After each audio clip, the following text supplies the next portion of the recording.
Okay, hi guys. Hi. What the fuck is this? Hi. We're back again with this situation. Hi. I'm back. Decided to just start the stream. It's a little late today, obviously, for obvious reasons, because I was dealing with YouTube crap. I'm still dealing with YouTube crap, so there is something to be said about that.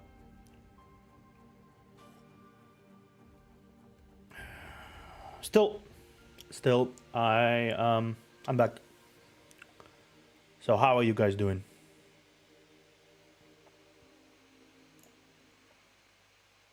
Hi, I'm a motherfucker again.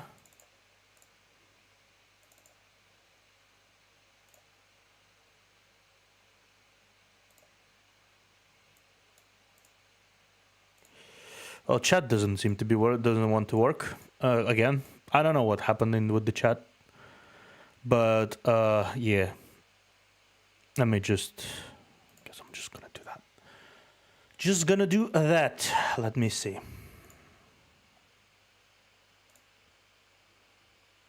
We gotta have a scuffed stream today. Scuffed stream, yoo-hoo!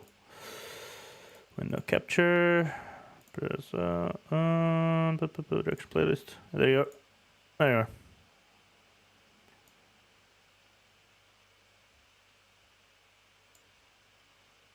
There you are. There you are. Why is it so... Okay. Yeah. Match title. Match title. Oh, no, the same tab. Okay, okay. Okay. And this. And this. Okay, like this. Yeah, like this. How you guys are doing today again? I am asking you for that for some reason. Okay. We got here as well. I don't know why it's so it read here, but we're gonna start with the fucking saga here. I added a few videos I seen people recommend to me for obvious reasons. I added a few videos that people recommended to me. We're gonna start with several of them that I can rant a little bit about. I never actually played Diablo myself. Well, I did. Okay, I did play Diablo 3, but I didn't play Diablo 4 specifically. So there's that. Also, I'm going to be... I'm going to disable AI, because you guys don't really talk to her anyway, so whatever. And then we're just going to have the automatic chat read happening. So I can actually hear what the fuck are people talking to me about. As you can hear, I'm annoyed as fuck today. Because I have a story. Oh, I have a story to tell.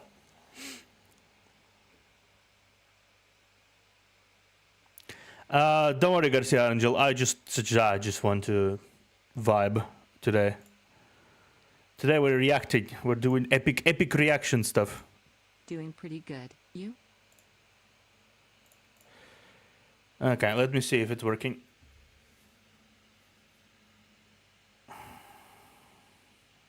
Read Garcia's, please.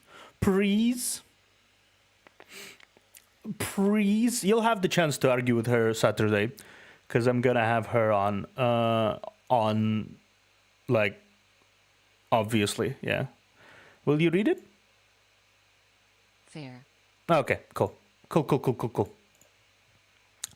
But yeah, so the thing happened to Fate, my Fate VOD. As you can probably see, I privated it. Is that from 1 minute in the VOD, at the end of the VOD, they decided to block the entire VOD because apparently watching a video in a game that automatically plays said video is somehow copyright. Is somehow such a violation of copyright that is in fact it's irredeemable. The video is irredeemable. It needs to be blocked. Hi, Chief. Hi, everyone. Hi, Bami. But yeah, it's irredeemable because of 1 minute opening that is played automatically in the game. It is now eligible to be completely fucking blocked. So we have that going for ourselves, and I'm really annoyed about it because the YouTube's editing system, when you're kind of like, okay, crop it out, please.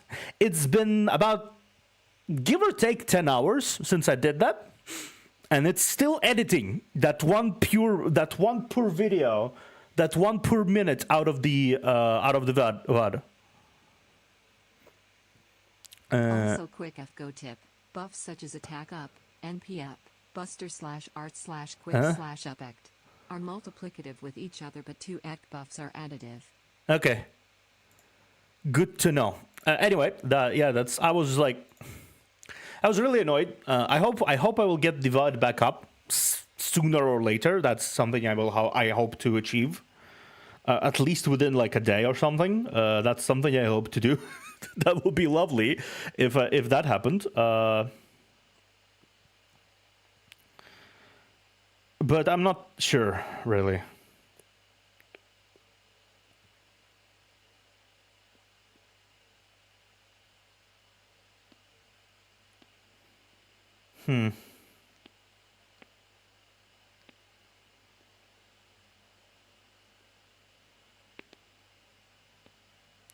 Yeah, so it's still being edited for some reason.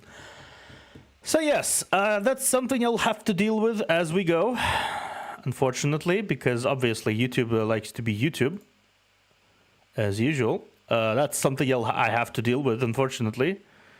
In the meantime, still. Another thing to note is that a short came out that I released, and it's nearing 1,000 views right now, somehow.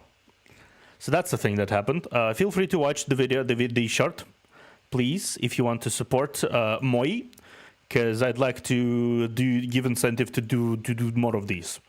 I like to ramble on and on about bullshit. It tends to be enjoyable. It's to be enjoyable for me to do. Well wishes with that, my friend. Yeah. Otherwise, I think nothing really happened to. Yeah, I'm gonna make this thing in progress. Hopefully, it will at some point decides to actually like finish editing. Like that'd be wonderful. That'd be grand order. Before we continue, though, I feel like I do need to change the audio source. Yeah, reaction stream, Google stream. Sure, don't do this.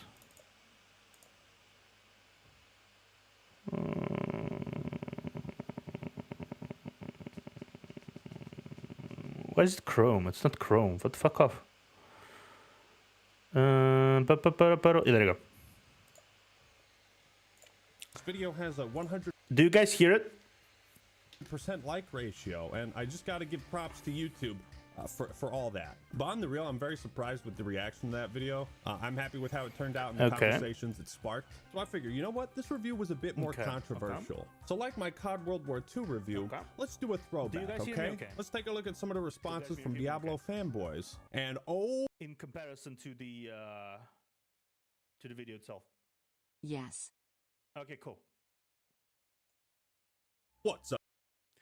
Okay, for some reason I added 2 videos in wrong sequence. For some reason that happened. Okay, let's just first go through the whole event of Diablo. So video okay, sound okay, right? Everything is a-okay, right? I need to check because I would like to not be overshadowed by the video, and I would like to not. You're pretty quitted compared to him. Quitted? Okay, I'm pretty quitted. Sure. Am I not quitted right now?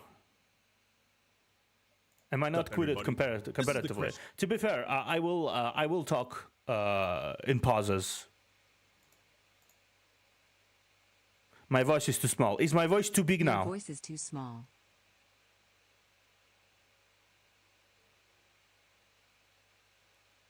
Lewd. Okay, let's do this. Ludo. Man here. Like that? Today, I'm I'm really disappointed. Like this? Like more so than usual. Because Diablo Like this. started off A so little bit strong. then okay. Blizzard hooked me in. I was invested Okay, in like the this? story, in the gameplay. But I guess I wasn't Like a this? fish worth catching. I'm just a lowly sea bass in Animal Crossing. Your equivalent. Okay, better?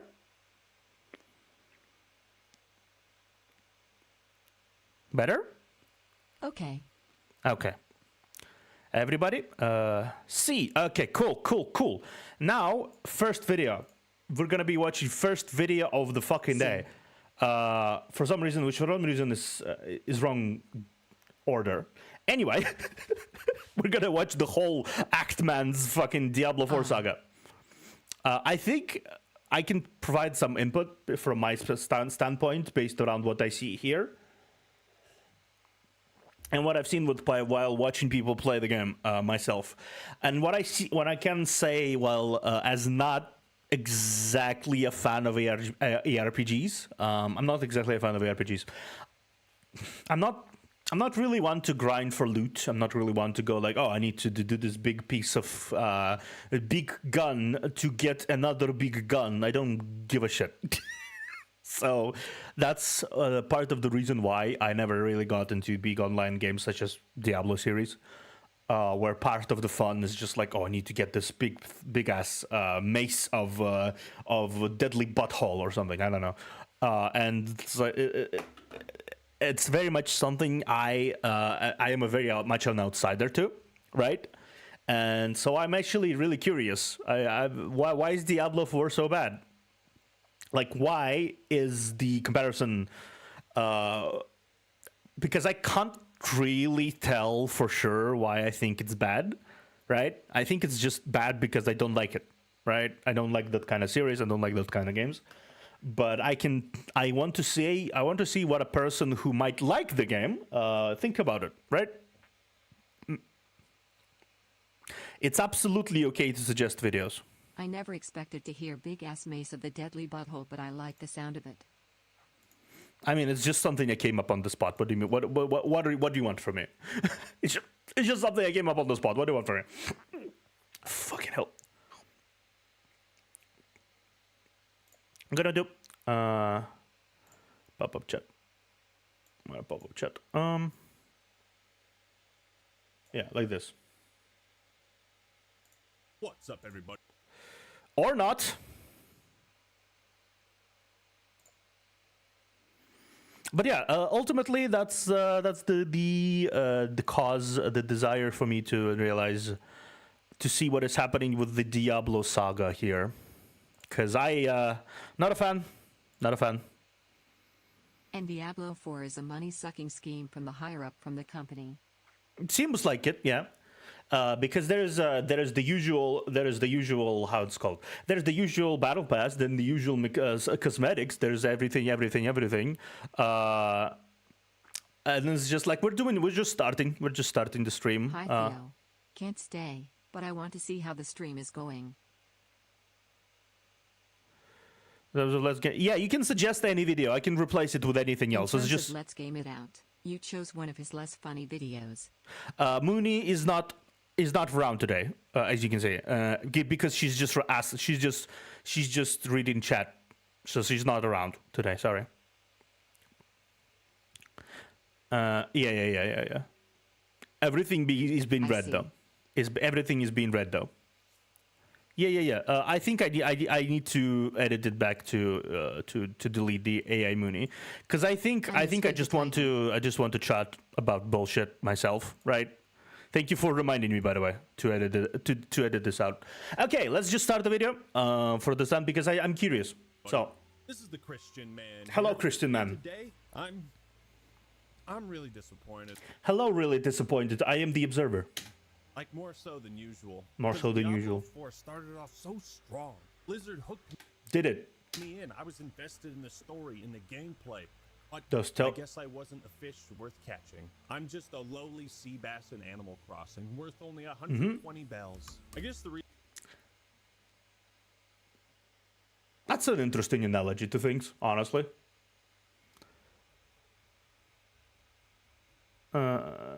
Really watching YouTube anyway. Unfortunately, all I really watch on are indie animators and streamers. That's fair. I watch a lot of various things, and today I will be not only watching but also rambling about it. So feel free to stay around and listen to me if you want to, but that's fine if you don't. Okay.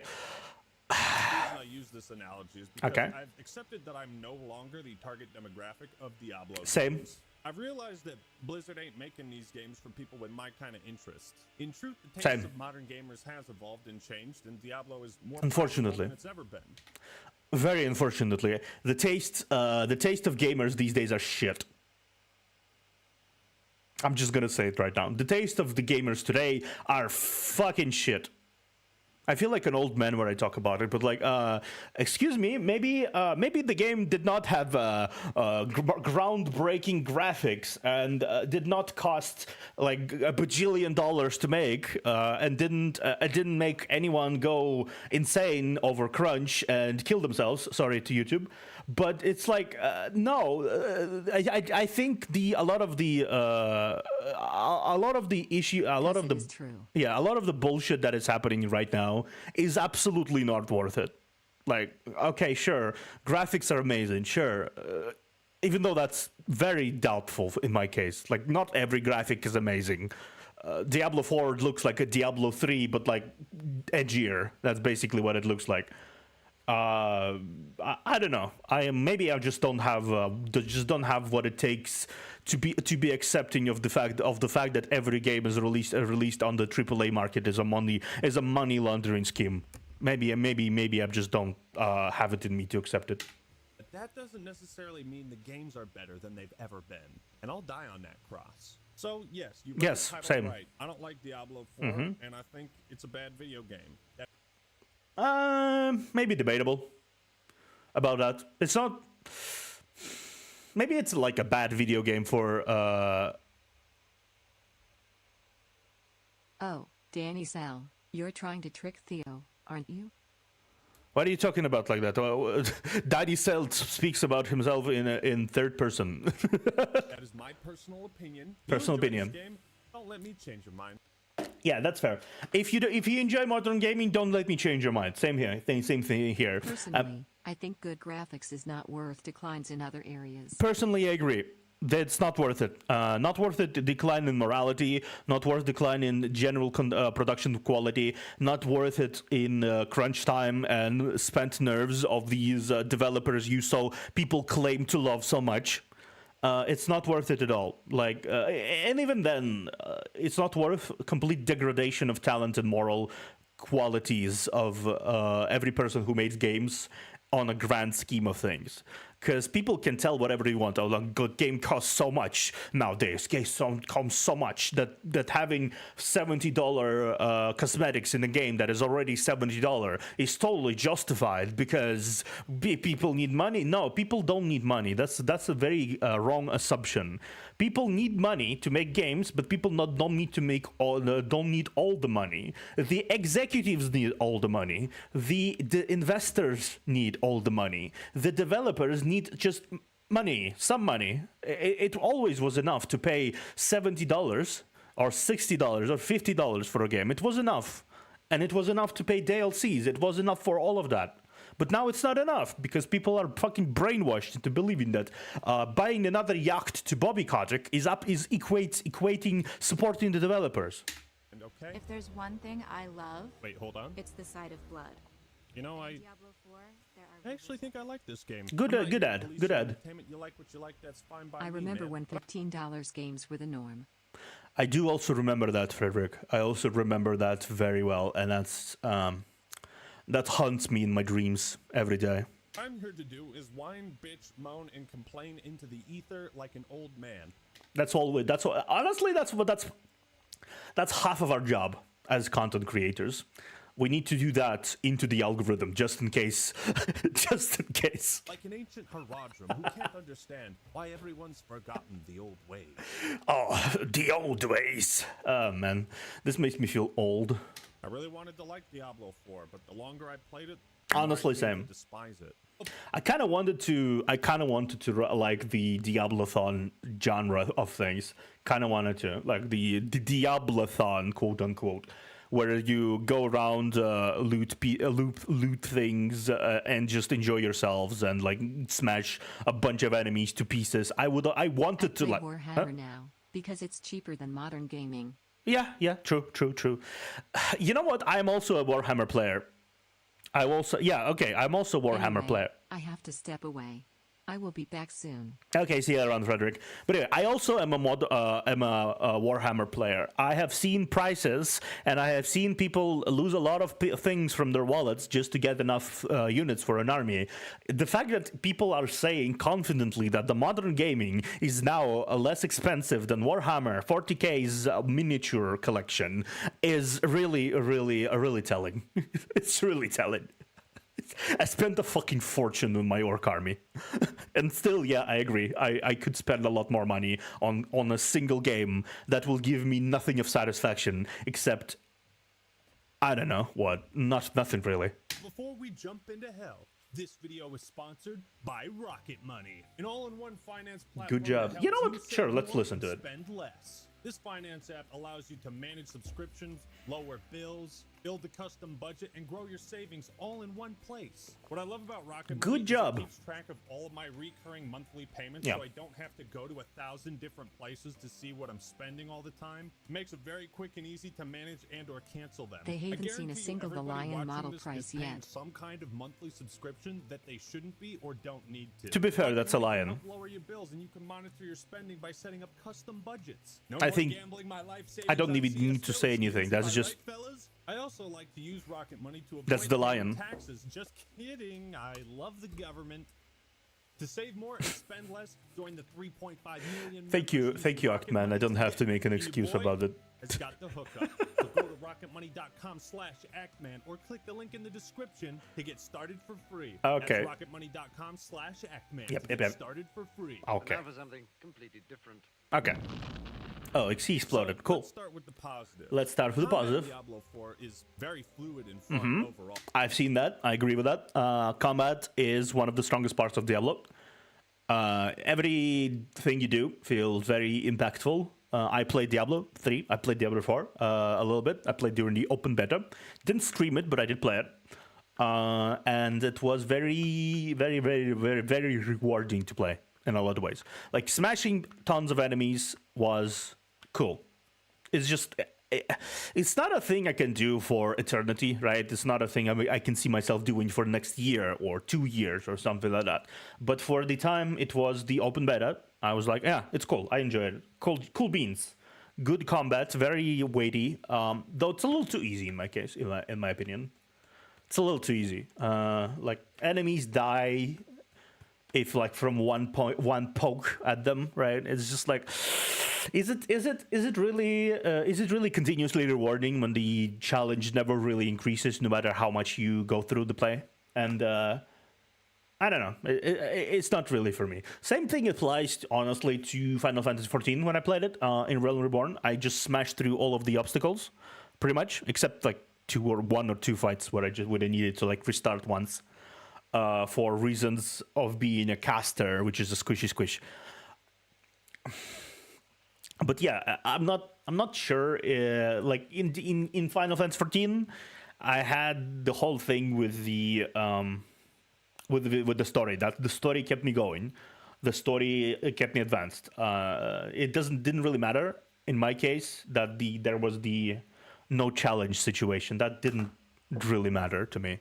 In this case, Diablo 4, I don't think the story is really worth it, because I did play it and there was story, but it was just kind of like a check mark to check mark to check mark to check mark. You go here, check mark.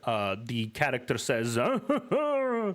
I don't even remember characters. It's just like you go to the other part of the area. You get like a single. You get like a dialogue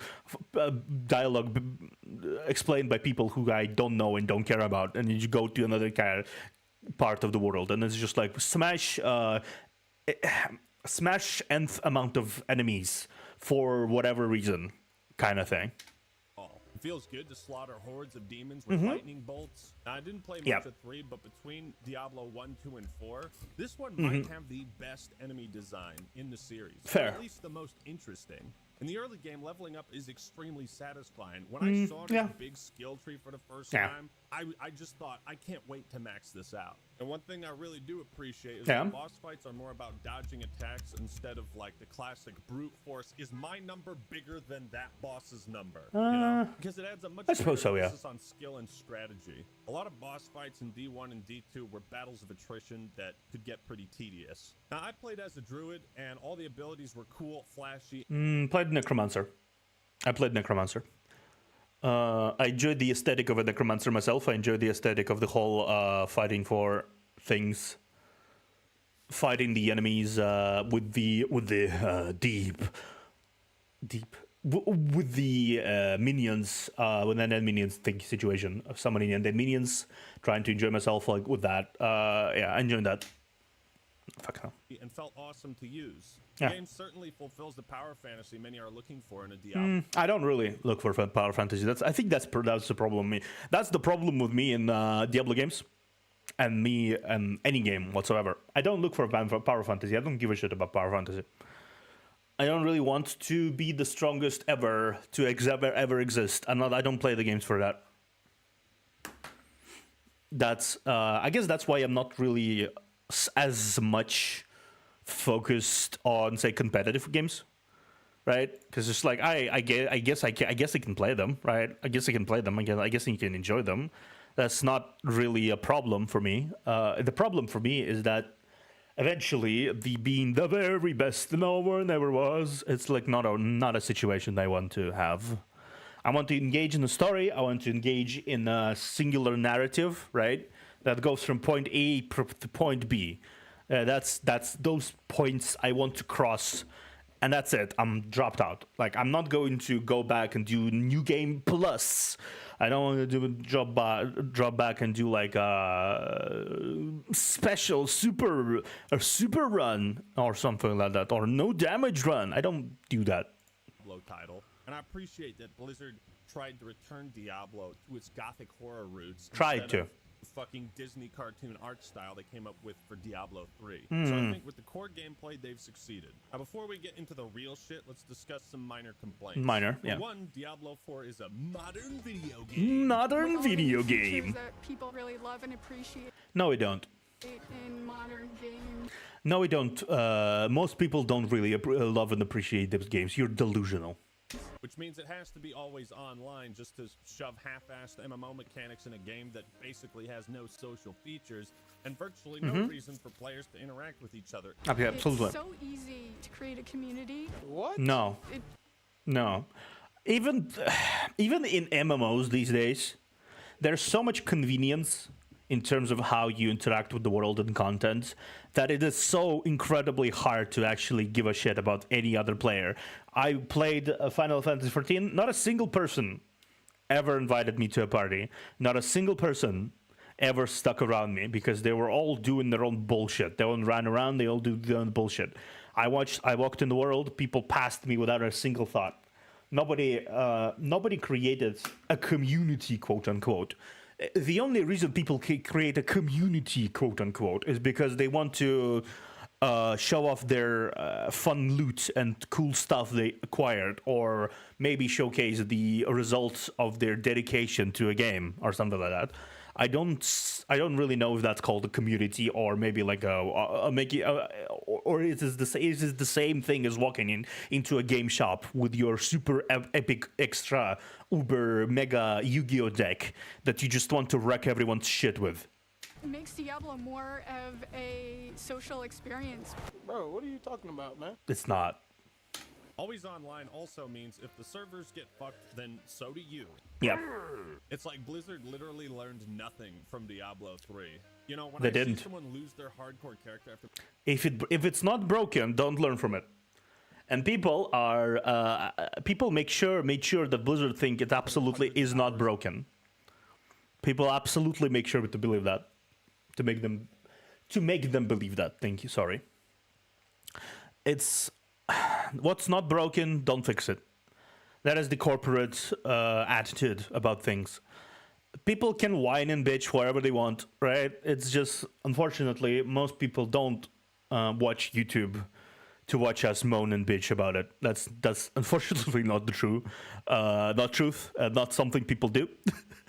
And I doubt that my own whining into the ether will stop them from doing whatever they want to do, because people buy this. People give them money. Into it, and they lose What can I say? Because of a server issue and Yeah. not a skill issue. Yep. Yeah, People accept it easily. People accept it for some reason easily. That, oh, you just don't have the internet. Yeah, because that's for sure the reason, you privileged motherfucker. Noise. That's bullshit. At first, I thought it was pretty cool that they added a horse into this game until I unlocked the horse. I mean, it's so janky. It Yeah, takes like I do 10 agree. seconds to warm up its engine. It's before kinda it weird to starts use. running. Like what the fuck? Hey, yeah. Hey, yeah. Yeah. Come on, giddy up. Giddy up, you bastard. Okay, there he goes. Okay, now on to the real shit. Diablo 4, for me, contains two crippling, fun-ruining flaws. Interesting clip to Flaws use. so important that if changed, I would continue playing the game without question. Okay. Number one, the difficulty. Yeah. Difficulty. I don't know what he's gonna say about it. Definitely have no idea what he's gonna say about it at this point, right? But yeah. Yep. That is the thing I noticed immediately. The difficulty is, maybe I'm just like I'm not even like a hardcore gamer myself. Like I'm not. I already told you I'm not. I'm not too good for them. I'm not like, but I also don't have the time. I don't have the time to do bullshit. Is that like a copy pasta? Like, is that like a After hobby? watching Zepla HQ, Mtaki Capture, Arthars, Okay. Savix, Okay. Matsui Zikai, Okay. Asmongold, Okay. Jack Kuglin FFX of YouTube's videos. YouTube's recommended me your streams. Welcome, I guess. Welcome. If you're gonna stay around, welcome. We're doing some modern gaming discussion, basically, which is interesting. How are you doing today? But yeah, what was my thought before? Yeah, right. I'm not even like a hardcore gamer, right?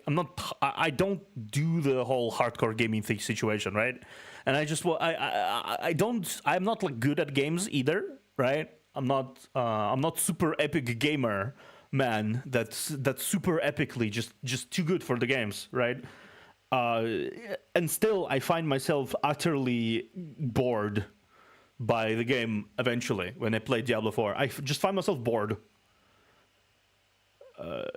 It's like, wow, you should have to make the game really underwhelming to make me really think it's not hard or interesting to play. You have to really try. Like, you have to really, really try. That has to be like a big attempt to do so.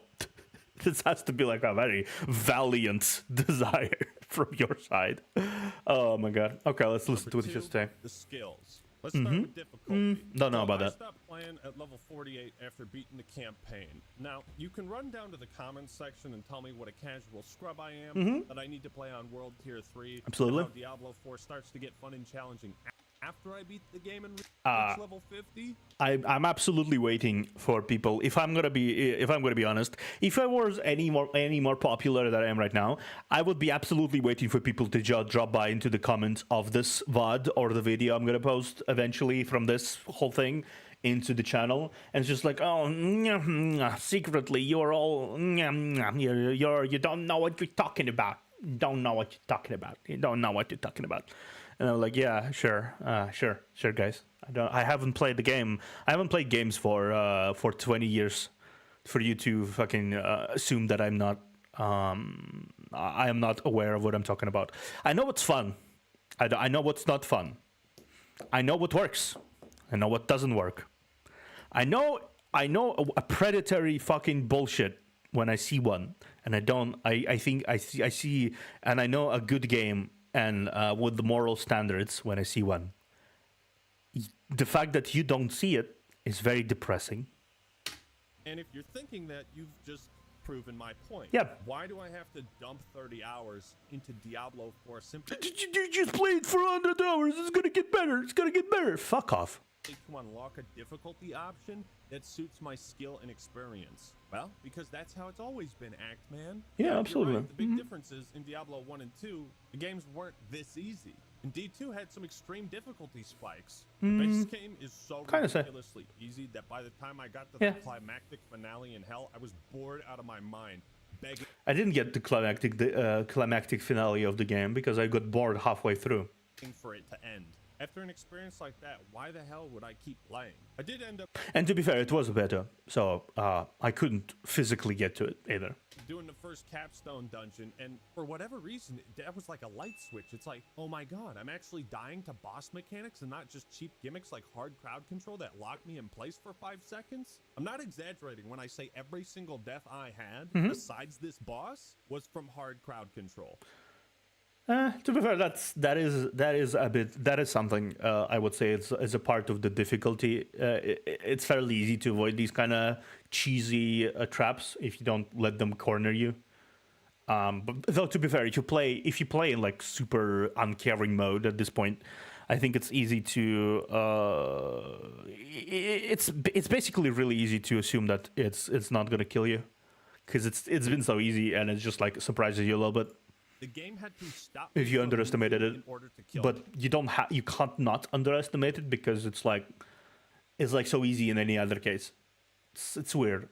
This capstone dungeon was like the highlight of my playthrough. Likely because I was Haven't reached it, haven't played it. I don't want to play it. I don't have the money to buy it. Diablo 4, literally everything scales with your level. Cool. The cost of items and upgrades, strength of enemies, gear. That's not cool. It's funny because every quest has a level recommendation next to it, yet it's always the same as your level. So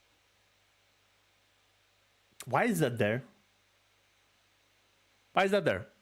Is that a thing? Like your level, everything is your level. Why is there a level requirement? I don't. Is it like they just wanted to add fancy numbers in the end? Is that it? I guess that's it. it's like, what's the point? This does provide some positive benefits. It makes it easy to play with friends of higher or lower levels. You don't have to worry about your buddy who's played for 600 hours, one-shotting everything and robbing you of the gameplay experience. Another nice touch is that you don't ever out-level quests, dungeons, or the main story. Yeah, that's it. I suppose that's fair. Though I am a fan of games that allowing you to how do I say it? Allowing you to out-level a certain encounter and thing in the world, because it's like you put in work, you did all the alternate encounters and all the side missions, you did everything you needed to do in this situation, and basically you crossed that threshold on your own, outside of the current, and you should be able to be rewarded by the game for doing that with smashing their faces in, right? If you deliberately over-leveled, right? That happened to me in my gacha game so far, because when I deliberately spent like 2 weeks grinding, and then I could proceed to smash my face against the wall and everyone dies, I appreciate it because I did put effort, I did put time into it. I'd like to see rewards. So you can progress these things in any order you want. However, the drawbacks to the scaling difficulty are so flagrant and obvious, I can't believe more people aren't talking about them. Do you understand what it actually means for the entire game to scale with the player's level in an RPG? It means that the challenge stays virtually the same from start to finish. And not only that, you don't feel any increase in power whatsoever. It's like you play D&D. Let me bring D&D in question. You play D&D, and then you face off against a dog, single dog, right? And you fight long and hard as a 5-year-old level 1 farmer with a pickaxe. I don't fucking know. And then you go around and become the ultra super heroic multi-class epic warlord with like 5 attacks per round and like a smite, like a triple smite, and you just come back into your village, right? And you see that same fucking dog, right? and you go approach the dog, and you're like, oh, I want to take revenge for all the fucking bullshit, the feral dog, and I want to take revenge for all the bullshit you did to me as a kid, and now I'm gonna attack the dog. And the DM now smiles and says, the dog goes first. It attacks you 10 times. It does 20d20, 20d2, 20d10 damage with its crit of 554, and it applies smite to its attack. Like it's scaled up completely with your level. The DM just sat there and scaled it up completely to your level, matching, and now it's just as much of a struggle as it was now at level 1 when you were a 5-year-old fucking farmer with a pickaxe. And now it's just as much of a struggle with you being the epic endgame warlord. Would you feel satisfied? Would you feel satisfied about that? I don't think you would. That's the point. You won't.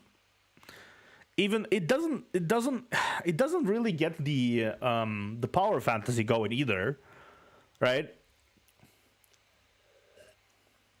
Unless the enemies always are underpowered and always are weak, right? You either want to do that in both cases. If the enemies are challenging and they scale to your level, you will never feel any success, any progress. And if the enemies are weak and they still scale with your level, you never feel any challenge. There is neither of those extremes work in this scenario. Neither. That's just not works.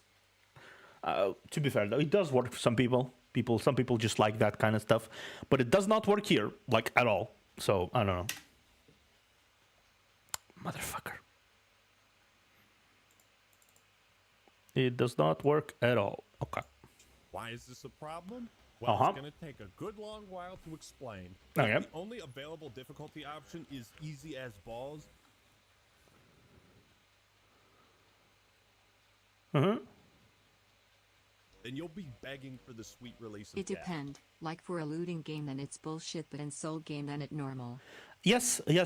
Soul game, Souls games are kind of tuned for you to be for you to experience the challenge, because a lot of the tuning in that game, it doesn't really go around levels. You can pass the game level 1 easily. People pass the game level 1 if they have enough talent and enough skills.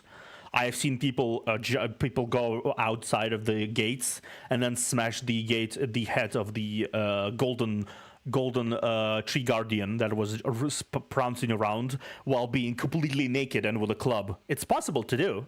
It's not impossible to do that, right? But the thing about this is, in looting games, the level largely relies on the level of your gear, level of your ability.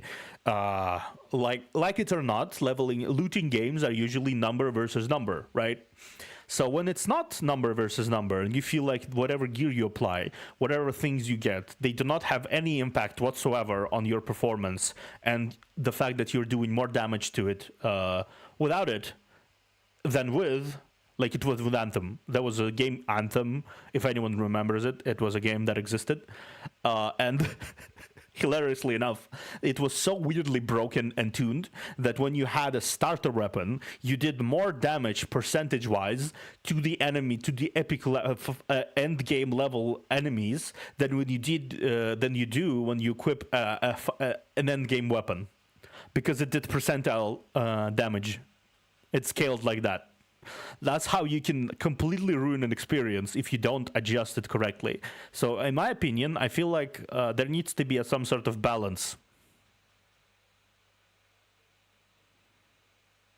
Yeah. I think you miss my point. Like the soul games don't need to rely on the number too much, but the looting game is different. Yeah, I do agree. I do agree on that. That's I'm agreeing with you, Bami. I'm agreeing with you. That was me just agreeing with you. It's just a long overdue rant. Souls games, they don't need to rely on numbers because it's all about talent of the player. It's all about remembering the patterns, doing all that stuff. Looting games rely on numbers, hence why level tuning and level adjusting is just not working. It doesn't work. It really doesn't.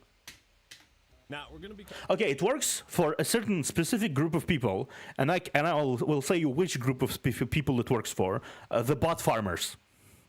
That's what it works for. Comparing Diablo 4 to Diablo 1 and 2 and to World of Warcraft a lot. While WoW and D4 are different kinds of games, the core mechanics that make an RPG fun and satisfying to... I feel like the core mechanics that make a looter RPG fun is always the same. No matter what people say, people will defend it vehemently and say, oh, it's not the same, it's not the same. Those are not the same game. No, it's the same game. It's ultimately, on basic level of game development, is the same game. It's the same game loop. You go in, you do a thing gives you loot. You equip loot, you get bigger numbers, you get bigger level, and you go do another thing and kill it and get loot. Everything else is a fucking set dressing. Everything else is set dressing.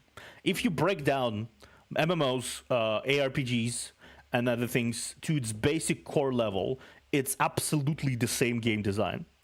I don't really know why people think it's not. Grind, I feel, are the same. So let's imagine if World of Warcraft was more like Diablo 4. As a Destiny player, I feel in called out face in clouds. I'm not, but yeah, it's like I feel like people forget that when you design a game, you ultimately have to look at it from the most basic bitch level. What is the game loop? What is the 20 seconds that you want to experience, right? That is looped over and over and over and over and over. In Destiny and in Diablo, the 20-second loop is you approach things go rar, you shoot thing or stab thing die, thing drop cool stuff. You pick up cool stuff. Cool stuff is bigger stick that you can stab/shoot something. You proceed to do so. You proceed to do the same thing over and over and over and over and over and over and over again. There is other systems, there is other things, there is other players in some cases, but ultimately, if you break it down, same thing. So MMOs and ARPGs is fundamentally the same fucking thing. You just spent a bunch of time grinding levels, doing dungeons, Yeah, raids, sure. getting the best gear, becoming stronger. You go back to the starting area, and guess what? That boar you fought at level 2 takes just as many hits to kill as when you're level 70. See, that just does not feel right. Does not feel right at all. Do you feel like a badass in this situation? No. No, you'd feel like an asshole. Like you just got duped into wasting your time playing an RPG that fooled you into thinking you were growing and getting stronger. But you weren't. Sure, you'd certainly have more abilities at level 70 than 2, but the point is when you level up in Diablo... You feel like a jackass every time.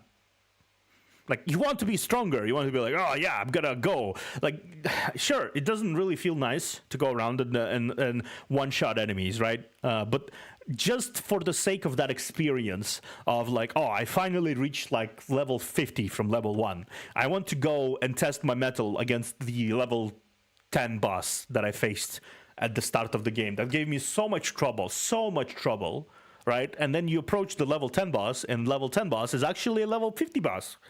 Maybe it drops more loot or something. Maybe it just gives you more stuff, right? But it still doesn't make sense to me, personally.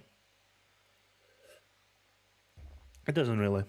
Before, you don't get stronger. Yeah. Enemies do, and you receive a skill point to deal with it. So Yep. because the challenge is consistently easy from start to finish, I was basically playing this game on autopilot. And if I wanted a game I could turn my brain off and play, I'd grind RuneScape. Diablo is an action RPG. I want action. I want something that's fun, exciting, and fraught with danger. And if it's Yep. got some spooky, scary moments, that's a huge plus too. Yep. This level scaling mechanic is one of the most fucked up things I've ever seen in an RPG. Yeah, same. It goes beyond simply making the moment-to-moment combat stale and repetitive. And you might be thinking, well, man, what about Oblivion and Skyrim?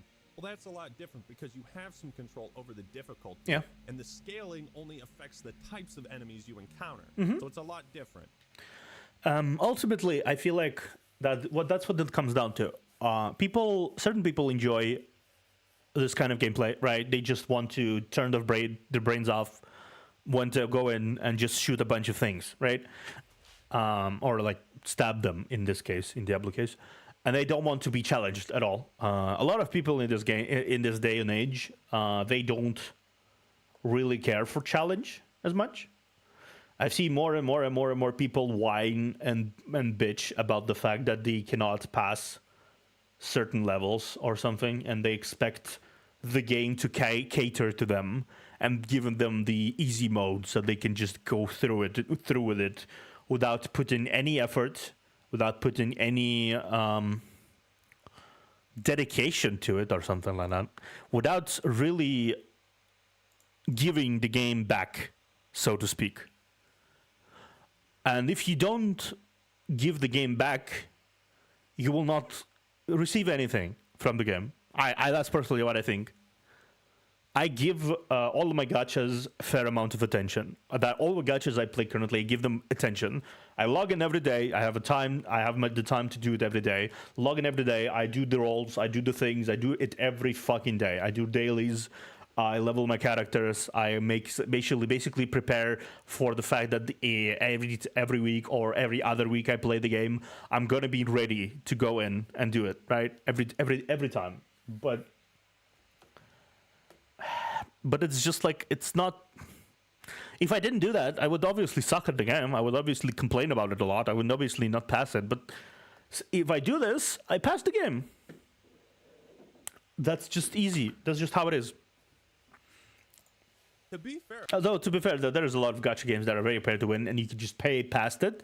I am in a situation where I cannot pay past it, even if I did have money.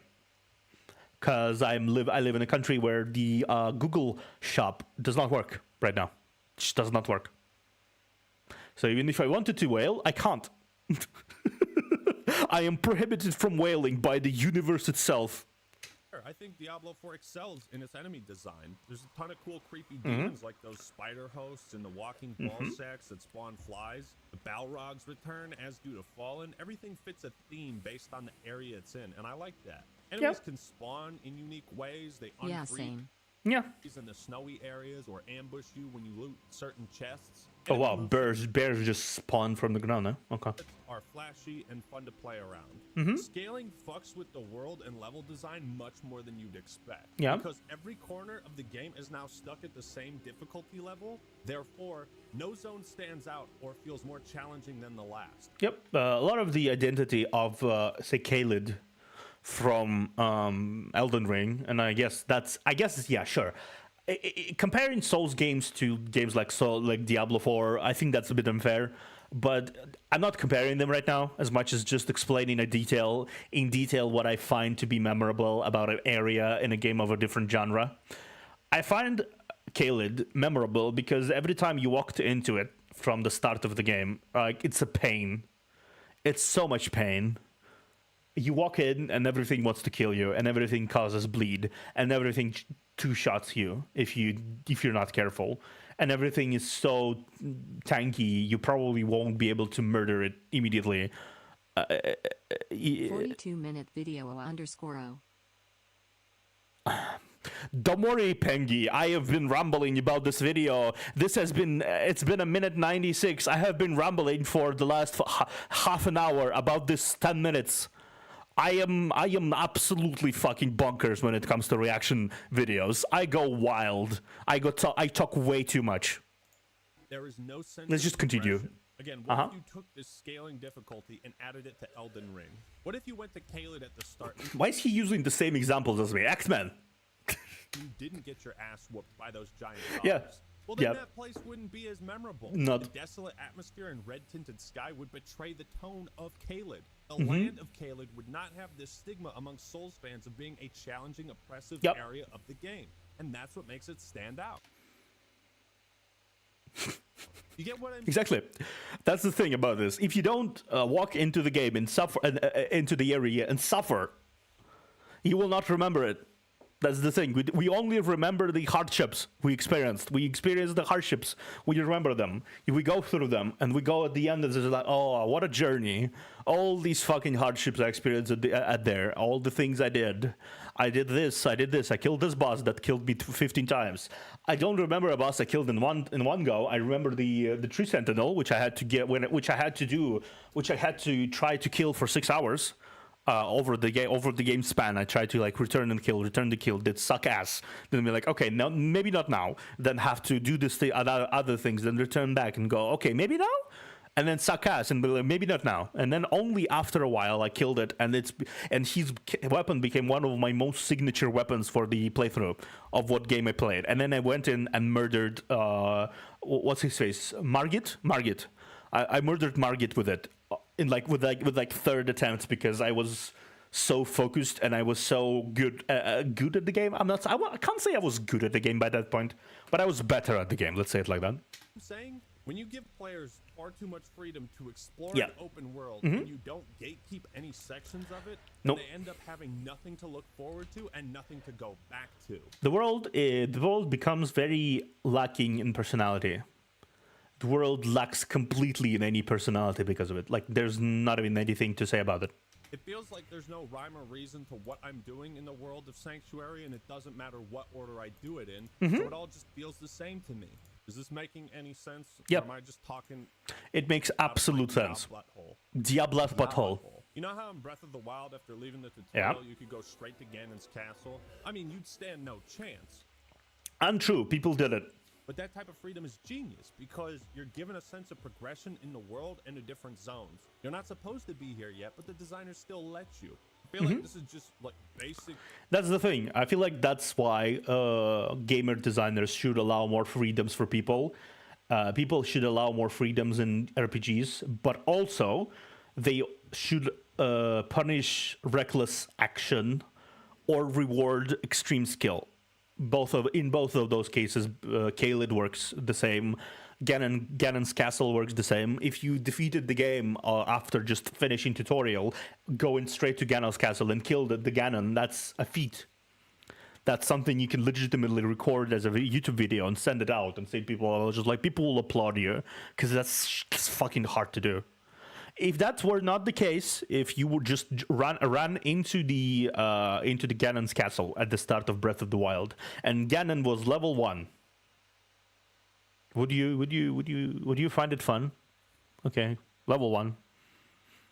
Ganon, Calamity Ganon with a wooden sword, level 1, can't do like 80% of his attacks because he was scaled down to meet your level. The more if you give those examples of things, the more you realize how fucking flawed the system is, right? Open world RPG design 101. They dangle a super hard boss or tough enemy in front of you and say, "Come back when you're stronger, bitch." Or if you manage to kill said boss that is super hard, that is an achievement you can basically go around and talk to everyone about, really. There's plenty of examples. The anti-guy in Paper Mario, the skeletons next to Firelink Shrine, or the sword dancer in Tales of Symphonia. That's why going back to Slaughter the Tree Sentinel was so satisfying, because at that point you feel like you've grown stronger and gotten better at the game since he was and it's I always kind of found this fun how the Sentinel is just there. She's vibing, just there.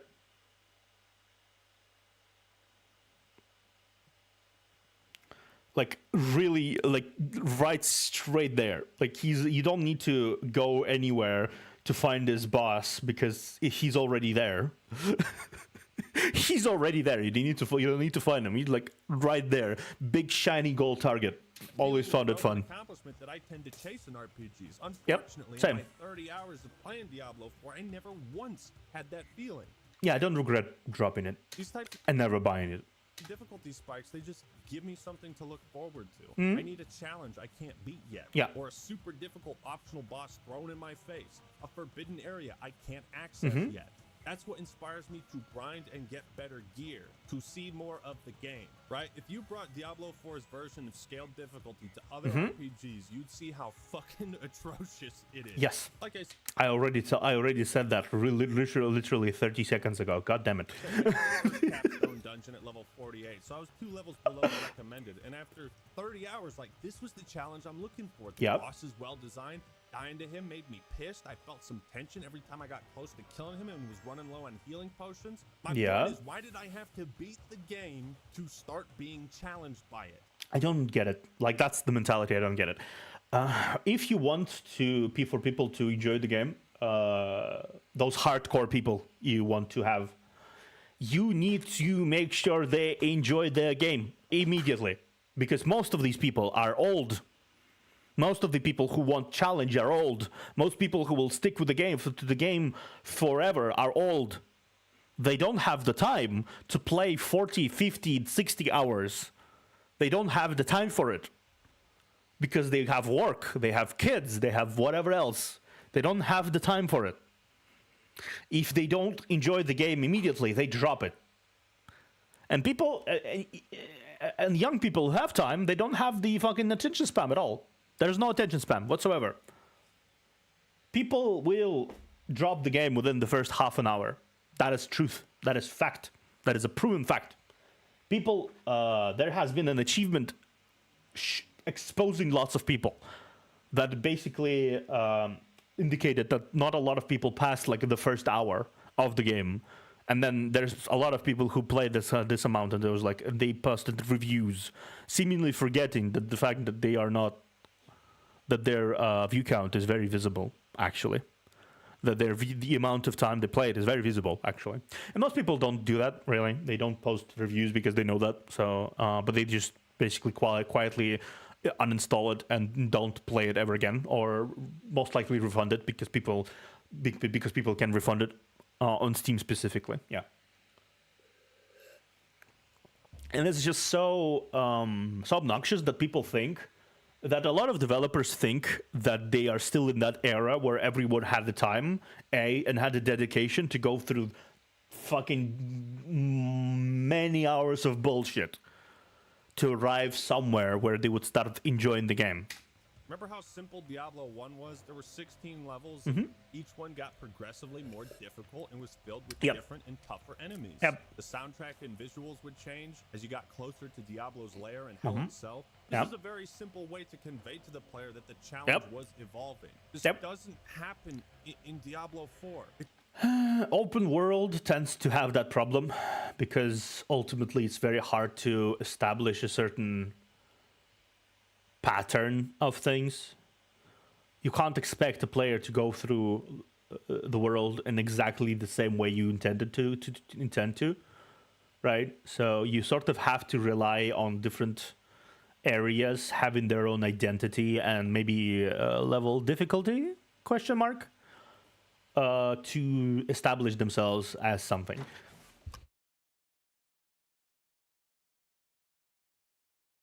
And that's unfortunately something you have to do.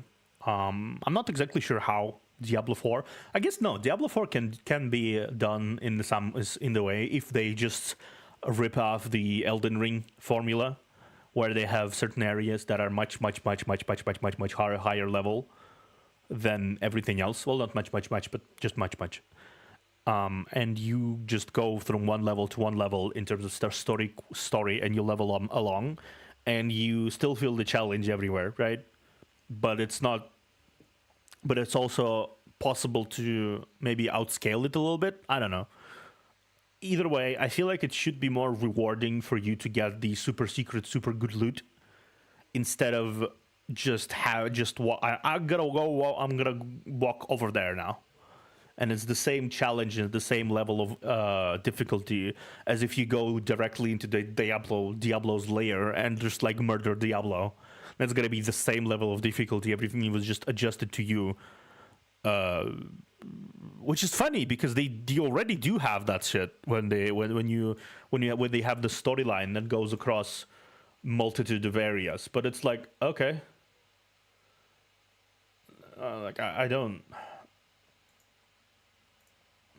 I don't really know what they're thinking, really, and I can't really understand what the game philosophy here. I really don't. When you go to hell, the challenge will be the same. It's Yeah. like, this is a game about fighting the forces of fucking hell, slaying demons. I'm not the Doomslayer. I can't be the scariest thing in the game. I want it to be challenging. Yeah. I want to run into some big fuck-off demon that whoops my ass. Yep. Blizzard likes to remind everyone that Diablo 4 was going back to its roots. They say darkness has returned. Well, the initial direction was Diablo 2. The art direction for Diablo 4 is really rooted in this idea. I hate these videos. Like, I genuinely do hate these videos. they have this super epic cheesy music playing in the background always, and they sit down several developers and talk in such a how to say it, such a wishy-washy way that basically says they talk a lot and they say nothing.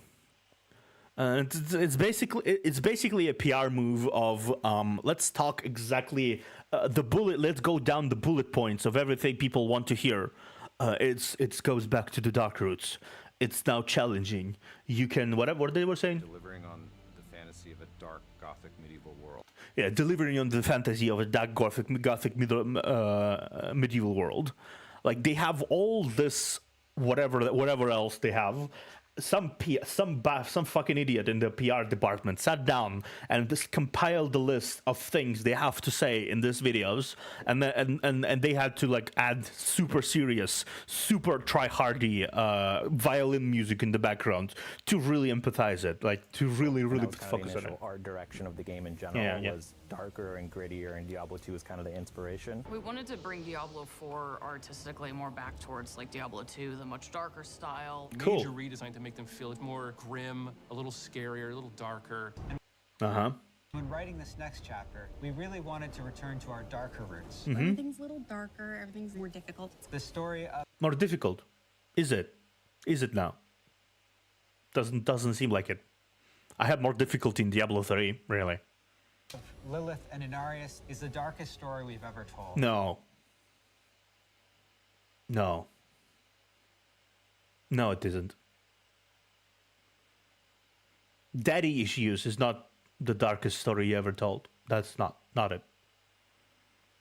Darkest story you ever told, maybe Warcraft 3 with Arthas, and that city he had to evaporate because it was consumed by a plague.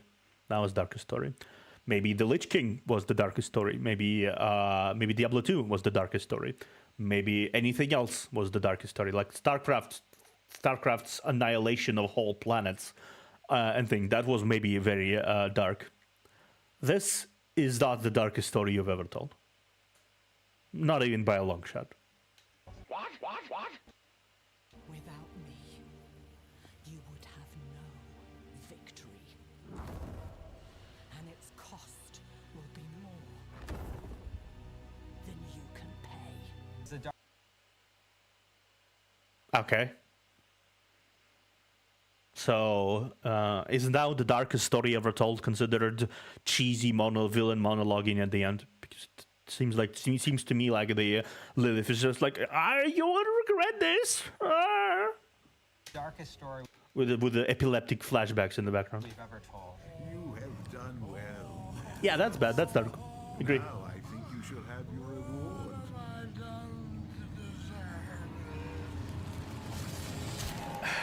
Yeah, that's pretty dark.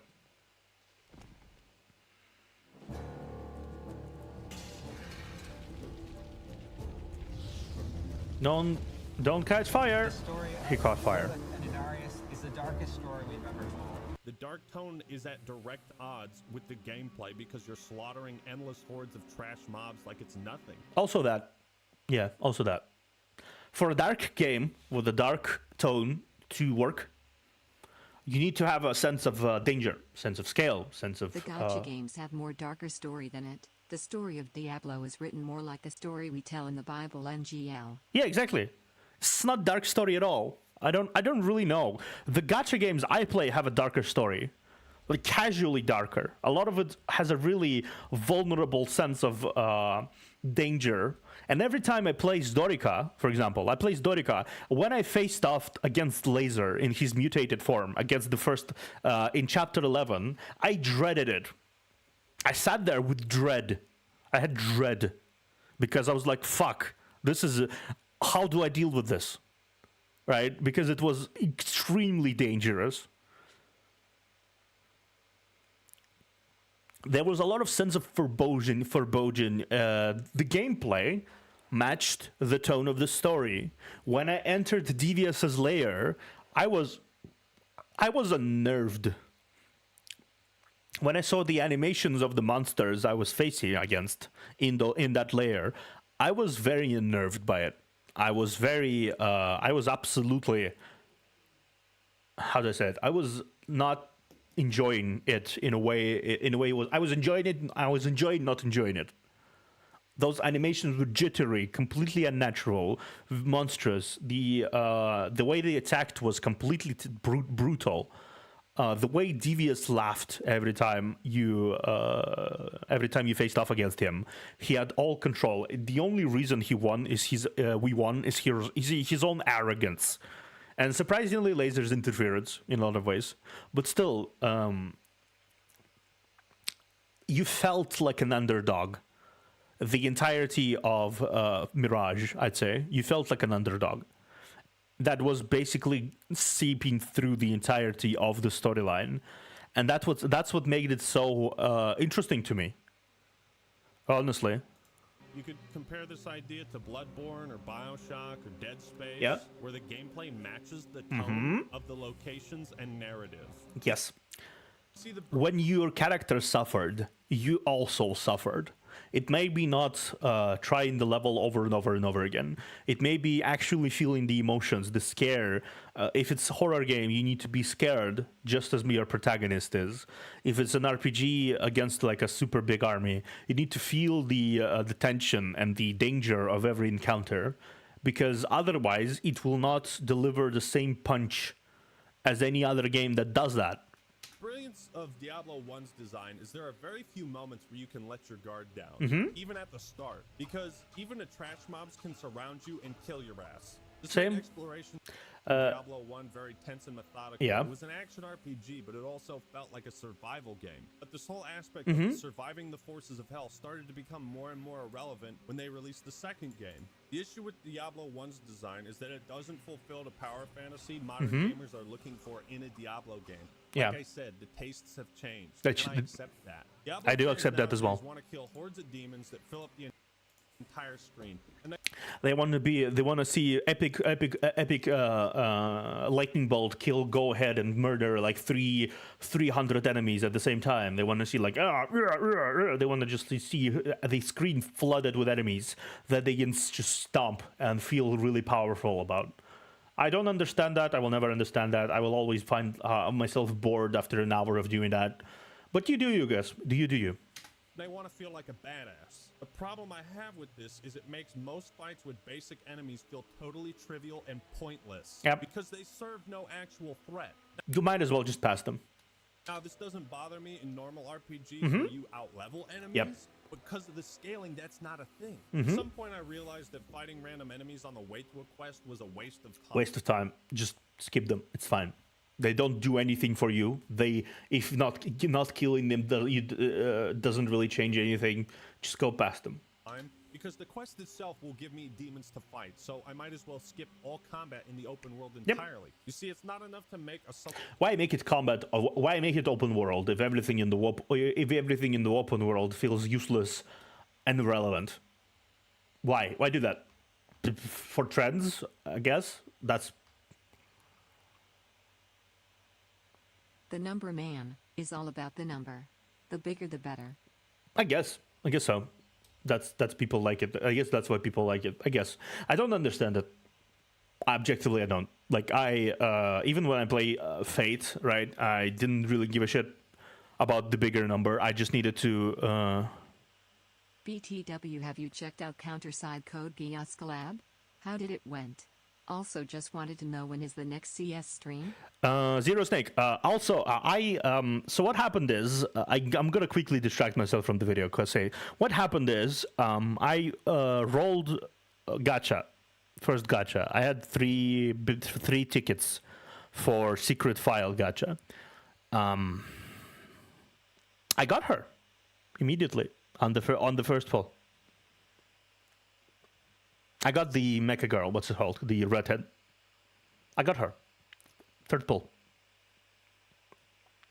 Didn't expect to get her. I just thought I'd roll it to, get stuff. But I got her immediately, so... I have a mecha girl now. I haven't got CC yet.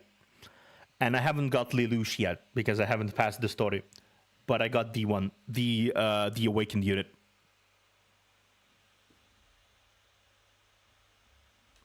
Yep. Mm-hmm. Got Callan in 3 pools? Congrats. Yeah. Get CC as well. I'm trying to, but I did get Callan in 3 pulls. That's something I did get. I already leveled her to level 100 right now. I actually almost leveled Awakened Shinjia to level 100 as well. I'm almost there. So yeah, I already have 2 Awakened units level 100 in my team currently. Everything else is level 80. Yeah. I know Lelouch is free. I just need to do everything. Free. Yeah. Don't forget to farm. Yep. Anyhow, I wanted to say that the next Counter-Strike stream will be on 5th, I think. Yeah, on 5th. It's gonna be on 5th because we wanted to like do the stream. We wanted to do the stream on the on yesterday because. Because Queen V will not be available in will not be available. On 6th. Yeah, basically on 6th. She will be not available on 16th, right? Or like however next is gonna be. Like, let me see. She will not be available on 12th. So we wanted to get the stream in advance. To have 1 week we missed, but unfortunately because of the hurricane we had to miss that one. So we'll have the 6th one, then gonna skip 1 week, and then gonna have another one. Basically that's gonna be like that. Anyhow, let's continue the video. Somewhat linear ARPG that progresses in challenge through 5 different acts. They need to make a Diablo game into some sort of endlessly replayable grind fest. In order to maximize player retention and justify a live service business model. Yeah, I guess that's also true. People really like to justify having live business. Nice. We'll be waiting. Also, sorry for disturbing your current stream. No worries. I always like to talk about the chat. It's fine. Welcome back, Frederick.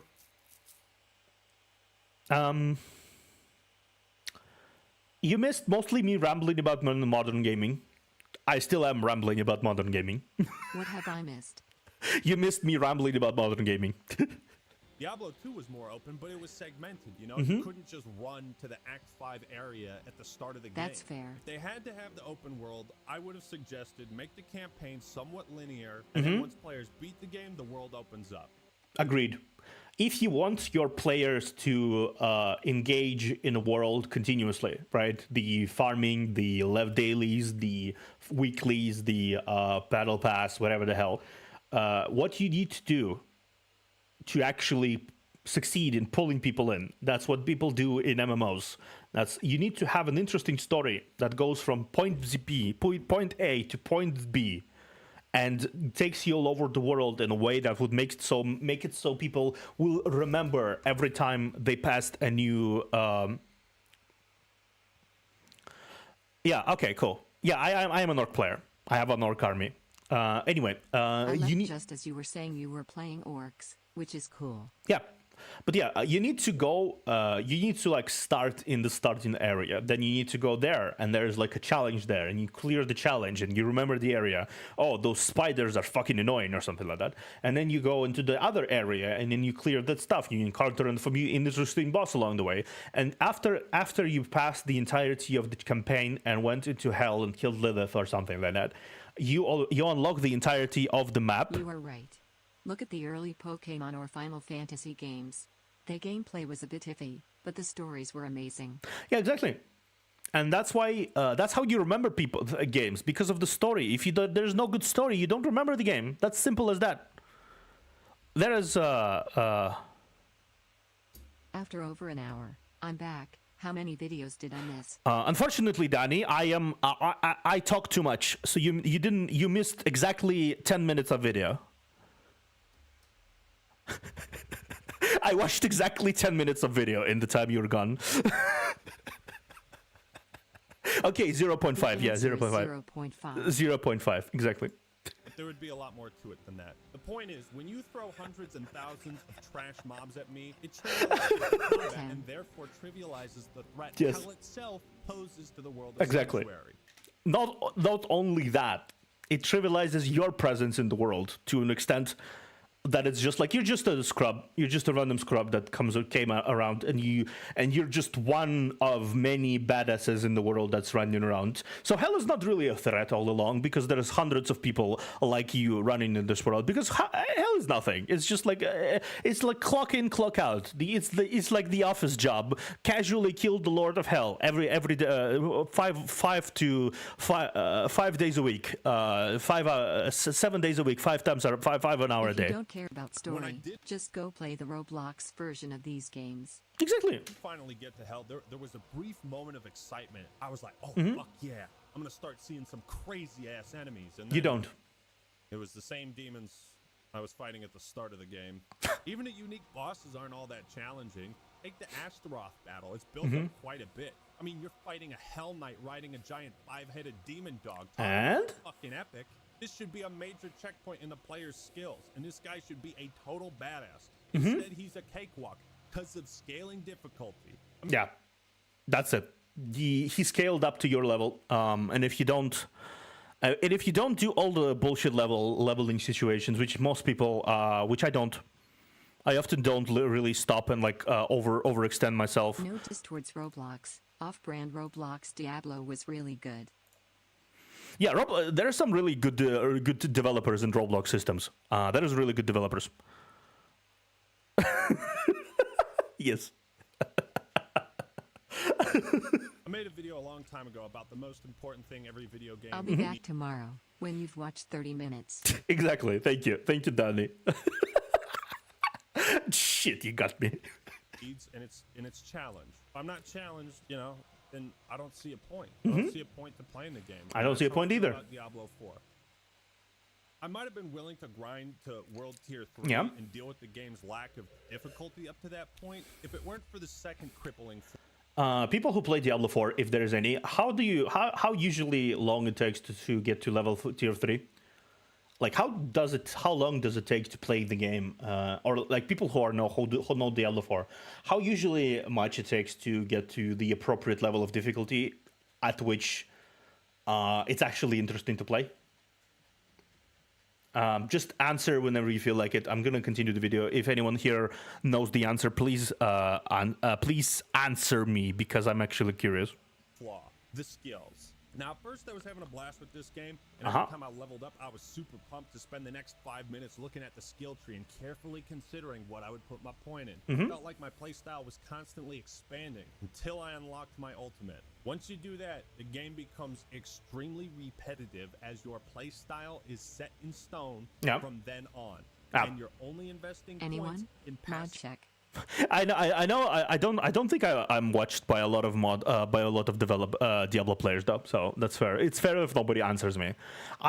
From what I can understand, it'd be about 60 hours, maybe something like that, which is insane. Because in the 60 hours I played, not in the 45-ish hours I played. Thinking face. In the 45 hours I played Dorica so far, for example, I have been challenged repeatedly, many times actually. I lost several times. I lost many times. There was a boss battle, not boss battle. There was a battle that needed me to really think about it, and I spent 15 minutes just repeating this over and over and over and over and over and over again, like for 10 attempts. 11 attempts before I actually passed it. It wasn't even like a boss battle or anything. It was just like a random battle that has a very hard hard puzzle behind it that you needed to solve. Every battle was a puzzle box that I needed to unveil, and the puzzle became more and more obscure and harder to spot the more you played it. Obviously, because the game developers behind Dorica know how to actually balance the fucking difficulty. Bonuses and stat increases. Sure, you can respec and swap out skills, but you're only allowed 5 abilities and a basic attack. Once you max these abilities out, you can only move laterally. To be fair though, you can make limited amount of abilities work. That's not the problem here. The problem here is that you need to make sure the skills feel fundamental to use. It doesn't really matter if you have like a million skills or 4 skills. If the combat feels if the combat feels underwhelming, combat will feel underwhelming anyway. I feel like though it should be customizable though. It should be customizable which abilities you can use. If you have 5 slots, you should be able to use all 70 slots over and over again. You need to be able to swap those easily. If that's not a thing here, I would call bullshit. Not vertically. You can't expand your playstyle or your arsenal of tools. You can only swap things out. Does that make sense? Yes, this limitation does create trade-offs. There is a similar debate in tabletop RPGs. Player challenge versus character challenge. I already touched upon tabletop RPGs. Diablo seems a very character challenge-centered game. Yeah, it seems like it. I'm not a fan of that, honestly. I'm not a fan. Maybe people are fans of that. People will play the game who are fans of that, obviously. People will dedicate their hours to it. The people will spend hundreds of hours on this, thousands of hours on this game. I never was the demographic for those kind of games because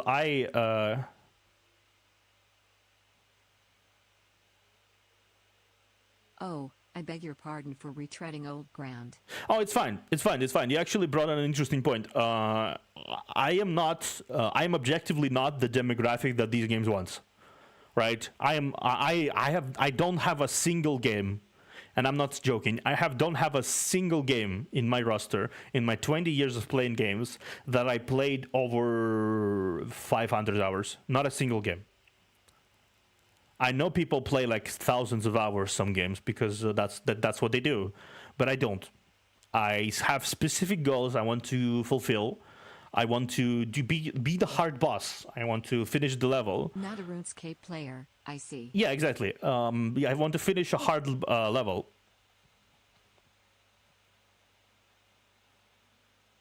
Hello? Are there places for Russians here? Yes, there are. Don't worry, you are free to stay. I'm just speaking primarily in English because, but I don't really mind if Russian people here. I am Russian myself, so welcome, Alexander. But yeah, I'm not a RuneScape player. I'm not a hardcore super. I think it says in the description that Russian is cool to talk in chat. Yeah. You can talk in chat in Russian. I will respond in Russian. Don't worry about it. Just don't go too hard on it. That's what I'm gonna say. Because I don't want people to not understand what I'm talking about. that'd be kind of hard to explain. What am I like? Repeat myself. Players to think carefully about what to invest in and what type of play style they want. Yeah. But I remember Diablo 2 doing this exact same thing and letting you have 8 abilities and a basic attack and 2 weapons you could swap between. I don't think limiting your amount of abilities is really the problem here. You really can make any gameplay shine with any amount of abilities as long as you actually make it satisfying to use those abilities. Like every ability should be weighty enough for you to go like, oh, this is a play style I want to stick to, right? This is the thing I want to be doing. Equals 3. This is the thing I want to be doing for the rest of the game. Like, I want to use the Hulk smash across the entirety of the game, and I will enjoy myself throughout the entirety of the game using Hulk smash, right? If it's not an ability that has weight, I feel like it's better to have quantity over quantity, because if you don't have either quantity nor quality, I think we have a problem. Shit, man, even the original Diablo let you have, like 30 different abilities and magic spells? I guess this 5-skill limitation in Diablo 4 wouldn't bother me so much if it weren't so tedious to change builds, right? If you get to a super high level in Diablo 4 and decide to change your playstyle, you better have enough gold to change it back in case you hate it. That's bullshit. Okay, that's bullshit. No. Skill points is the way to go. Skill points should be the thing. You have skill points, get skill points as you level up. You can just reset them, get back your skill points, and invest just as much stuff into different abilities. That should be the case. If that's not the case, I'm sorry. Because there is no loadout system, which I think would work if you could purchase like loadout slots. Yeah, that's if you really want money for it. Yeah, sure. And you could swap those out at the stash. I'd probably keep playing the game if that was a thing. If you don't have an easy way to swap between builds in a game that requires you to play repeatedly and test out builds, I don't get what you're thinking.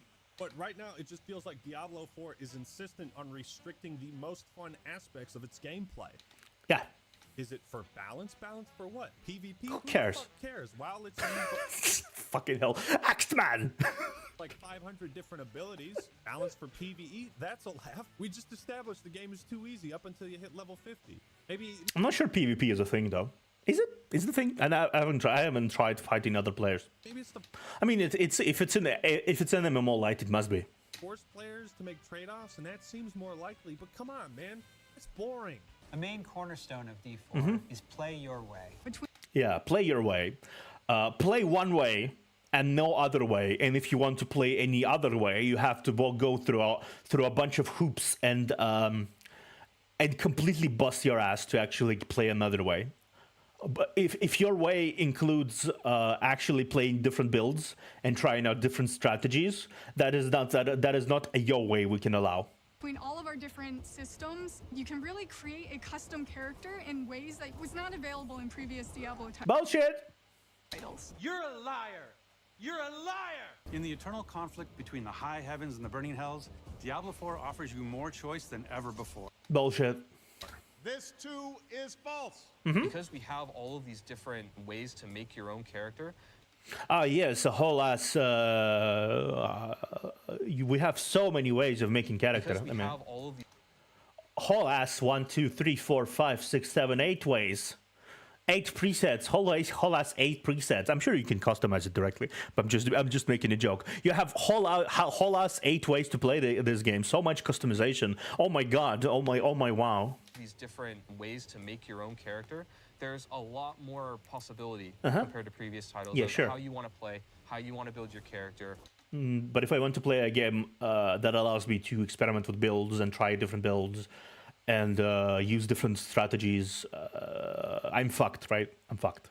Liar! See, I had this fantasy of being a lightning-throwing, shape-shifting druid. I wanted to have a hybrid between those two builds, but I had to settle for just the lightning. Why can't we have more hotkeys? Is it a technical limitation? I guess so, yeah. Some playstyles are just not available in the game, depending on limitations, because some games don't really, how do I say it? Some games require you to go full in, certain builds can't really go that middle.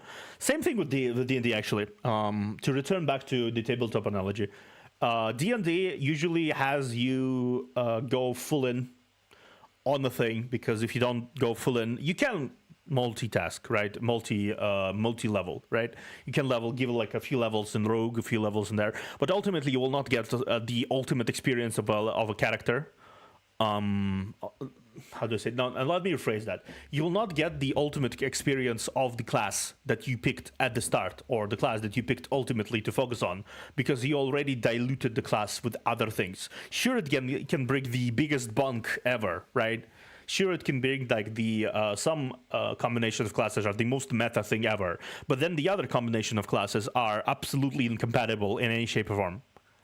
Like, if you want to play Barbarian, you will not pick a level of, say, Wizard, because you cannot cast while raging. Those things are not compatible with each other.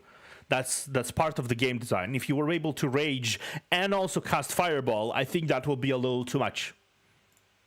Like, because they're making a game for consoles too? The internet knocked me out.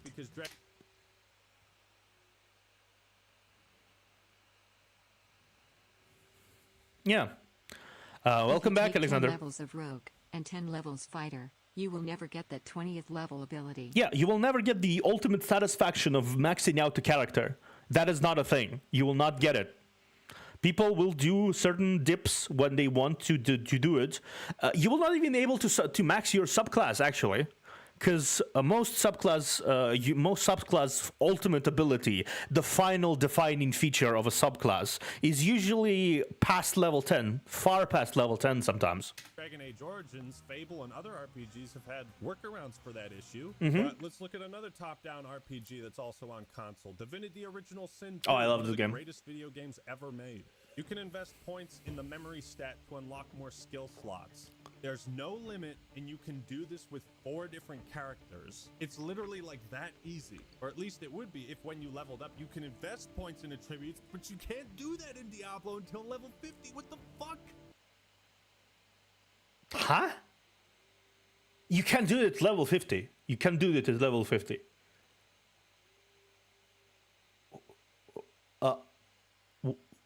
Why? Why not just give it immediately? It's not like stats in Diablo 4 matter much. At least give the ability to control how you want to level. I don't know. I don't know. What were they thinking? Look, these are 2 radically different kinds of games, but the point is... Good luck, Alexander, with your treatment. Sorry if I... Time for me to sleep. Tomorrow I have to go for treatment. Yeah, good night. Good night, Alexander. Thank you for dropping by. Fuck ton of RPGs. I have a lot more fun with this than this. That's I think that is a part of personal preference at this point. That is just a part of personal preference. You don't. It's not really something you can be. You can blame on the game. It's not really something you can blame on the game. That's something you have to sort of understand for yourself, because ultimately, when you play a game, you have to. Night. Everything you have to accept the limitations of certain games. If you play D&D, you sort of accept the fact that you need to play a class. D&D 5e, you need to play the class. You need to level Barbarian, you need to go full in Barbarian. You can't just go, I want to play a Barbarian that can also cast spells and resurrect allies and be the greatest Grand Mage in the world. Just because you told I want to do this does not mean the game should grant you this. That's not something I don't particularly agree with it. But in a game such as Diablo, I think having an easier time switching skills and switching builds is something you should have. More skills, maybe not. Switching skills, yes. The limitations on skills and the backwards-ass design of scaling difficulty have basically killed any long-term enjoyment I could have had with this game. You blew it! Diablo 4 is plagued by so many what the fuck were they thinking type of issues. It's almost comical. What the fuck? You know how when PC players play a first-person shooter and they lose their mind if they can't control the field of view? That's exactly how I felt playing Diablo 4. Like, bro, why is the camera so zoomed in? I noticed that too. You can't zoom back out of the map on your own. The game includes zoomed back sections, but you can't zoom back on your own for some reason. StarCraft 3 that lets you zoom out further than what the base unless they patched it in later. Zooming out is one of the biggest features they flaunted when they were promoting StarCraft Remastered.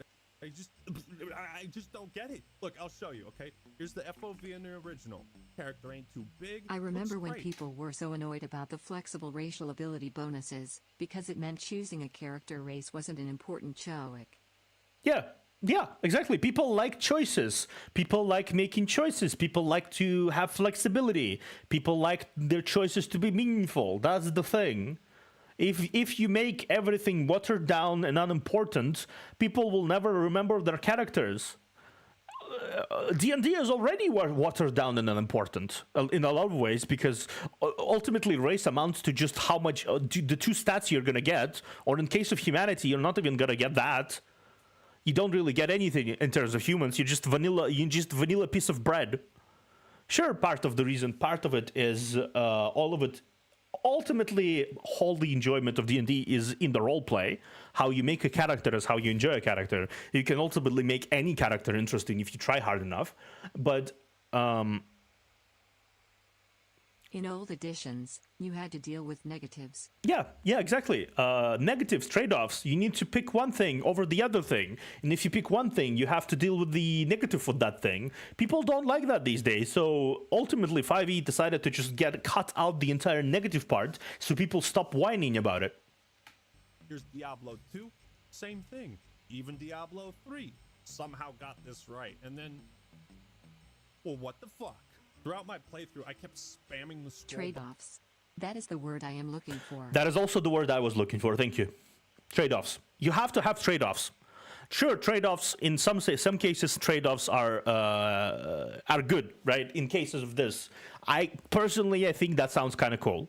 That you have this amount of abilities that you can use and basically focus on in the entirety of the playthrough, right? And you unlock your ultimate, and that's how you go. You ultimate, you play the abilities, but there's a caveat in that. You should be able to switch those things if you don't like them.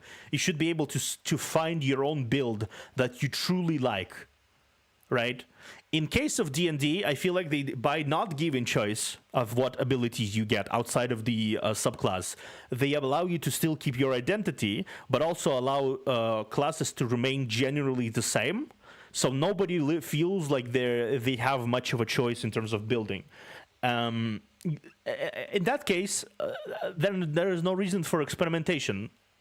There is no choice. It's not like you can just level back and choose and say, my character suddenly forgets how to be a berserker and gains the ability to shoot lightning out of their ass. That just does not make sense in context of a character. Like, right, that wouldn't really make sense. But in case of Diablo, I think it should be possible to apply different skill sets because there's choice, and that choice should matter. Button in vain, hoping it would zoom out, but it never does. Wait, hold the fucking phone. You can zoom out? I've been playing for 20 hours, and now when I'm in hell near the end of the goddamn game, it can finally zoom out? Why couldn't I that's bullshit. play the rest of the game like this? Yeah. I like to be... I'm a strategy game player myself, too. I like to zoom back and have the bigger picture in mind. I was always really annoyed that the field of vision was too zoomed in. It was not a third-person RPG. I don't want to watch my character's ass. If I want to watch my character's ass, I would play Dragon Age. Why does it only zoom out at parts where the developers want to show off the level design? The level design's beautiful, but... Level design is cool, but I don't give a shit. Why do I even have to complain about this? It just Why? shouldn't be an issue. Just Yeah, let me no. zoom out. It's not like it's not like it requires to be a programming genius to include a zooming back camera. I can include a zoom back camera in a game if you give me the tools for it. I can do that. Hire me, Blizzard. I can come into the office and I can give you. I can do this. I know the code. I helped my friend do an indie game. I know the code. I figure we might as well discuss the side content Diablo offers. I don't know any coding whatsoever. I never trained for it, but I know the code for that because he taught me. It takes about half an hour to do, unless your code is a cheese paste, which it probably is. Well, most of it is pretty fun initially, like the dungeons. Some side quests have interesting bits of story, and the strongholds are fun, lengthy battles. These activities get old real quick. If they don't have any variation to them, yeah. It's pretty obvious they had a quantity over quality mentality to ensure there was a lot of content for players to grind and... That is the standard mentality for RPGs these days, I think. The big RPGs, anyway.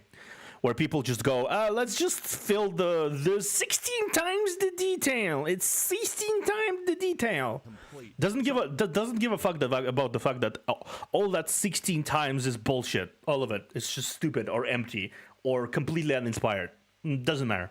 There's 5 main areas in the game, and by completing the side content, you earn renown, which lets you unlock important things like extra skill points, more potion capacity. Sure. It's pretty much necessary to max these things out after you beat the campaign. Sure. Problem is, once again, as a result of the live service, Blizzard intends to reset the renown you've earned with every season. No. Just no. That reeks of desperation to me. that reeks of desperation and complete lack of any creative capacity. You don't know how to make the game engaging, so you make it punishing to be engaged. That's... to return back to about an hour and a half ago, people have shitty taste in games. Why is this a problem? If they enjoy that. Because most Diablo personal opinion. fans fucking hated grinding for it. I don't know why they are holding on to the idea that refarming Renown will be fun. It's not fun. It doesn't sound fun. It doesn't feel fun to play, and it feels punishing, actually, to be in any shape or form invested into the game and maximizing anything. And then you go back into the game, and then you realize, oh shit, your levels are reset. It's like same thing going on. Imagine in a D&D campaign, you were playing with a GM, right? GM, and you was like, okay, we spent the last year and a half going through this campaign, right?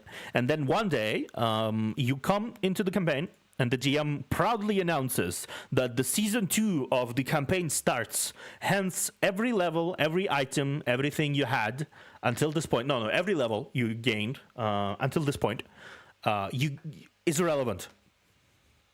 You're back to level 1. Just nothing you did matter. No, nothing you farmed mattered. Nothing. Would you play that game? Just asking people. Would you play that game? I don't think you would. Yes, the good old days of undead stealing your levels. Oh dear! Oh no! Undead stole my levels. Yeah, exactly. But still, would you, if it wasn't not like a mechanic, if it was nothing, but you just came into the game expecting to play level 15 druid or something, and then you realize you're now level 1 druid instead of level 15 druid, and all your sheets have been appropriately reset. You still keep your items, you still keep your storyline, you still keep your everything, but all your levels have been reset. Or maybe not a good example. Another example that could be is that you came back, you did this whole reputation system with the guild, right? And you have been farming quests with that guild in your campaign. You have been greeting the NPCs. You have been interacting with the leaders of the group. You helped the group win the war and establish themselves. You truly changed the world. And one day you return back with all your levels, level 15 druid, and then you realize that every single person of that group had a collective amnesia. Every person of that group, every person of that group you just interacted with for the last year had a collective amnesia, and now nobody remembers you, and every single meaningful relationship you made within that group is now null and void because the GM said it's now season 2. You need to refarm every single relationship you made within that game. You need to do that now. You have all your levels, you have all your items, you haven't lost power, anything, but everything you did was completely for nothing. I don't want to do the same side quests again. They're fucking annoying and they're a waste of time. I don't want to have halfway to re-clear through the a same 40-minute pointless video. dungeons for no reason. You've probably seen people say stuff like, if I don't want to have to grind Renown again, if I have to grind Renown again, I'm not playing anymore. Let him and click I'm sitting OK. over here thinking, Thank you, Bobby. To myself. So if the side content is that bad, if it's so boring that you never want to experience anything like it ever again, then that's not content. That's not content, that's chores. Dude. Those are chores. Yep, exactly. You're at the grocery store right now. You going down the list. You just checking marks. You clocking into the office. You're doing 5 to 7 job, even though you are not getting paid to do it. Checking off a list. You are being fucked so hard by Blizzard. You are being fucked in the ass really repeatedly every day you play the game, and you're enjoying it. You're enjoying it so hard. You know, maybe these activities are worth re-examining and redesigning to make grinding Renown a fun experience so that players are open to doing that again. In the promotional videos... Gasp! Making interesting content would actually make people enjoy the game more and play the interesting content. What a revolution! Blizzard kept reiterating how much content there is, and that players will never run out of So much content. It's been created to feel full of things to encounter, Yes, full yes. of secrets to discover, full of characters to interact with, full of stories to find. You have so many activities that you might run into. Diablo 4 offers so much more for players to do than ever before. We've really crafted the world to feel like there's always something just around the corner to find. Every single time you come back to play Diablo 4, there's going to be new stuff for you to experience. There's over 120 dungeons to play through and find. We've got almost 150 dungeons. I love how these developers repeatedly say how much of things there are, because that's the only thing they can tell about the game. Just how much things there are. If they can't tell exact concrete reasons why this is so good, they just say big good. It's like a dude who never had sex basically comes up to the girl and says, "Hey girl, I have a big dick," and that's it. He isn't handsome in any capacity. He probably had never even he doesn't even know what sex is really, but he knows big dick. That's it. Sure, it might be worth it for someone, right? It's like so big, so much stuff to do, right? So big, so good, so big. There's no substance to it. There's nothing else there. He isn't interesting in any capacity. This person isn't really fun to talk with, or handsome, or pretty, or anything. It's just big dick. Cool.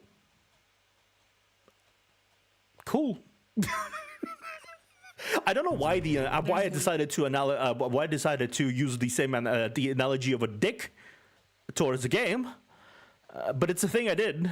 To never be an absence of something to do. It's really just going to be a way to keep coming back and experiencing more Diablo 4. It's usually a red. See what they talk about? How they talk about it? They talk about it in a way that does not allow any specifics. They talk a bunch of bullshit, and none of it makes any sense to me. Oh, there's so much to do, so much to do. Explain what exactly there is to do. Why exactly should I return? So much to do. There's so much to do. There is so much to do in a trash can. There's lots of things to do in a trash can if you really want to. Why would you do that though? You can pick trash. You can set it on fire. You can piss in it. I don't know. There is so much things to do in a trash can. Doesn't make it less of a trash can. Flag when I hear developers talk like this, because what they're actually trying to say, if you translate it, is our game is going to have endless amounts of boring, tedious, and shallow activities. Exactly. They focus on the scale of content instead of its quality. They prioritize the grind instead of the fun, exciting, and the... Who'd think that if players find the game fun, they will return to the game? Look at, I don't know, Risk of Rain 2. It's a fairly obscure game. There's not a lot of content. There is like, what, 6 maps? 10 maps, okay. There's a different variety of enemies you need to collect, right? And you just go through the same game over and over and over and over again. Because it's roguelike, but still, you go through this game over and over and over and over and over again. This game is more fun with friends doesn't mean much, because filing your taxes is more fun with friends. Yeah, 10 map, 1 DLC. Exactly. There's 10 map, 1 DLC. 10 map, 1 DLC. Yeah. And you go through the game over and over and over and over again. But guess what? It's fun. So people go through the game over and over and over again. And some people probably have more hours played in Risk of Rain 2, which is a single purchase with DLC, than they go through Diablo 4. Because there's more enjoyment in what quantity of content there is in Risk of Rain than there is in the sea of content that is Diablo 4. Because Risk of Rain is quality, Diablo 4 is quantity. And people will abandon it eventually. Nobody will remember this game because there will be Diablo 5. And then people will jump to defend Diablo 5 because Diablo 5 is totally cool. It's totally better. It's totally going to be better. It's totally going to be... will not have any problems. Diablo 4 had because, of course. New. I don't know, man. I guess I just don't get it. I don't understand the appeal of having my progress and my character reset. I don't either. And then having the devs try to pass it off as a feature and not a corrupt save file. Mm-hmm. You know, getting to level 40 and saving up enough money to buy a mount in WoW Classic was a big deal. I felt so accomplished after I did that. Yeah. That I could explore the world much more efficiently. Yeah. But more importantly, Blizzard didn't take my mount away after 3 months and say, No. go do all that shit again, asshole. What's next on the agenda? Stats and loot. The bread and butter of most RPGs and the main reason people play them for hundreds of hours. Yeah, On some occasions, you do get a nice reward depends on the for RPG, but yeah. or defeating a boss like this amulet that summons a barrier, or the Mother's Embrace ring you get from Lilith. But these are extremely rare in the campaign. Okay, show me. But I find the majority of loot drops in Diablo 4 to be terribly unexciting, to the point where I hardly read what most items actually do. And at a certain point, I just walk past chests because they rarely hold anything of interest. I did notice that, yeah. A lot of the loot in Diablo 4 I played with didn't really seem weighty, or didn't really mean much. Sometimes I already had items that are much more, much stronger than the item that was presented to me had. Like sometimes I was like already equipped with stuff because I rolled good on like loot rolls or whatever, or maybe I just like went through it in a weird direction. Either way, there was sometimes just like bad loot there that I just didn't care about. I think the loot is extremely boring for a few reasons. Number one, it all looks extremely generic. Maybe it's because I'm playing as a druid and just the druid. Yeah. The fact that they couldn't even afford to make better PNGs for weapons, that's depressing. That's depressing. Like, okay, chat, real quickly. Tell me, what's the difference between the gold item and the gray item? Just really quickly, look at this and tell me, is there any difference? I see nothing. There's just like, okay, 2 spikes. Like there's a big bulky stick of gold quality, which I assume is rarer. And there's like a big spiky thing that is like not rare.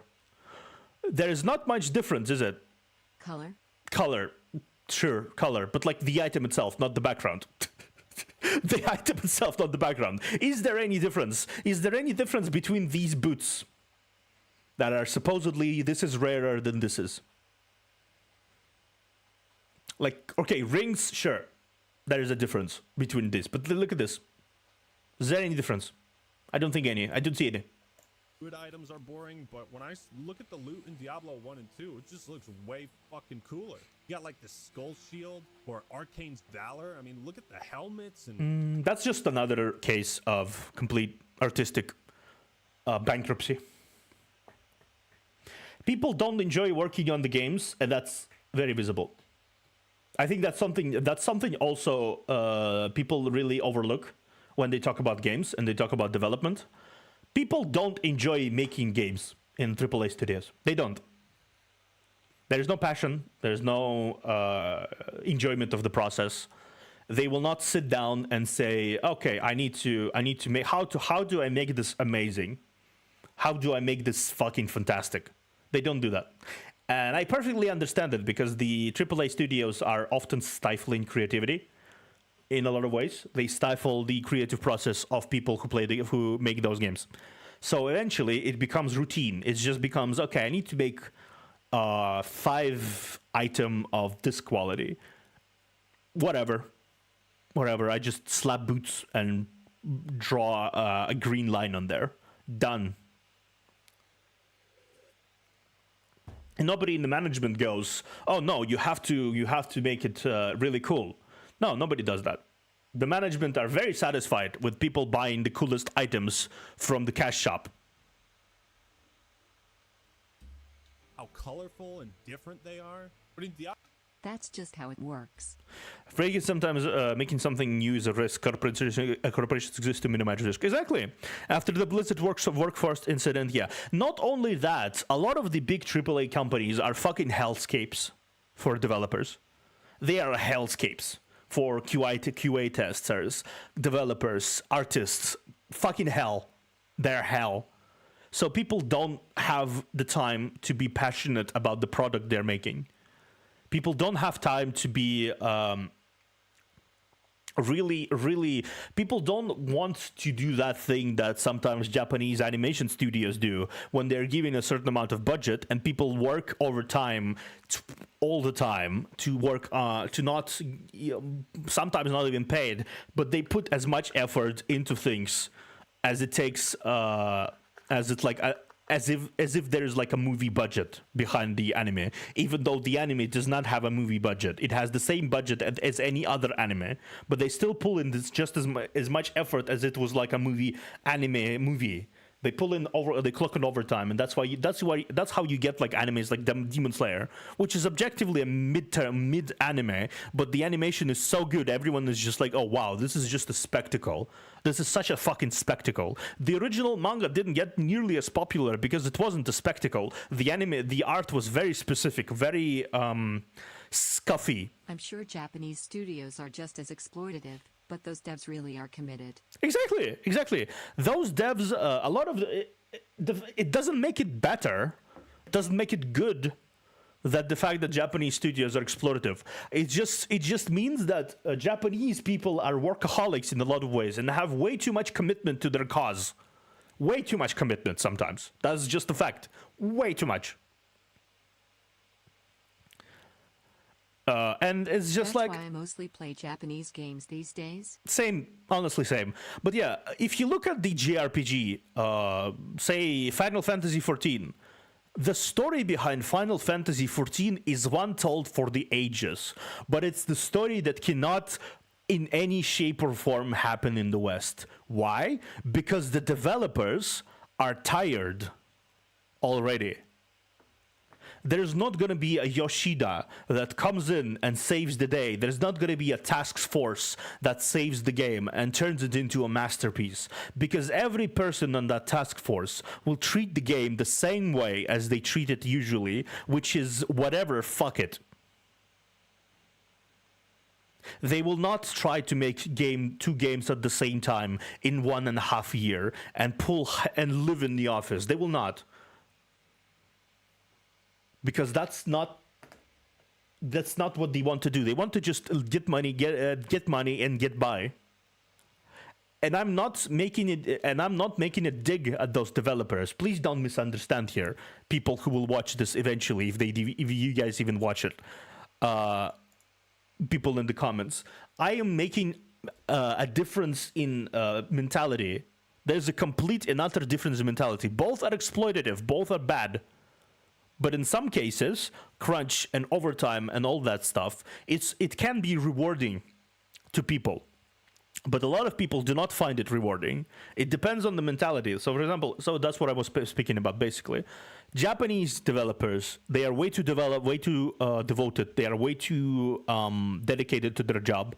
Even if they're exploited, they're still going to do their best, right? And that's kind of bad, because that leads to really a big amount of stress, depression, and what happens at the end of the road, and what is big statistic of Japanese going to the forest, to a very specific forest, for a walk. I'm not gonna say what exactly happens there, but you sure. But you know, if you know, you know. And on the other hand, you have the games that are completely broken, underperforming in the West, and they're not gonna get fixed because people don't give a shit. If they're paid, they're paid. Rewarding exploitation increase exploitation, but at least they care. Yeah, they give a shit. And that's not to say Western developers suck because they don't give a shit. It's hard to. If anything, it's unrealistic to expect people who work in these conditions to give a shit. That's why that's why indie developers are usually the most passionate. That's why indie developers usually take the most risks. That's why indie developers usually are fully committed to the cause and fully committed to working in their fucking attic for $0 for a year just to get the money back from their game because their game is good. That's why fucking Sean from No Man's Sky, he sold his house to fuel the game. He just fucking sold his house and lived in an attic for half a year just to make a game Joe Danger, which ended up being good, but still, he fucking sold his house. That's how committed this guy was.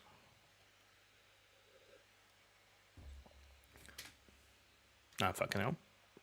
Diablo 4, when I find a pair of boots, I feel like it's the same fucking pair of boots I've already seen 100 Tangent done, sorry. times. Mm-hmm. Am I the only one who feels this way? Am I missing something? Am I tripping? You know, maybe it also has to do with the fact that every item takes up the same amount of space. Look at Kingdom Hearts. Mm-hmm. All they needed throw Mickey into a Final Fantasy setting with a sword, and instead they made a whole multiverse with lore and history. They went way too hard on Kingdom Hearts. I can agree with that. Maybe Kingdom Hearts is not exactly my taste of game because of how convoluted the story is and how much it requires you to know to just understand what the fuck is happening. But on the other hand, they went way too hard on Kingdom Hearts. That is like absolutely correct. They did not need to go this hard on Kingdom Hearts, but they did. I can agree on that. They did. Icons all look so similar that in my brain, it all morphs together. Yeah. There are very few moments where finding a piece of loot is genuinely exciting in Diablo 4. That's kind of a problem, isn't it? Or, look at Five Nights at Freddy's.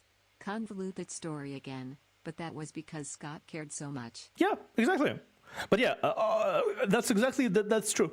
That's very, very correct, Frederick. These franchises have such a deep lore and history and so much games and everything and so much profits because the creators gave their entire soul into those creations. And sure, maybe some of them might be not the best people. Sure, sometimes the scandals exist. Sure, things, yada, yada, yada, yada. But the product of passion is always going to be better than the product of a conveyor belt. Diablo 4. Conveyor belt. Risk of Rain 2, passion. Big difference. Kingdom Hearts, passion. Final Fantasy XIV, passion. I would say even World of Warcraft, passion. World of Warcraft was always a product of passion until recently, where developers started caring less and less and less and less about anything because of the new developers appearing and everything, and etc., etc., etc. But still, it was a product of passion until recently.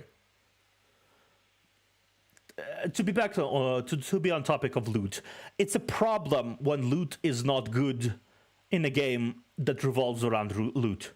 It's a problem when you don't shout and jump up from the game, from your seat and say, "Oh yeah, I got this fucking axe of booba increase. I got this waifu axe of booba increase. Hell yeah, it's rarest quality possible, gold. Look at the pair of tits on that thing." It's like, you know. And part of that is because I'm also not a huge fan of RPGs that... Like when you roll gacha. Like when you roll gacha in that fucking Star Rail, for example. Or, I don't know, Genshin Impact or anything. Yeah. And everything. On the subject of FNAF, Security Breach was the worst received game. And it's not a coincidence that it was made by a bigger studio. Yeah, not only that, I think the game, the DLC was much better. The game itself, I feel like was stuck in the development hell a lot. So the more it is developed, the less of a passion there is for the game, and the less people give a shit, and the less quality the game will be. Because at this point, it's just let it out, just get it out. I don't give a shit anymore. Just get it out. I want to be working on something else, just not this. Get it out. Anything else, just not this. Just fuck off, please. I want to be doing something else with my life at this point. Yeah, right. And I don't blame them for it because, well, life is hard, really. Life of a developer is harder. Objectively is. Oh my god. Dump a bunch of meaningless numbers and stats into the menu and equipment. Remember how awesome it was?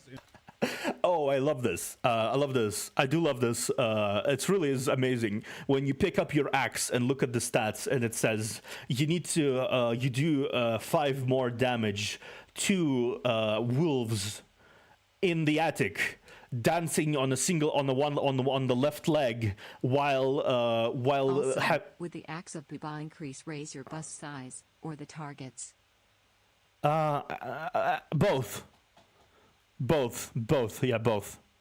Anyway, I do love the stats of an axe that I picked up that says you do 5 more damage to a wolf in an attic on a Monday evening with the rain outside, while dancing on a left leg, while also being after making a tattoo on your left shoulder that says "dick" in Japanese. I do love that. I do love me some stats like that. They amazing stats, very good, very rewarding to use. In WoW, when you got that first item that boosted your stats instead of just armor. Oh, dude, 4 strength, 4 stam, leather belt. Level 18. I think part of the reason I remember that in this clip became a meme is his excitement mirrored our excitement. Yeah. That was for a belt that he found at level 18. Yeah. I have never been even close to this excited for any item in Diablo 4. Just quick take. Every time you need to introduce convoluted stats into a game and basically hide the amount of bullshit there actually is on an item behind like a novel of explanations and conditionals, the item is worthless. When appraising the value of an item in an RPG, it really helps to understand the game's mechanics and what certain stats actually improve. If the That's how you make a build. You understand the stats, you understand where you need to go, and you understand which items you need to equip. That's how you make a build. Duh. If the numbers are too convoluted, then players aren't going to understand or feel any tangible benefit from increasing them, right? Again, you look at items in WoW, it's like plus 17 stamina. Yeah. What does plus 1 stamina do? Plus 10 HP. Yeah. Okay? You can easily wrap your head around that. Yeah. But because the sense of progression in Diablo 4 is so fucking skewed, now you find an item that's like plus 9 to all stats. And you're like, what the fuck? That sounds awesome. I'm only level 20. And then you look at what 1 point of strength does. And what does it do? Gives you 1 point of armor.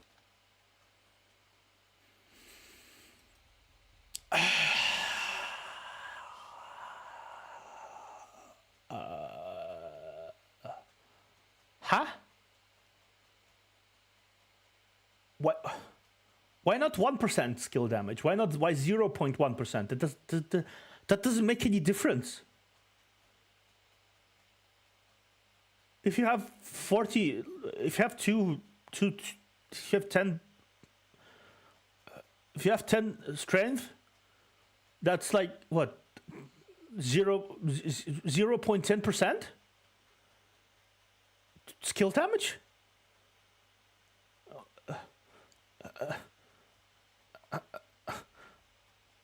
That doesn't do anything. You need to have 100 points in strength just to have 1% difference. What the hell? Okay. Okay, well I have 3,000 points of armor, so this is worthless. Yeah, this is worthless to me. I can't get over this. Like, strength doesn't improve your damage or nothing. What does strength typically do? It does improve your damage, but it doesn't improve it by a lot. In an RPG. I want to use this big. That doesn't make sense. Big ass weapon strength requirement. What the fuck is this? Damage? Okay. Bro, even in Warcraft 3, the strength stat did more than what it does in Diablo. Okay. And that wasn't even an RPG. I've never played an RPG like this where the core stats felt so fucking useless.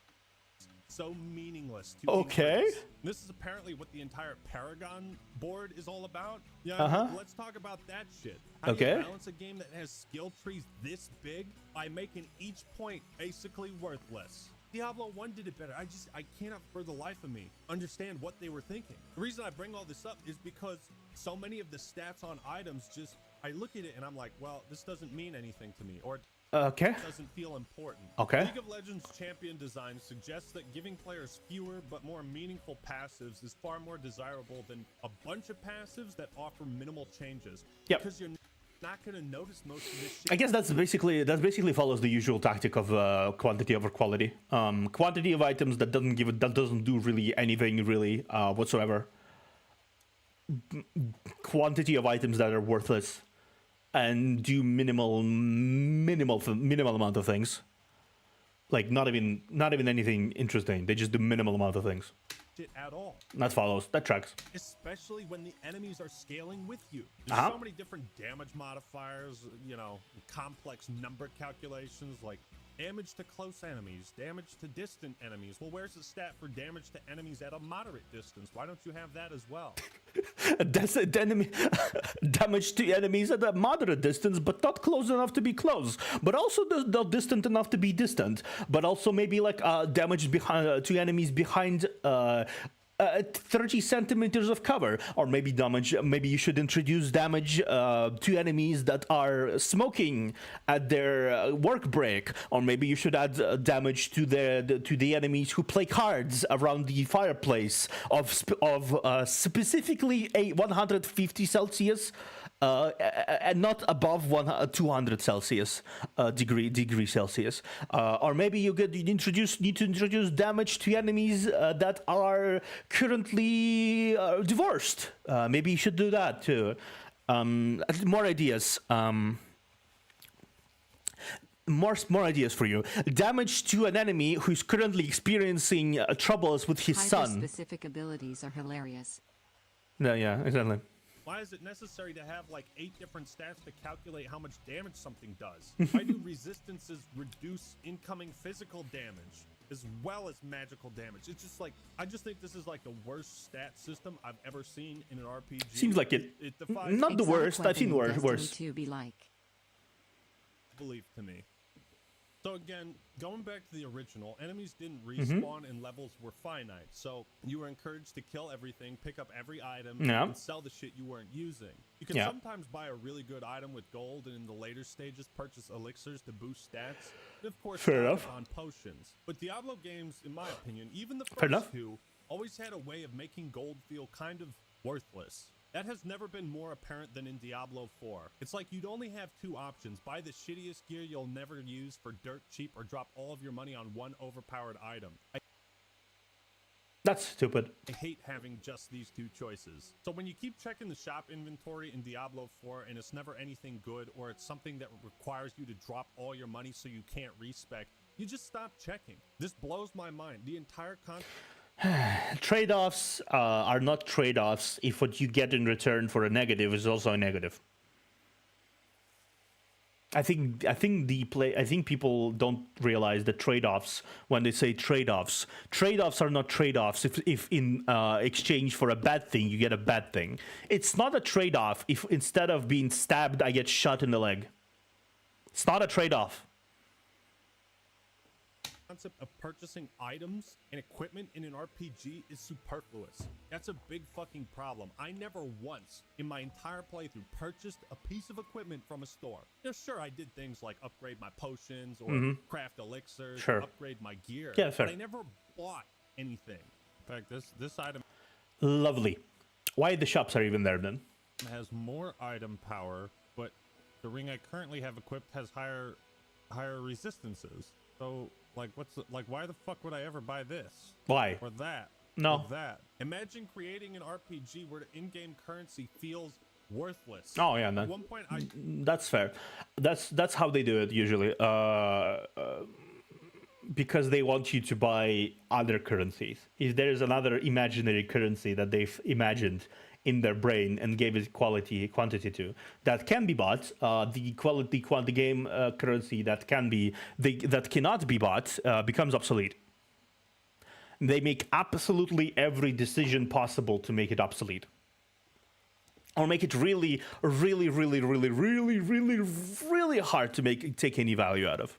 I stopped trying to pick up gold entirely if it was 2 seconds out of my way. And again, because the value of items scales Mhm. and everything is progressively getting more and Yep. more expensive, I feel like I'm only able to afford 1 or 2 items at any particular store. Yep. So I'm not about to drop all my cash on something that I'm just going to end up outscaling in an hour or 2. I think you've royally fucked up the in-game currency when taking 3 seconds to double back and pick up a pile of gold feels like a waste of time. So many facets of this game feel Yeah. superfluous to me, and I'm not saying they are superfluous. It's just how they feel to me. I don't think that's correct. That correction needed to happen here. They probably do. They probably are superfluous. Ultimately, if there are far better options of gameplay that it does not include those options, they are completely worthless. If not all options in the game feel equally important and equally possible to level up with and equally possible to get value out of, the thing that is less valuable than the other thing is completely worthless and should not be there. So in a nutshell, my playstyle eventually developed into, okay, I'm Mhm. skipping chests because those are worthless. I Yeah. run through all combat in the open world because it's unnecessary. Good if game. gold isn't in my path, I don't go back for it. Good game so far. I skip Amazing. through sections of dungeons so I can complete them faster. Yeah. I skip dialogue and side quests so I can grind the renown faster. Okay. I don't go into the cellars anymore, and it's just like, dude, I'm just skipping the game. Standard MMO player tactics. I feel like these games are now made for MMO players that complain that there is no way to skip the entirety of the leveling system, the leveling process. This is what the games are made for. Games are made for people who speedrun and then complain about difficulty, or speedrun and then complain that they don't understand anything about the game, or they don't remember the story, or the story sucks. Well, to be fair, though, story sometimes does suck, but most of the time they just speedrun past it. Same with WoW players, actually. There's a lot of WoW players who were told, like, oh, you need to go into the... you just need to go past the entire story and go into dungeons. And then they don't understand anything that happens, and they don't have no attachment to the story. And then they also say, other people, that they just speedrun the story. And nobody actually understands that there is storyline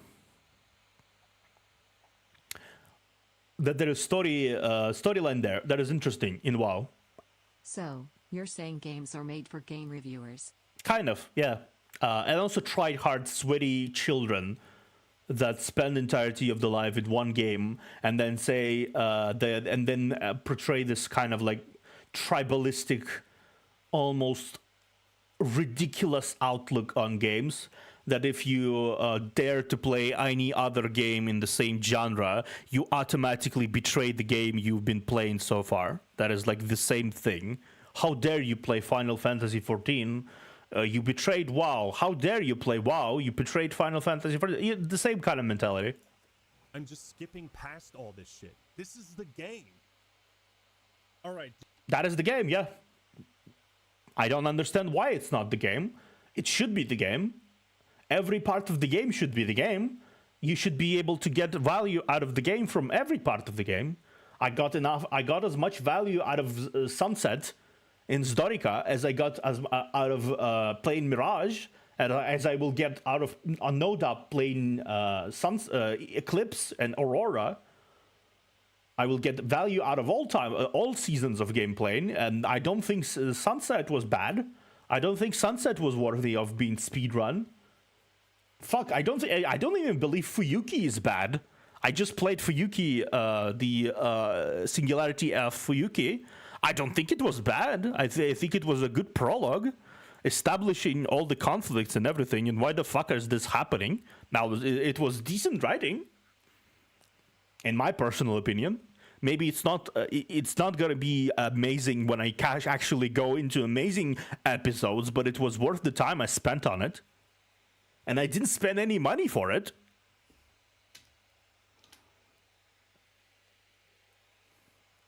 To be fair, though, part of it probably because it was part of it because I was a streamer and I had a lot of people playing with me, basically, effectively, and comment on it and actually give me advice and shit. But still. Diablo 4, you've got one last chance to redeem yourself. Okay. And that's with this story. And now it is the most underwhelming thing about the story, about the game. Is it any good? One of the most underwhelming things. Well, I'm pleased to say that the opening cutscene is pretty true. Fucking awesome. True. It begins with some grave robbers who are in way over their heads. They stumble across a power, the likes of which they can't even comprehend. And immediately the game establishes that sense of terror and fear that was sorely lacking in Diablo 3. Then your character arrives in a town, you clear a dungeon of demons out for them. Yeah. You head back and start celebrating with the townsfolk when all of a sudden, oh shit, you're poisoned. This guy brings you to a shack where they perform some kind of satanic human sacrifice ritual, and it's like, okay, all right. You got me invested. Yep. So while there are some decent moments here and there, after the intro, there are cutscenes, Pengi, 2 of them actually. Introduction, the story takes a fucking nosedive, like Amelia Earhart. Yeah. The beginning and end of Diablo 4 are the game's strongest parts, narratively, likely because there are only 2 pre-rendered cutscenes that sandwich the rest of the story. 2. One at the start of the game, one at the end of the game. I saw 1 cutscene. The rest is just awkwardly looking at 2 sprites that are not moving at all, talking, occasionally doing a thing, and then walking into the sunset. Almost everything that happened in the middle is just a blur to me, which is strange because the setup for the plot is very interesting. You've got Lilith and Anarius, an angel and a demon who created Sanctuary. This is the first time we've seen like an archangel and a demon form some kind of an alliance. They seem to be the only entities on each faction with a desire to end the war between heaven and hell, or at least escape it. One of the major issues with the story is the parts that don't include Lilith, Mephisto, or Anarius. Look at this. This is the usual cutscene. This is how the usual cutscene works. Your mother's chosen. You'll see soon, bro. The seeds have been sown, soon will bear fruit. Galam will reborn, and so will. That don't include Lilith, Mephisto, or Anarius are terribly mundane. Cutscene. Dun, dun, dun, dun, dun, dun, epic storytelling. Characters are swapping in and out, and they get sit down. Off. You know, the scene after they're introduced. Some of them I even forget their name, like this guy who was in the tree, Nafane. I totally forgot he existed until I went back and watched my own footage. I think Diablo 4 story is further proof to me that Blizzard's style of writing has deteriorated severely in the last decade. You know, if you compare the end of act cinematics in Diablo 2 to 4, I mean, it's a major difference. Now, we are truly alone. The creators of Sanctuary, angel and demon, father and mother, are dead. I heard later that he was defeated.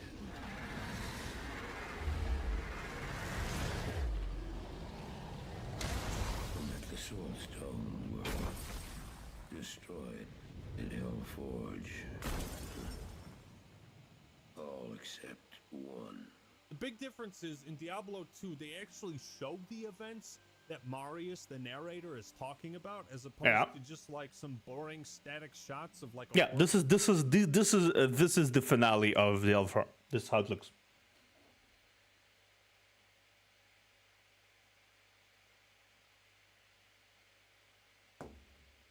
This is how it looks. First walking through the snow. It's why I seen like this. Lilith and Astaroth had made a deal. Look at this.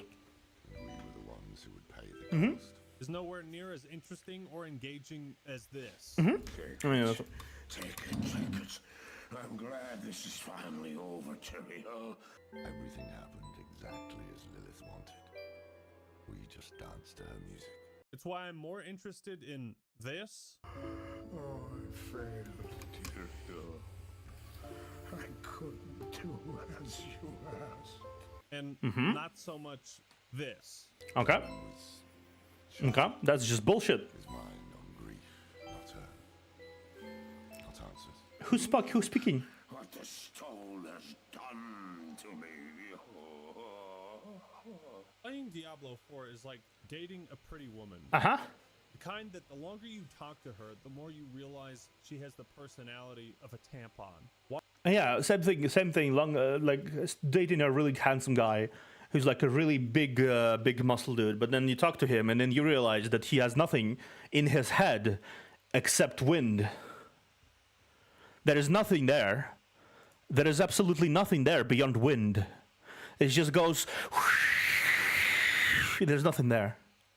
Wide as an ocean, deep as a puddle. Mm-hmm. Yes, there are hundreds of NPCs and several different towns, but the world design of Diablo 4 is a byproduct of the gameplay, less so the story. What do I mean by that? What are those words that are coming out of your mouth, Act-Man? Let me explain. The open world isn't there to service some kind of overarching or branching narratives. It's to create a big-ass map that the developers can litter with tons of activities to keep players busy and keep them grinding. You might have noticed that almost none of the optional dungeons in this game have any sort of story or history behind them. That's lame. I find the most immersive game worlds are those that tell a story while I'm playing.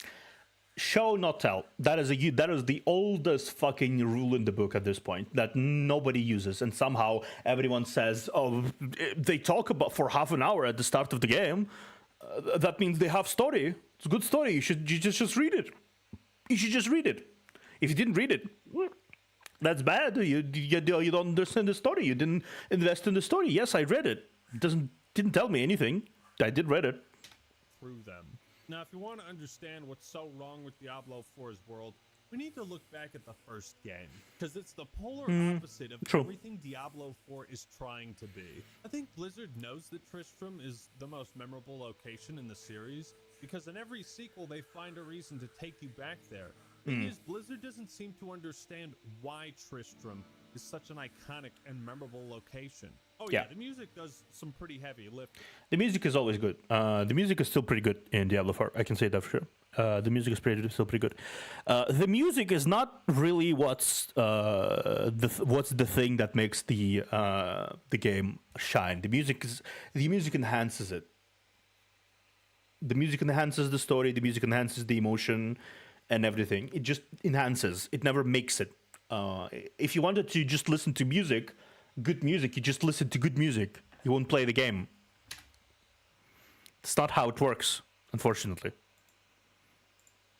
But the main reason comes down to this phrase. Okay. Less is more. Less is Bigger more. Isn't always better. Just ask my gargantuan penis. Diablo 1 took place in a single location, Tristram. And there were 8 characters that lived there, a couple cows, and a cathedral that led down to hell where the bad guys were. Each character offered a combination of advice, exposition, and insight for the player. Whenever you got a quest in Diablo 1, you could ask each of the 8 residents about it. This added important context and massive build-up to each quest. Yep. I saw what Farnham calls the butcher as it swathed a path through the... I feel like I find it fascinating how limitations of systems and limitation of game production made people be very creative about the way they approach things. Diablo 1 was made long ago, so they had to be creative. There was no technology to display all of these NPCs, all of these convenient items on all these convenient locations.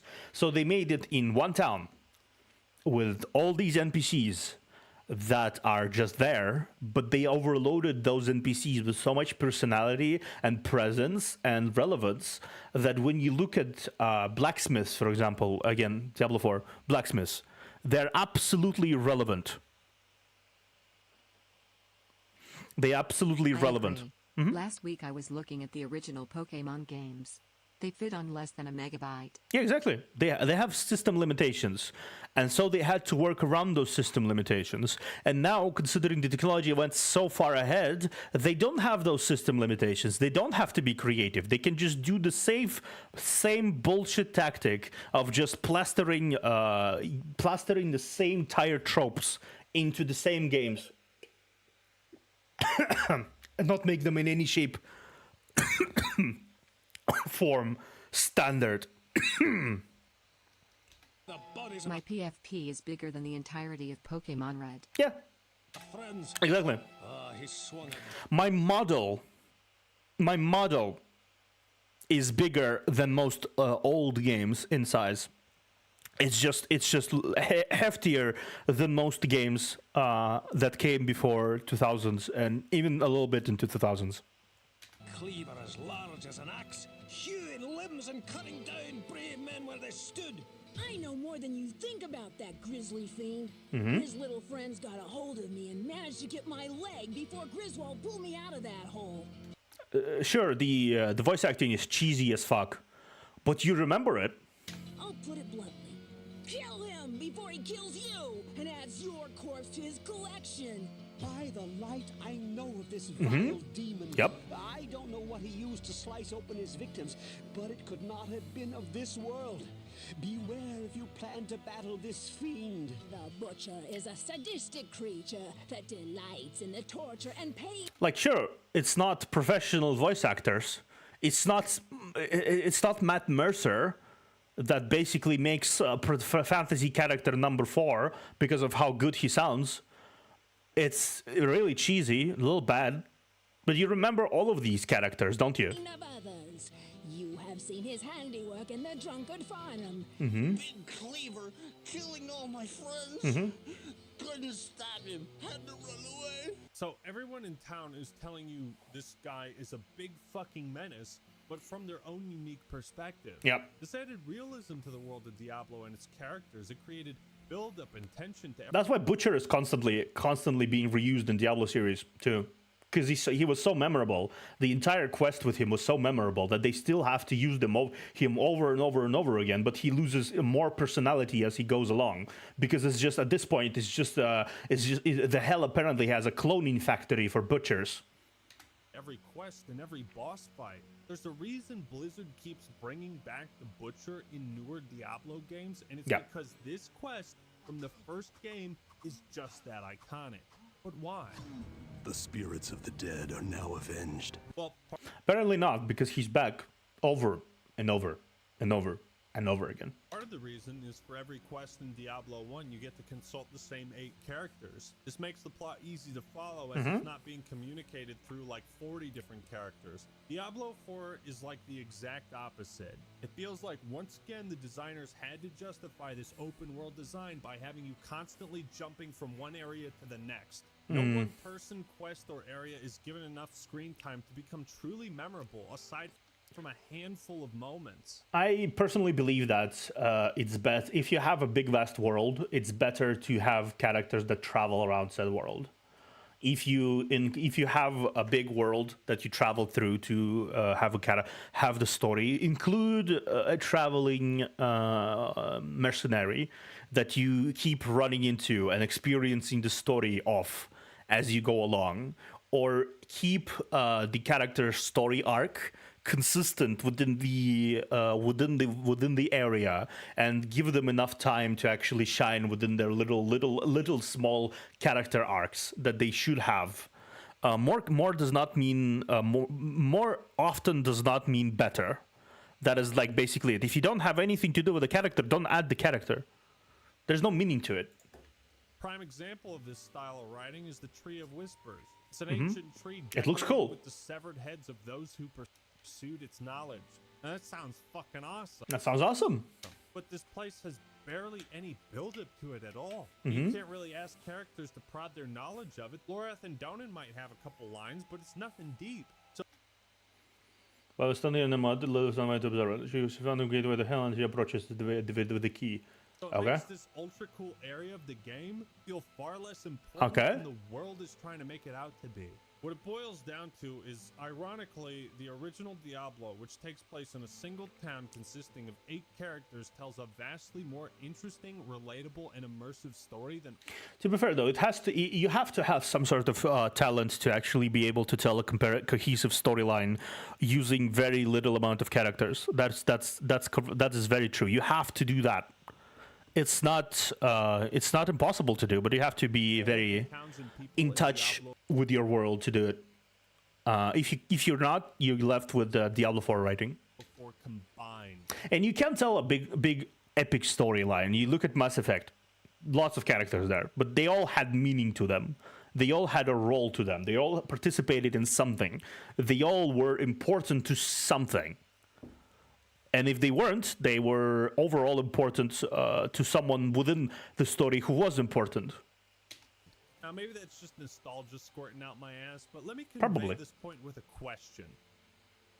Can you name a single blacksmith in Diablo 4? I'm gonna retaliate with this point. If nostalgia makes you think about better times that the times are now, nostalgia is not bad. People who say nostalgia as an argument against your argument are fucking stupid. Because you would not have nostalgia for things that were worse than they are now. You would not have I remember when the game used to be worse. You will not have a nostalgia for games that are worse than they are currently.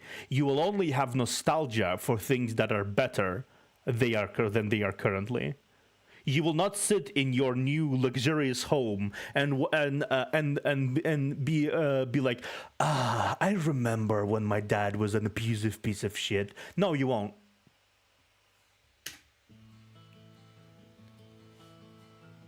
Also, no, I don't know any single blacksmith in the game. Even though I played it. I don't remember any character, honestly. Any character whatsoever. Or the story, much of it. That's what I thought. Remember Griswold? Whoa, what can I do for you? Of course you do. Mm-hmm. Now run with me on this for a second. Instead of having one blacksmith who's like an actual character that you can talk to, who also repairs your shit and sells you stuff, we now have 75 soulless, empty blacksmiths scattered across the land of Sanctuary, none of whom play any role in the story or contribute at all to the world building. That's dumb, but sure. This doesn't apply to just the blacksmiths in the world of Diablo. Also characters, vendors being basically the vending machines of the game that has no input to the world whatsoever, is the lamest development that has ever happened. I don't know. I don't really understand why quality of characters is not being prioritized over the amount of NPCs. Like, why do you need so much NPCs? If anything, making all these fucking models for the characters is a bigger pain in the ass than actually making less character models and adding more personality for them. I don't make sense. It's just okay. Before it applies to all vendors in the game. They serve no purpose outside of gameplay, which I guess it's fine. Like, it's lazy, but it's fine. Not only lazy, it's not even lazy. It's even more. It's spending too much effort on shit that doesn't make sense to spend it on. But do you see the conundrum? Since the to be fair though, at least making more models is tedious work that does not require more efforts, but spending less time making models and more time writing better characters, it does require more effort. So I retract my point. It makes sense. Diablo 4 is an open world game. If you take out 70 blacksmiths and leave only 5 or whatever, then it becomes tedious to find them.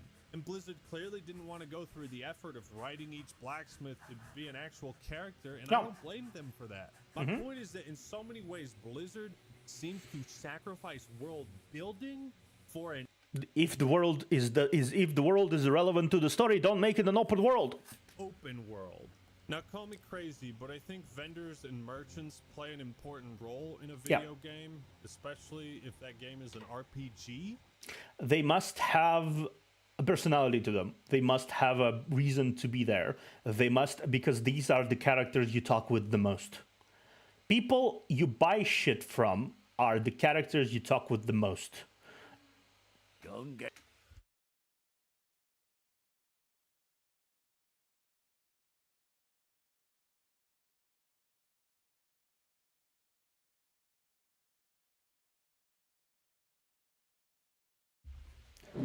Anyway, yeah.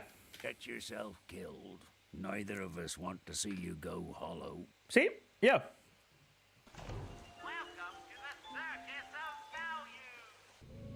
even if they don't talk to you much, they have to have a certain personality to them, something that makes you see the vendor in the area and go, oh, I remember that guy. He's so quirky and interesting.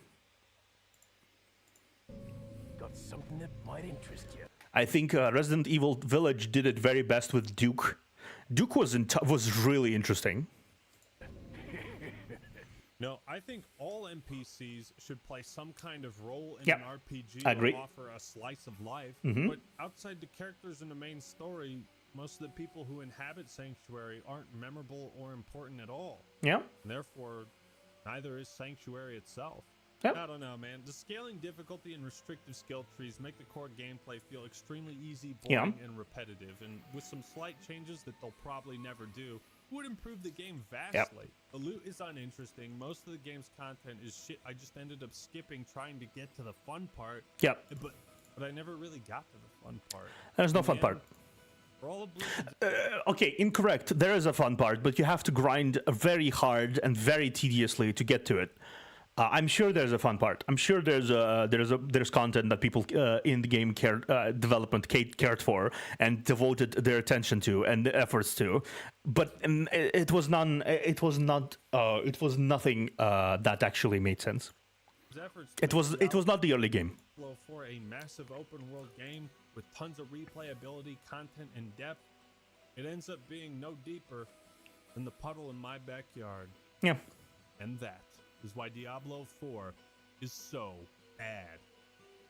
Thank you all for watching. Hope you enjoyed the video. Leave a like if you did, and subscribe to the Act Man. Yeah, subscribe to Act Man. It makes sense. Okay. No. That's my playlist. Okay. We're gonna go into this video. But how do you like it? Do you want me to talk less? By the way, chat. Do you want me to ramble less? Because it's been one video for nearly 1 hour, and I spent 2 hours on it. And I spent talking 2 hours on it. Should I maybe shut up a little bit? Should I maybe shut up just a little bit? Because I like the rambling. We're gonna be here forever if I'm gonna be rambling like that.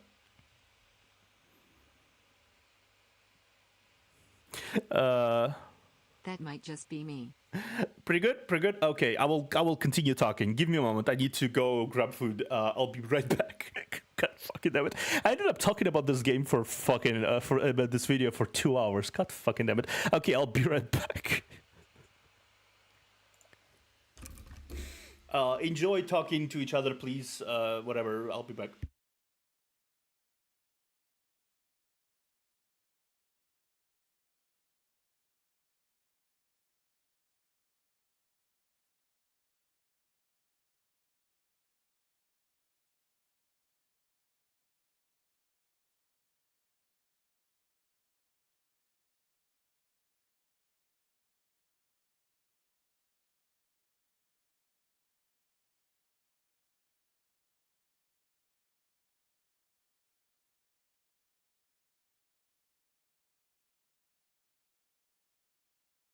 Oh, I want to recommend the Discovered Terra video from the Game Arc Nights.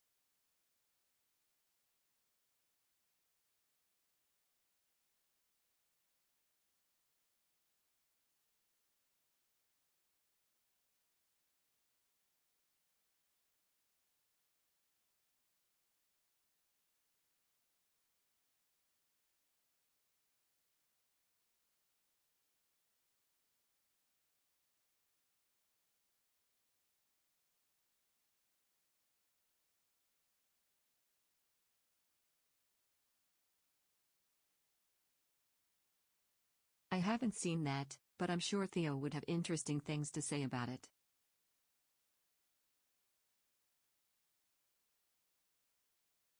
It's only 3 minutes for each video, so it would be short, I hope.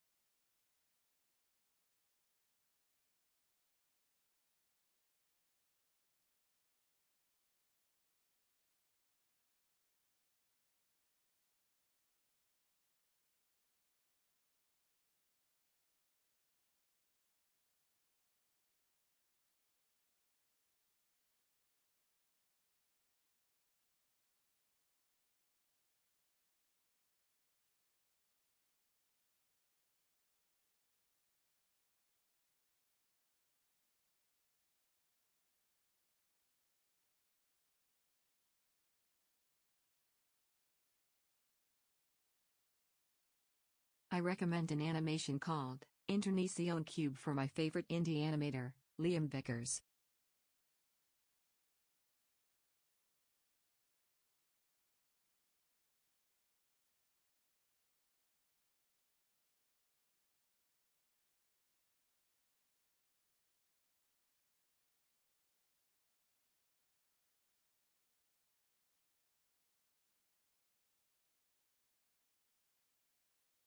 I don't know if it is to observers' taste, but it is full of weird little secrets.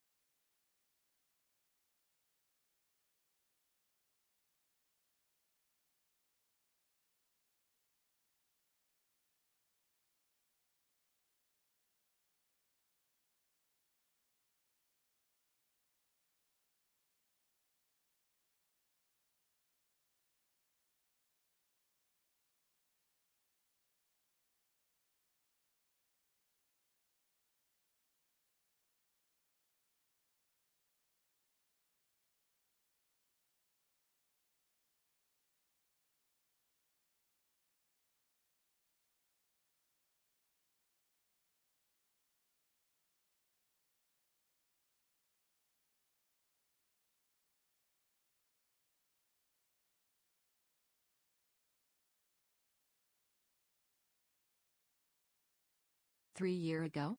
Damn, it makes me old.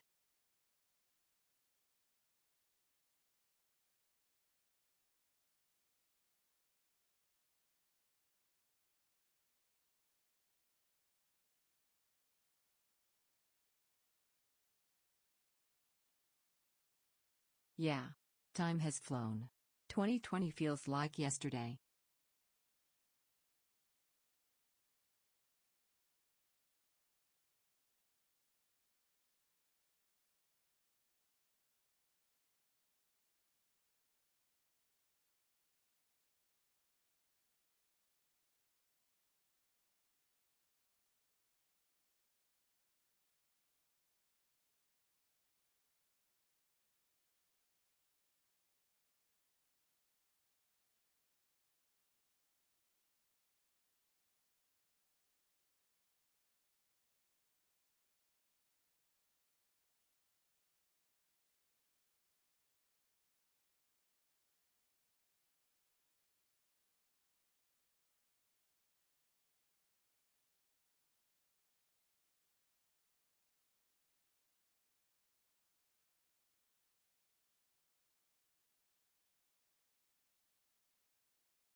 Oh, I just remember there are a video about inspiration of Arknight Nation too.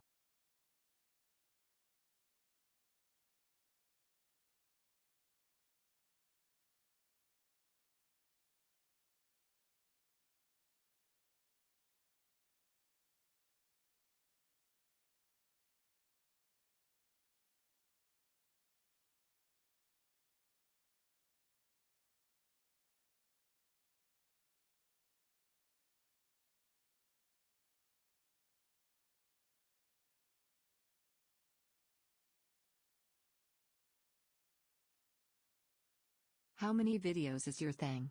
If it is shorter, we should probably do it first.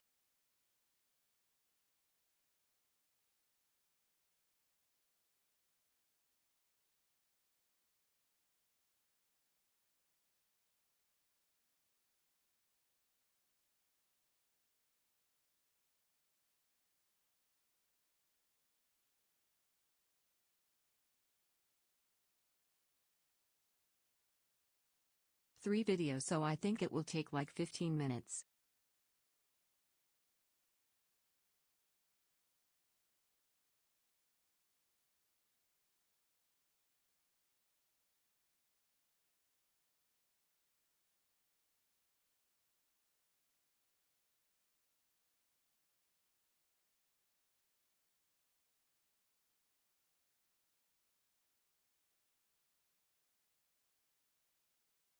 Oh, 11 minutes, Dumb Skull.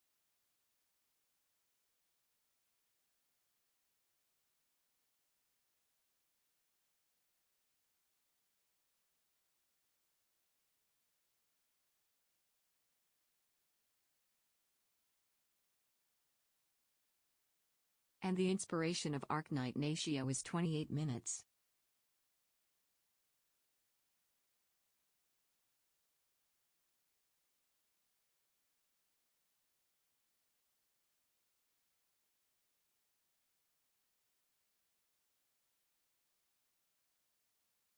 Okay. The IC original animation is 3 minutes.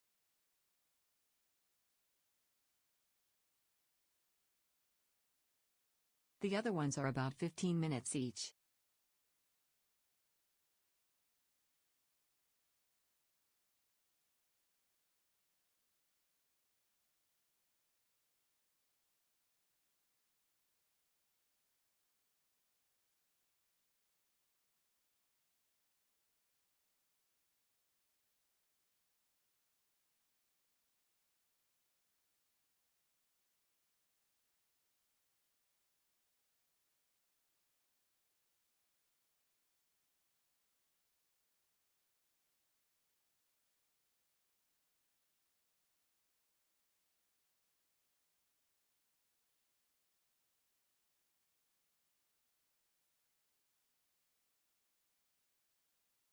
Double checked, 10 minutes each.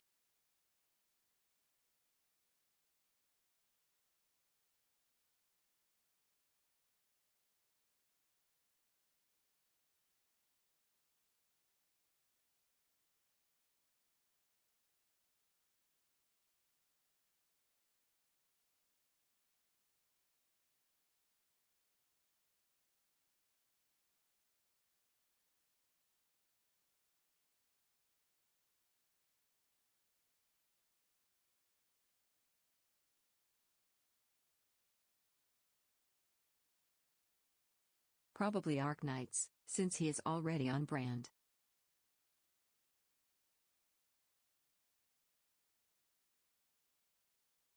Sound good?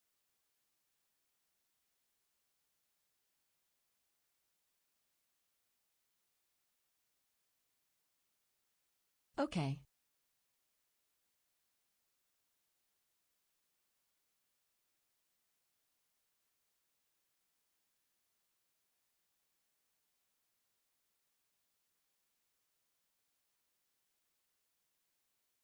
Hello, I'm back. Sorry I had to leave you with looking at the very sus face from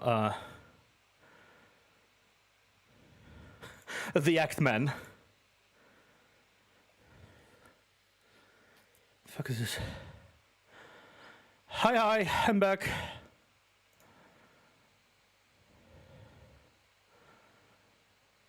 Ah, interesting.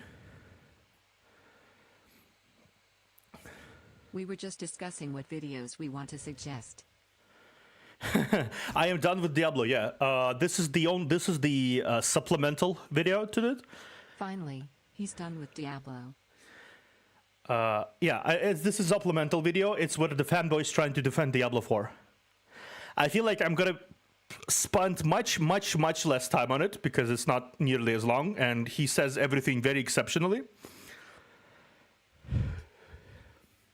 Oh, I just remember there are 3 songs in Arknights is in Russian. Oh, interesting. I didn't know that actually. But yeah, let's just quickly watch this video. I'm not going to spend 2 hours on this video. Don't worry about it.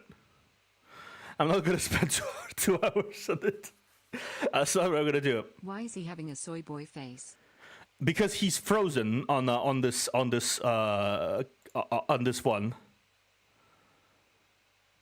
So just one?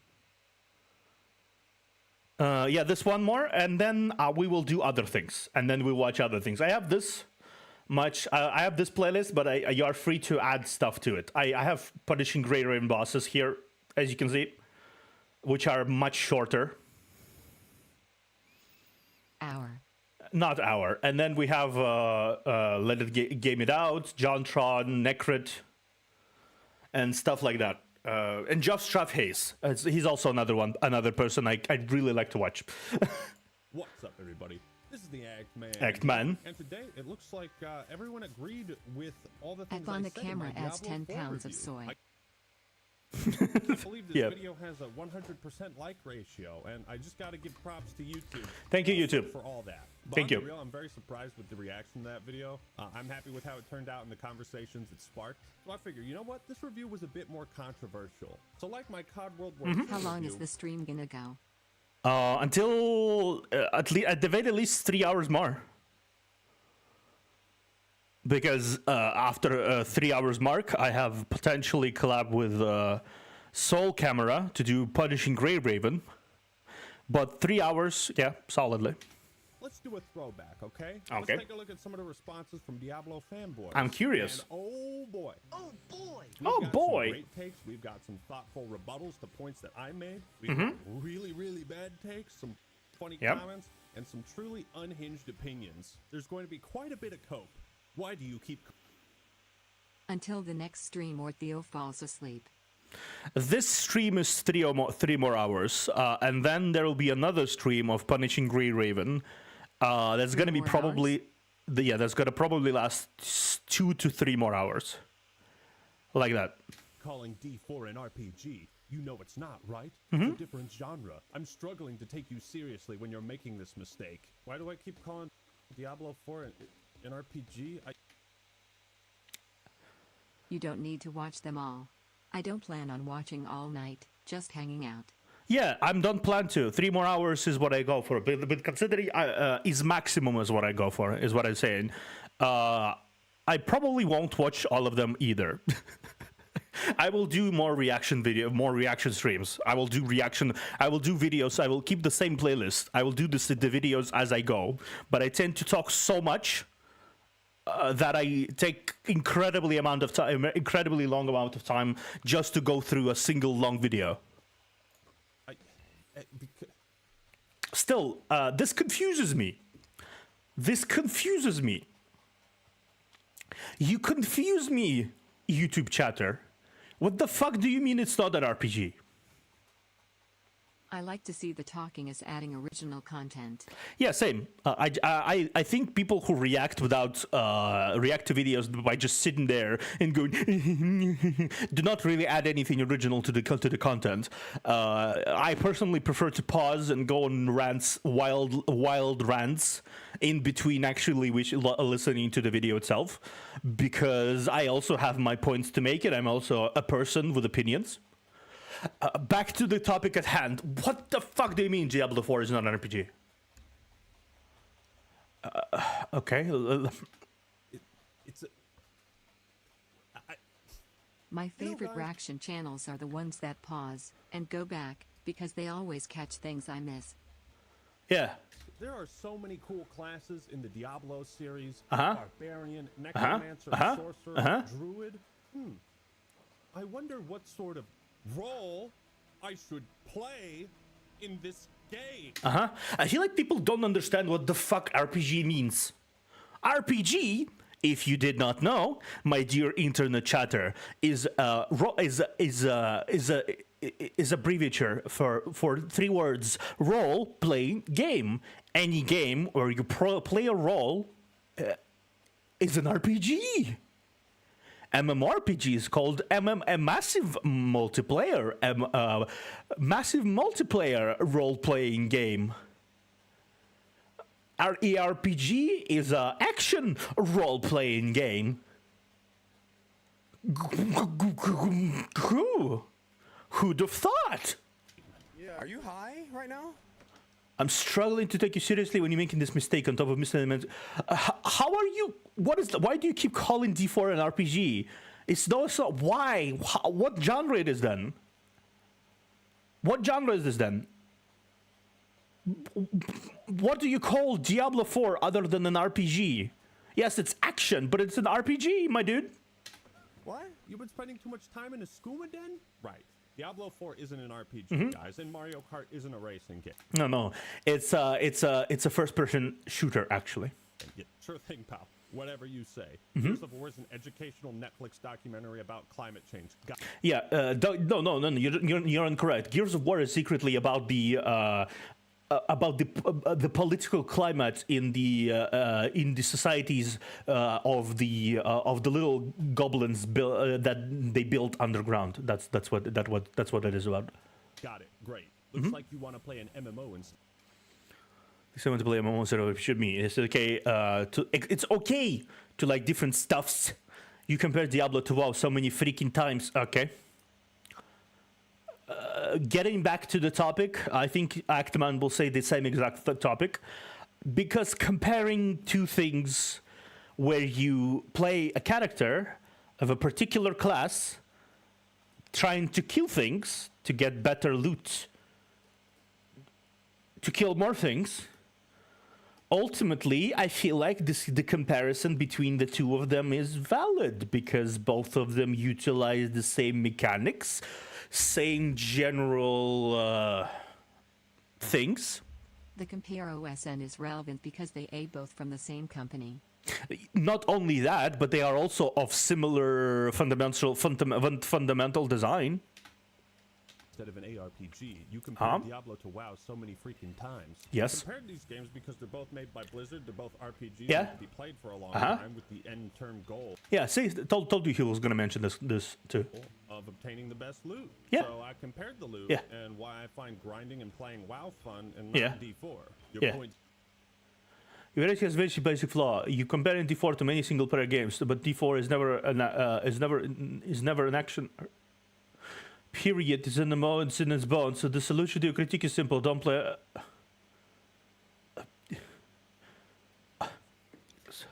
So is it an RPG? Is it a normal MMORPG? Is it not? Is it both? How is it that the entirety of the people who defend things in comments don't even have the same, like, not even like a same opinion? I don't want people to have the same opinion, but they don't even they make opposite points, and that somehow makes the game good. The fact that you don't even know the identity of the game you play. It has a very basic flaw. Comparing D4 to many single-player games. No, he didn't. D4 is never an action RPG. It's an It's literally called an ARPG. It's which translates to action RPG. MMO. If it was MMO, it would be called MMO. In its bone. What are you talking about? So the solution to your critique is simple. Don't play MMOs. We are under attack. People confuse me. People confuse me. People confuse me so much. People confuse me so fucking much, man. Oh, brother. Okay. What genre of game this is? Okay. It's an RPG. No, it's an ARPG. Okay. No, it's an MMO. Yeah. Now, one thing I want to say is... Not so fast, Act Man. Yeah. Who are you? Me? I'm your sexy alter ego. What is this? Like your dumb virgin face, I actually get bitches. You know why? Because I like Diablo 4. But you know what I like even more than Diablo 4?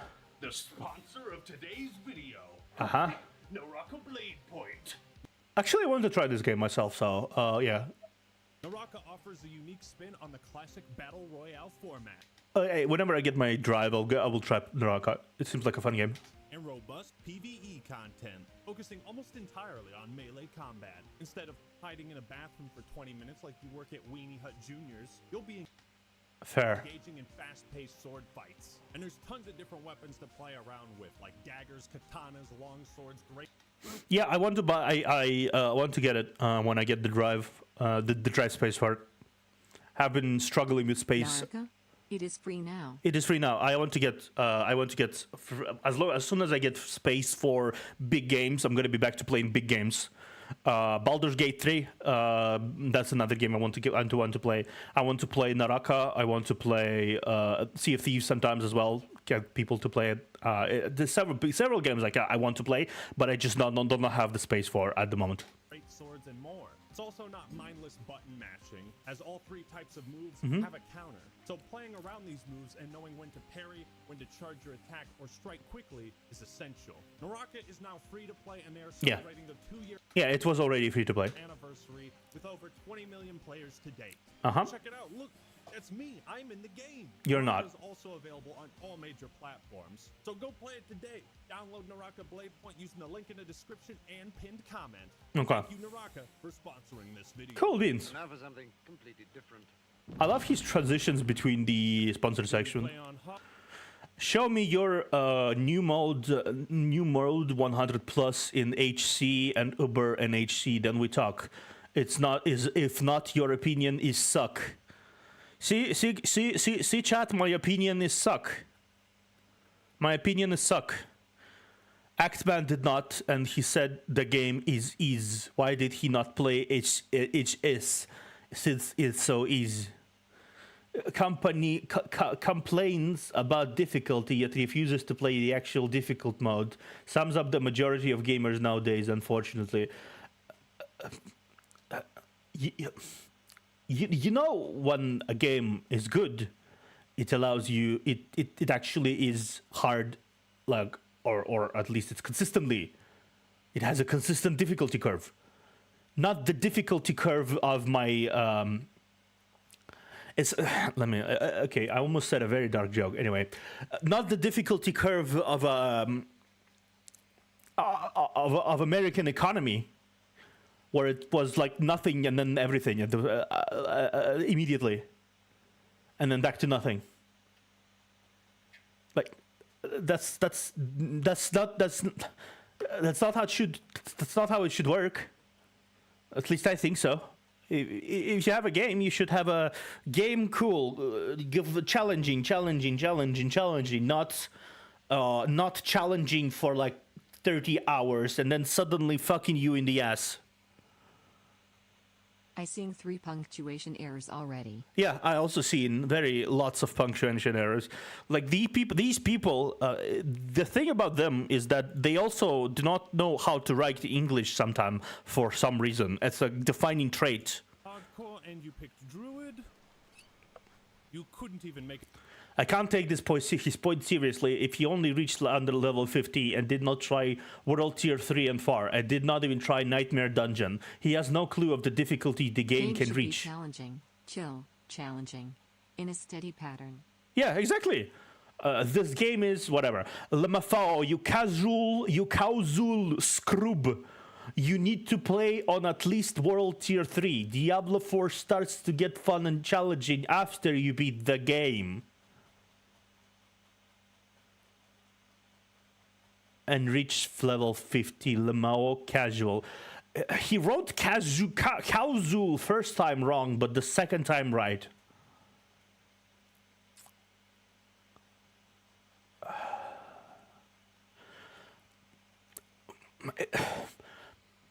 My dude, the phrase, the game starts to get fun after you beat the game, means the game sucks.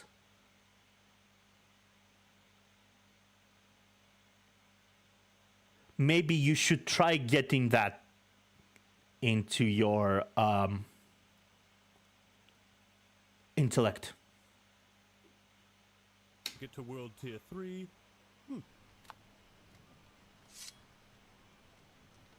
And I have expected this to be. Dang, this is a very strong opinion coming from someone with 0 Diablo videos and a sponsored video topic for a trending topic. But surely made it to endgame. Care to post a video of your level 100, or did you just repeat things you've heard other YouTubers said in the echo chamber?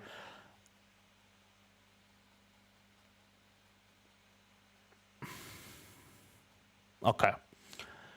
We made some mistakes in the heat of passion. Yeah, it's fair. I know. I'd also make. It's just weird that the person wrote first time wrong and second time right, the same word in the 2-sentence message, because usually when you write a message, it highlights when you wrote it wrong.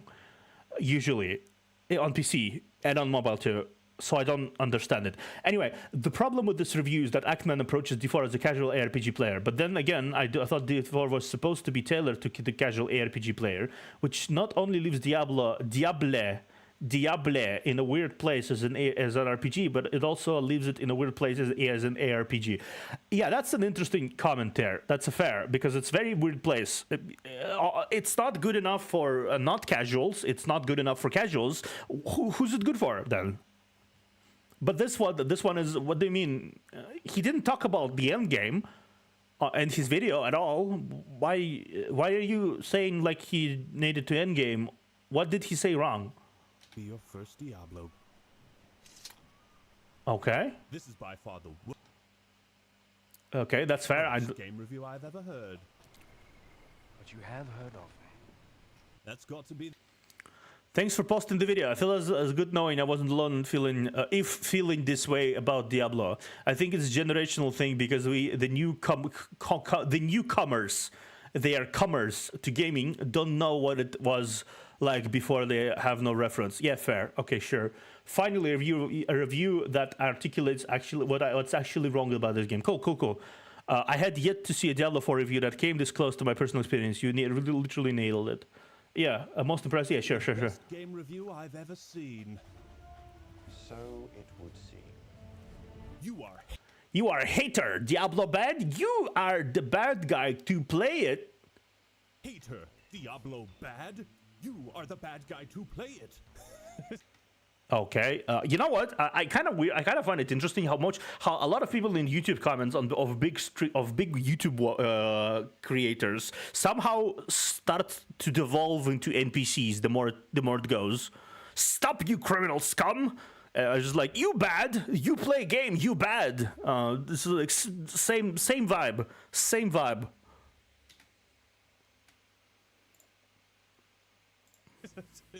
Bro, why do you sound like Wirt? Chamber Butcher, the From Scale Portal down the cast. Yeah. Doesn't matter. Doesn't matter. You still bought and supported Blizzard. You deserve a bad game. Yeah. People who complain about games and then they still buy it and pre-order it. You deserve this. This is what you paid to do, to have. This is what you paid to get. Congratulations, you played yourself. You still bought and supported Blizzard. You deserve a bad game. Well, at least this guy said the one thing we can all agree on. Yep. If it's so bad, why the hell you still playing it? He isn't. COD World War II is so bad. Uh-huh. Then why do you have a gameplay of you playing COD World War II on the background? Uh-huh. It's like poetry, so if they rhyme. Every stanza kind of rhymes with the last one. Yeah, I don't think they need to say, he needs to say anything here. I don't think so. He need to. They had to put level matching to make it easy enough for a game journalist to play. Jesus, yeah, sure, fair. because World Tier 1 wasn't easy enough. Yeah. Now we're gonna get into the good shit. Okay. Okay. Can someone explain to me why it's okay to make reviews on stuff you have not experienced? How are you going to complain about the end game of Diablo 4 when World Tier 2 is the highest you have played? Hello, Riptide Rampage. We need to see your timestamp on the amount of video you watched. I would be very glad if YouTube finally implements the system where it showcases how much time into the video you posted the comments at, because that would showcase that you started the comments on the video exactly 0.5 seconds into the video, or maybe 2 minutes in.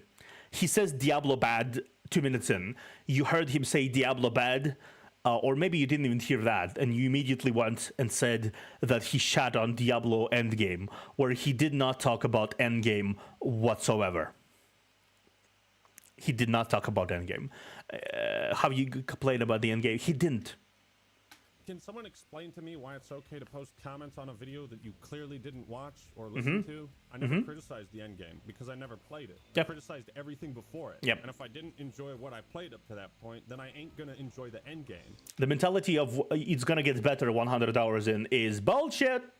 And everyone who perpetuates that idea is effectively supporting bad game development cycle, where it's like, okay, it's gonna be like suck ass for 100 hours, and it's gonna take a real masochist to go through all of them because it's so bad. And then suddenly, after 100 hours, the developers remembered to give a shit.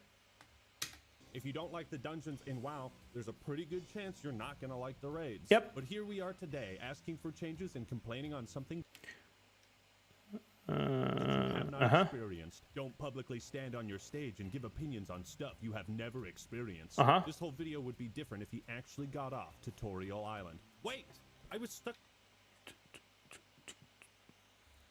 Tutorial Island? Tutorial Island. Tutorial Island.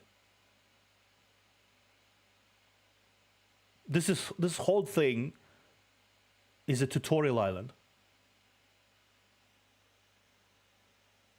Tutorial Island is RuneScape reference. I know it is. I know it is. I have an idea it is. But I'm just astonished that some people think the entire campaign, the entirety of the entire leveling system that leads to endgame is not the game. I am confused about that. I'm very confused about that. Very confused about that.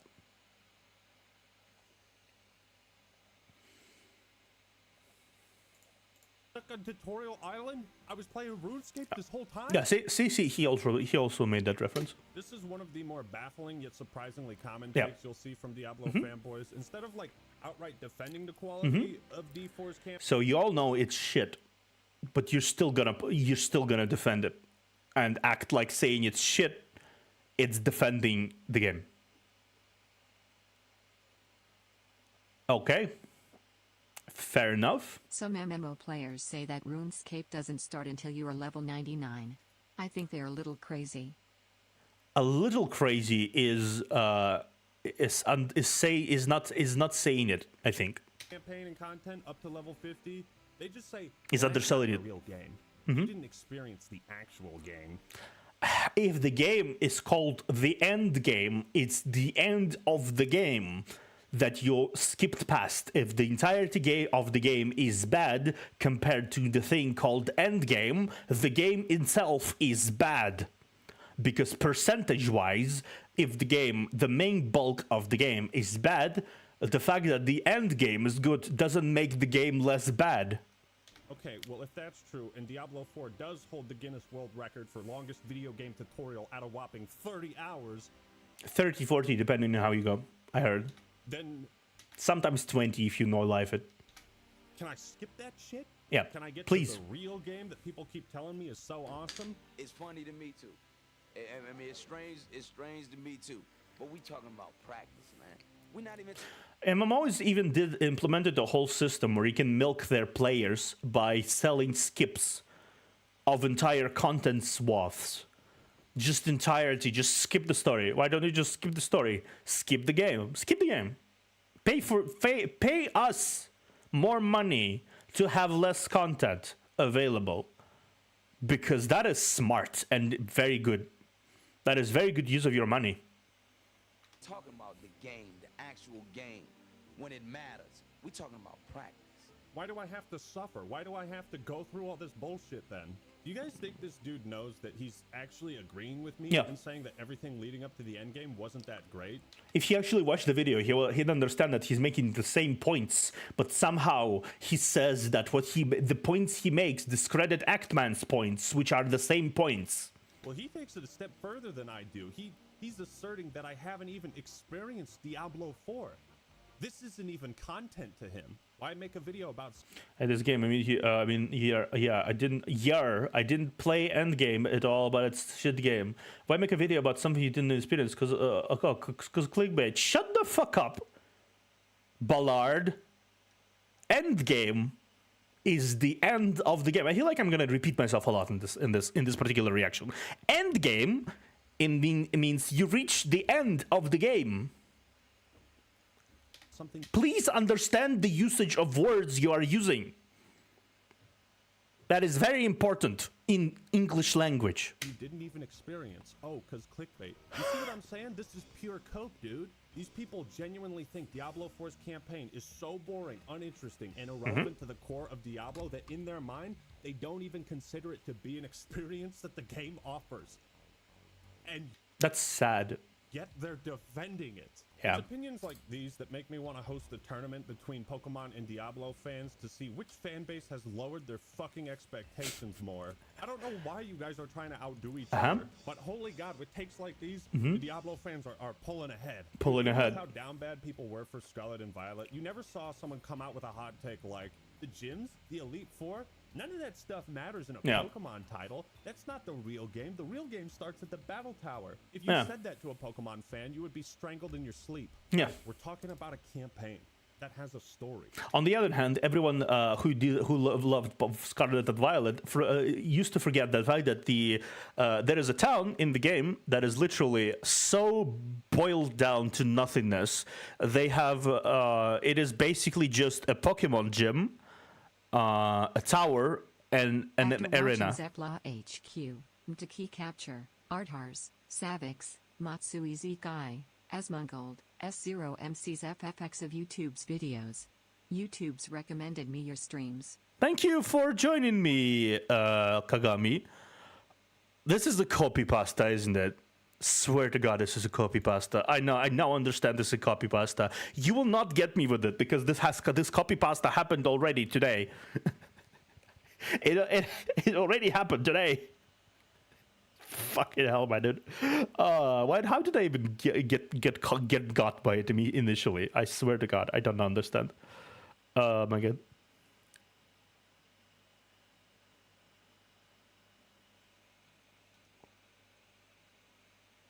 The Observer is cool. He has strong bratting. I have strong breading. Okay, sure.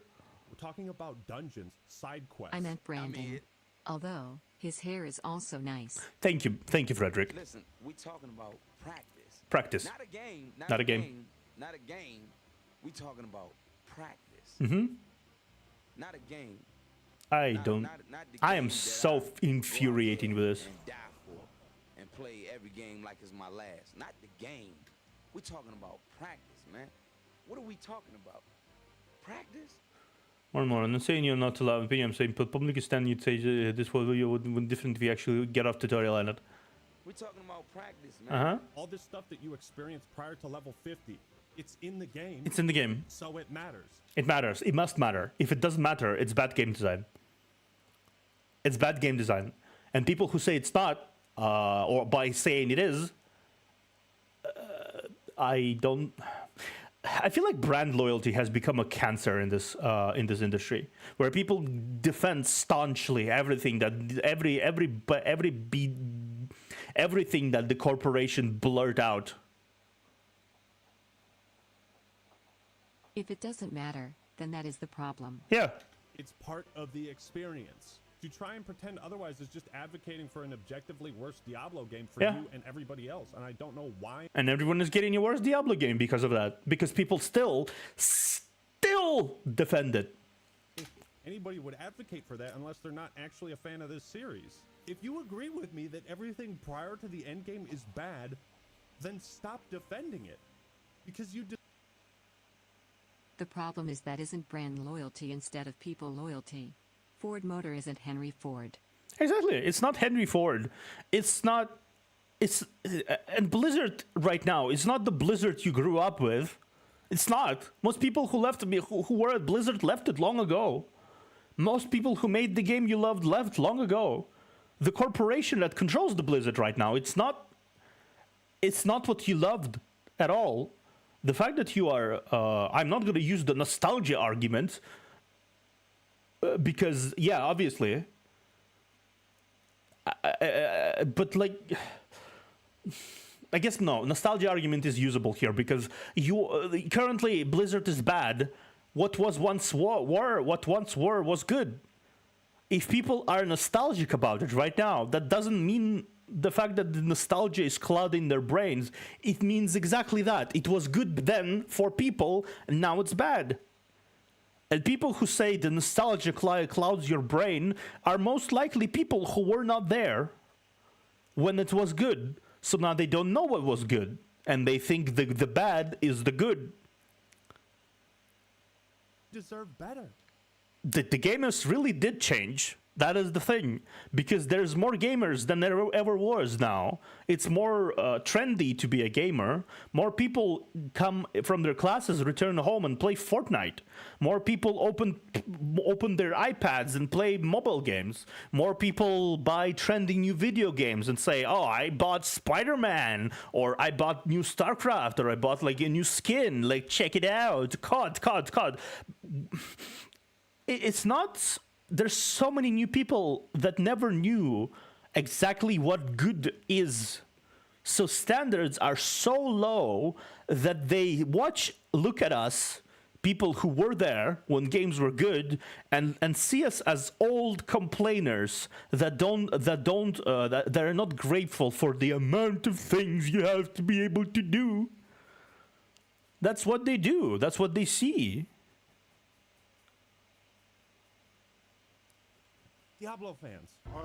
I remember when people looked at you like you were crazy if you played Pokemon over the age of 20. Yeah, exactly. It wasn't nearly as cool. Now, that is kind of the norm. Yeah, it was not cool to play these games. It was not cool to do these things. And gamer community had a tight-knit existence. We talked with in forums. We interacted with each other. We shared theories about the games. We posted guides that nobody fucking watched. So many people grew up on YouTubers that were posting gameplay channels that are still around, gameplay videos that were still around. Markiplier, PewDiePie. Well, PewDiePie is sort of not around anymore, but still, he was around for a long time. MatPat, a lot of those people, even on my side, on Russian side, there was like a guy named... I were crazy one. They locked me in the room. I know this meme. But yeah, it's just like, it was completely different landscape back then. People told the MMO that had, and get this, 10,000 players is amazing. It breaks records. 10,000 people. It broke records. Now you have millions, and people say the game is dying.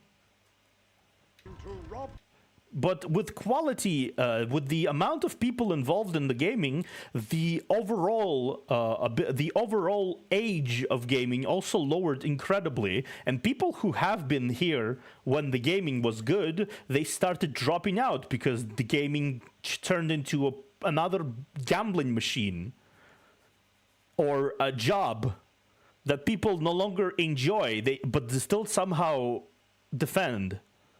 Like big AAA live service games that never live up to their 10-year-old plan. Never. I have I have never seen a single live service game that was AAA that lived longer than 2 years. Never. Even though they all told about a 10-year-old plan or so, 10-year plan or something like that. Bro, you will be secretly going to be playing season... Bro, you will be secretly gonna be playing season 1. That doesn't make that sentence doesn't make sense. This was clearly made 5 views. Yes, pass me. 5 views. Because your logic is off, and I'm a fan. So what? But doesn't change fact. Garbage. You don't know WAF World War II is stare at liking World War II, then make that video. Why dare you? Again, it's like poetry. So Yeah. they rhyme. Again, no need to comment here. It rhymes with the last one. No need to comment here. Burst your bubble. But I ain't gonna be playing season 1, okay? I'm not going through the world record tutorial again, all right? Yeah, thank you. What I will be No. playing is Diablo 1 Beelzebub mod, because holy tits, this shit is fucking awesome. Real quick, I'm gonna recommend this mod for anybody that wants to play a fun, challenging ARPG. Beelzebub mod has the style and gameplay of Diablo 1, but with all the best innovations from D2. It also restores a bunch of cut content and quests. That's Let cool. me show you guys one of my favorite parts of it. Look, they added a stash to Diablo 1. Oh. Check this out. You get 50 tabs of storage right from the start. 50 tabs. But Diablo 4 has a similar storage system, doesn't it? Yeah, as someone who played Diablo 4, I can say the storage system is a sight to behold. Anyways, Campaign is easy. Nightmare Dungeons will actually test your build and skill. Diablo shouldn't be judged by its campaign. That's so sad to say. So I just want to make sure where these takes are coming from. I didn't play much Diablo 3, but from what I'm hearing, that game must have had the worst fucking campaign yet made by mankind. It didn't exactly, but it was close. It was close to uninspiring. It was as close to uninspiring and boring as it could be, yeah. Like, it sounds like it was so horrifically god-awful that it turned part of the fan base off to the idea of a campaign entirely. No, because it's just people find the fact that the quantity of content in the game and automatically equated to quality for some reason. The bigger the game, the better. Even if the content is shallow as fuck, they don't have enough standards to know it's shallow as fuck. It's like at this point, it's just jiggling keys in front of a ADHD riddled child. He would have fun with it. He or she would have fun with it. Is it good time is it a good way to spend time? No, but they have fun with it, so I guess so. Like, was it actually that bad? Or maybe you guys have spent far too much time in the end game. You've forgotten that there's a beginning and a middle game. Yeah. That what you're playing at one point had a story. Bro, everyone talks shit about all the different COD campaigns, but one thing we all agreed on was that Black Ops 4 should have had one. Why? If you don't care about anything but the end game, that's fine. But you have to acknowledge that other Diablo fans play these games for different reasons than you. Where is that fabled experience? I play Diablo campaigns every year. D1 and D2 have well-balanced and challenging campaigns when starting for level 1, D3 on Master. If the campaign is not the core of experience, then the game failed as a Diablo game in my eyes. I replay Diablo games every year. If the campaign is not the core experience, then the game has failed as a Diablo game in my eyes. Yeah, exactly. Nope. You're not supposed to play these games for the campaign. Yeah. Not allowed. We're shutting the doors on you. This is a gated community. You literally complain the game is too easy, yet when you encounter the first difficulty spike, you stop playing. More like Clown Man. These people don't even know that they're agreeing with me. Yeah. I don't even know if I have anything to add here, really. Like, these people are just agreeing with him. So we agree that the first difficulty spike happens after... Every so-called defense is like, yeah, sure, you're right, but... Okay. The game, right? That's a problem, dude. That's a problem. Yeah. You're wearing the clown mask too. Try playing the game after level 50. 75% of your complaints are moot right after the point where you stopped. So what you're saying is 75% of my complaints were valid up until the point I stopped. They don't know they're agreeing with me. I just don't know. Then stop defending it. I just don't know. I just know. Getting to the end game, making a review and thinking your opinion matters. Next time, actually play the game because you missed a ton of actual issues. What? Oh man, this is how you defend the game. This is how you defend the game. You see. You don't even know how bad this game is, dude. You don't even know how bad this game is. You haven't even gotten to how bad this game is. You think your opinion matters? Well, think again. Your opinion doesn't matter because it's much worse than you actually say it is, dude.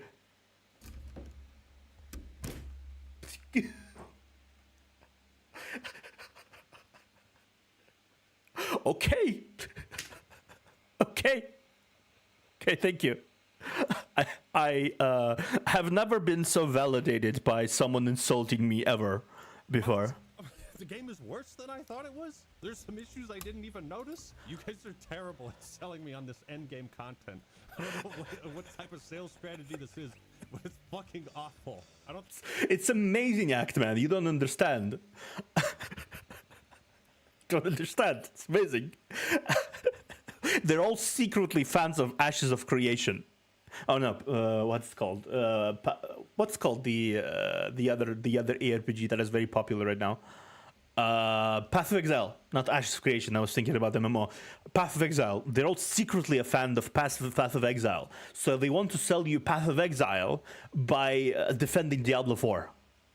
That is the secret master plan, Act Man. I think you can provide a proper critique of D4 if you never played D3. So many things were already solved in D3 and they just completely ignored them when designing D4. It's embarrassing. Okay, so they solved problems in D3 and then reintroduced those problems in D4. And somehow people think it's a good game. Cool! Again, I have no idea how Blizzard managed to gaslight so many people. At this point, I'm just trying to gaslight myself into not installing Battle.net. Into agreeing that D4 is worse than previous titles, and then that is something I also was at this point in life. I just uninstalled it. Somehow acceptable. Bro has some pretty horrible takes. He didn't even make it to endgame and just played it as a story-driven game and not an ARPG. You guys legit have campaigns and stories that are on par with the best of StarCraft and Warcraft. Yep. On par with the best of Halo and Call of Duty. And you think that shit is unimportant? That's dumb. You are fucking dumb. You think that's irrelevant? What the fuck happened to the Diablo fan base? How could... It became infested with people who don't give a shit about the quality of their product and just want to spend a lot of time mindlessly grinding in a game because that keeps their attention somehow. Reading is hard. They're doing pyramid scheme right under our nose. Yeah, exactly. This is just... They did the same bullshit. The same bullshit they did before. The same thing happened with Fallout 76, actually. Fallout 76, I played it before. It's in a fixed state. It's decent with friends. It's not that fun alone. Building system is decent with friends. You have certain, if you place objectives to yourself, it's good, right? But it's not that engaging on its own. They had so much shit that happened that crossed over from Fallout 4 that they just refused to solve. That is just insane to me. That is like the biggest insanity to me. Not the bugs, not everything, because that's understandable. Like they can fix all of that shit, right? That's fair. But the insanity is how many there was stuff from Fallout 4. Arrive at that conclusion after Diablo 2. This is just insane to me. No wonder the games are so bad. You guys have no fucking standards whatsoever. No standards. The problem with this review is that Ackman approaches D4 as a casual ARPG player. But then again, I thought D4 was supposed to be tailored for the casual ARPG player, which not only leaves Diablo in a weird place as an RPG, but also an ARPG. Well, that's the thing, because I'm not a casual ARPG player. I'm a single-player enthusiast. I'm a lone wolf. I like to play solo and immerse myself in the world, the lore, and challenge. You know, I love Baldur's Gate Dark Alliance 1 and 2, Gauntlet Dark Legacy. You know, back in the day, you beat these games, and then they were over. So the only thing to do was play them again. And that's what I did. And that's what I do today. I think he might touch on this, and I'm not sure. But exactly the opinion of people like Actman, who play a game repeatedly over the course of 20 years that has not been updated. He just played it repeatedly over and over and over and over and over again. I feel like you need to listen to opinion of those people more than casual fucking freaks who only play a single game for like half a year and then drop it forever and never remember it again and then move into another fad that is more interesting than the previous fad. Hey, when I beat Diablo 2, I don't grind bail 100 times. I either play a new difficulty on the same character or start a new character entirely. But see, like, having said that, there's going to be Diablo fans that want to gatekeep the series from me because that's how I enjoy it and play it. Simply because I don't play it in the most hardcore way possible. So allow me to do a little gatekeeping of my own. I guarantee you, if some of these Diablo fanboys went back and played the... Honestly, though, this is the most hardcore way to play, though, isn't it? This is the most hardcore way to play. If there's continuous content to enjoy or something like that, sure, it's not hardcore. You just do content as it goes, like casually. It's very casual, actually. If you repeat the same thing over and over and over and over and over and over, that's more hardcore. If you like, people who play the same game are fucking hardcore, dude. The first game, they would lose their fucking mind. Yeah, why don't you go back to the game where every time you open a chest, there's a 33% chance that it just explodes in your face for no reason? Yeah, go back and fight the zombies on level 5 that permanently reduce your HP every time you get hit. Yeah, go back and fight those guys with a melee build. Why don't you try clicking on a random shrine that fucks up your build and takes away your stats? Yeah, go back and experience that, then we can talk about gatekeeping. The goal of modern RPGs is generally to create a fake feeling of depth so that newer gamers and non-gamers think they are playing something epic. Yep. it's all fucking set dressing. Ultimately, it's the same game, same RPG, same mechanics, same everything, dressed very pleasantly and with a shining new cover every time. That's basically it. They don't even change engines. I've recently watched a video that explained how COD games worked. They don't even change the engine for 20 plus years. They know hardcore They just use the modification of the same fucking engine. gamers are going to grind it out and drop it. They also know if they can string casuals along with a system that seems deep but is actually shallow and simple, means they will play for Also, the case is they need to overwhelm a person with the amount of things to do.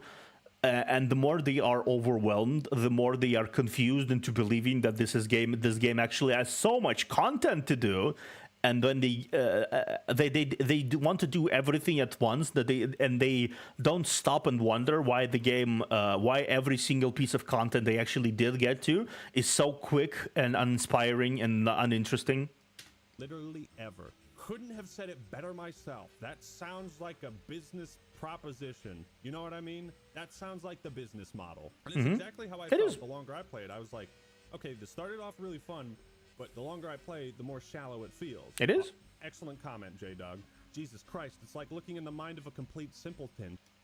Now insults came in. Too complicated, my guy's gonna have a seizure trying to comprehend the stats in PoE. Gold is worthless. Did he honestly never roll stats even on Sintiafar? 4 stats on an item is too complicated. It's not the amount of stats. Yeah, not amount. It's what they change. Yep. Right? I don't care about something like plus 420.69% overpowered damage to a vulnerable enemy at a distance on a Monday in the month of November while tap dancing. While it's also raining, and while your mom is baking your favorite apple pie, and while this particular enemy is currently experiencing the troublesome nature of divorce and fighting for his kids with his demon divorcee wife.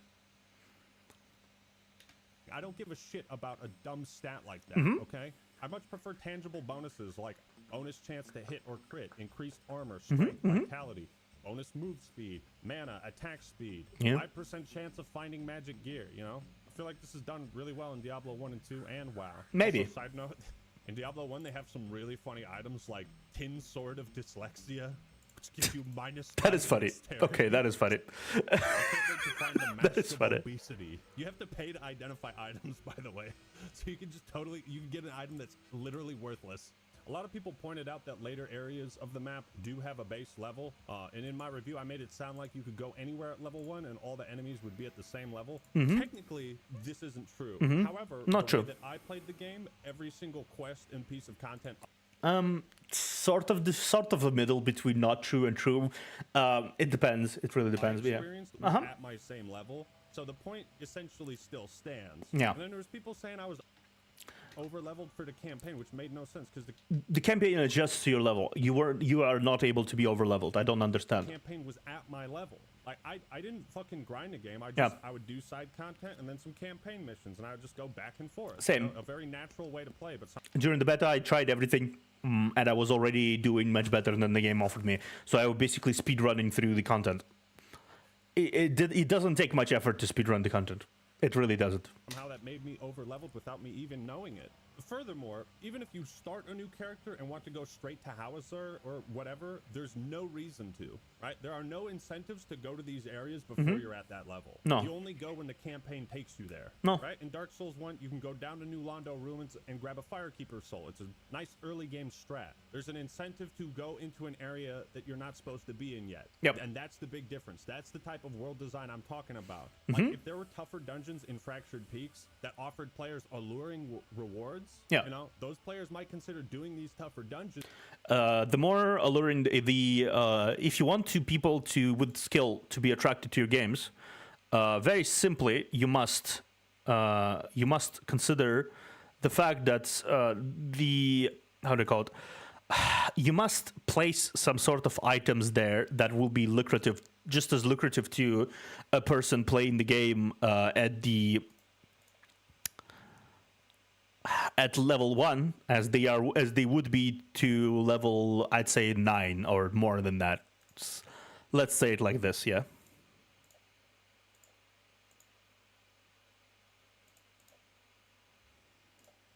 before they're at the same level for it. Like, Mhm. that's the type of dynamic player choice I'm talking about. And level scaling just It's really not that hard, and I know people are gonna say you never developed a game. I did actually. At least on a very small scale, and I can understand that a bigger scale has different issues to small scale.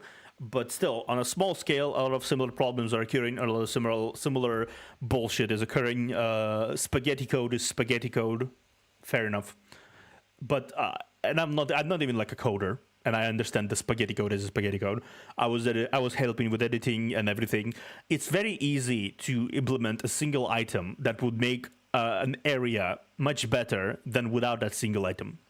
just completely removes all of that. So I stand by all my points on how bad scaling is, but I wanted to clear up that technicality. Mhm.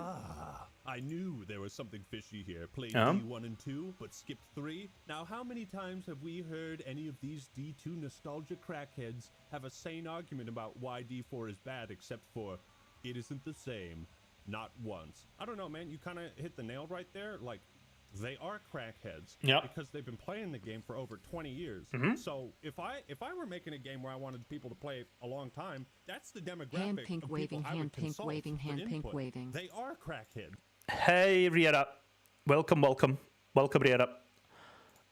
First time seeing you here, by the way. Thank you for being my 66th concurrent viewer. So my stats are now officially 69. 6 viewers, 9 likes. Thank you.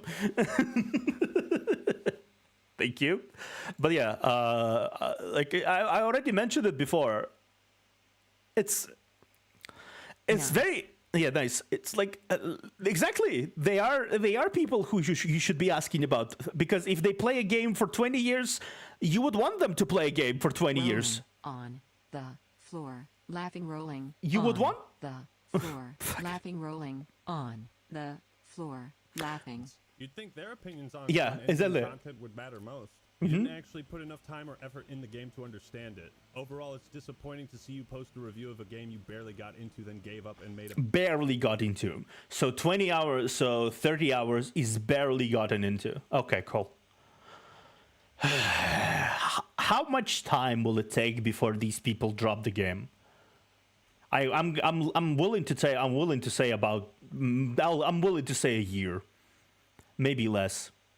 They're gonna play it until they get bored of it, which inevitably will happen when another cool thing, a cool new shiny thing comes from another super big developer for some reason guarantees its quality in people's eyes, and they will pre-order it, and they will realize the game is bad, but they will still stick to it because it's expensive as fuck to buy games. And if you say that it was not worth it to buy a game, that means you're a dumbass, and people don't want to admit that they were a dumbass for buying this Play it game. from 6 months and then drop it for the fall release. Exactly. a bad review. What piece of media Sunk cost is powerful. Mm-hmm. do you tell people you need to dump 30 hours into this before it gets good? What piece of media? Games. That's the only piece of media. People have the fucking audacity to talk, to tell you that you need to dump 50, 30, 60 hours into the game for it to get good. That is the only media people have the audacity to have that as a how do you say it, as a argument. Yeah. This is like saying you watched all of Dragon Ball and you barely got into Dragon Ball. Yeah. You didn't watch Z or GT. You know, it's just fucking stupid. Anyone who doesn't like Diablo 3 doesn't deserve to rate Diablo games. Anyone who doesn't like Wanda Gamelon doesn't deserve to rate Zelda games.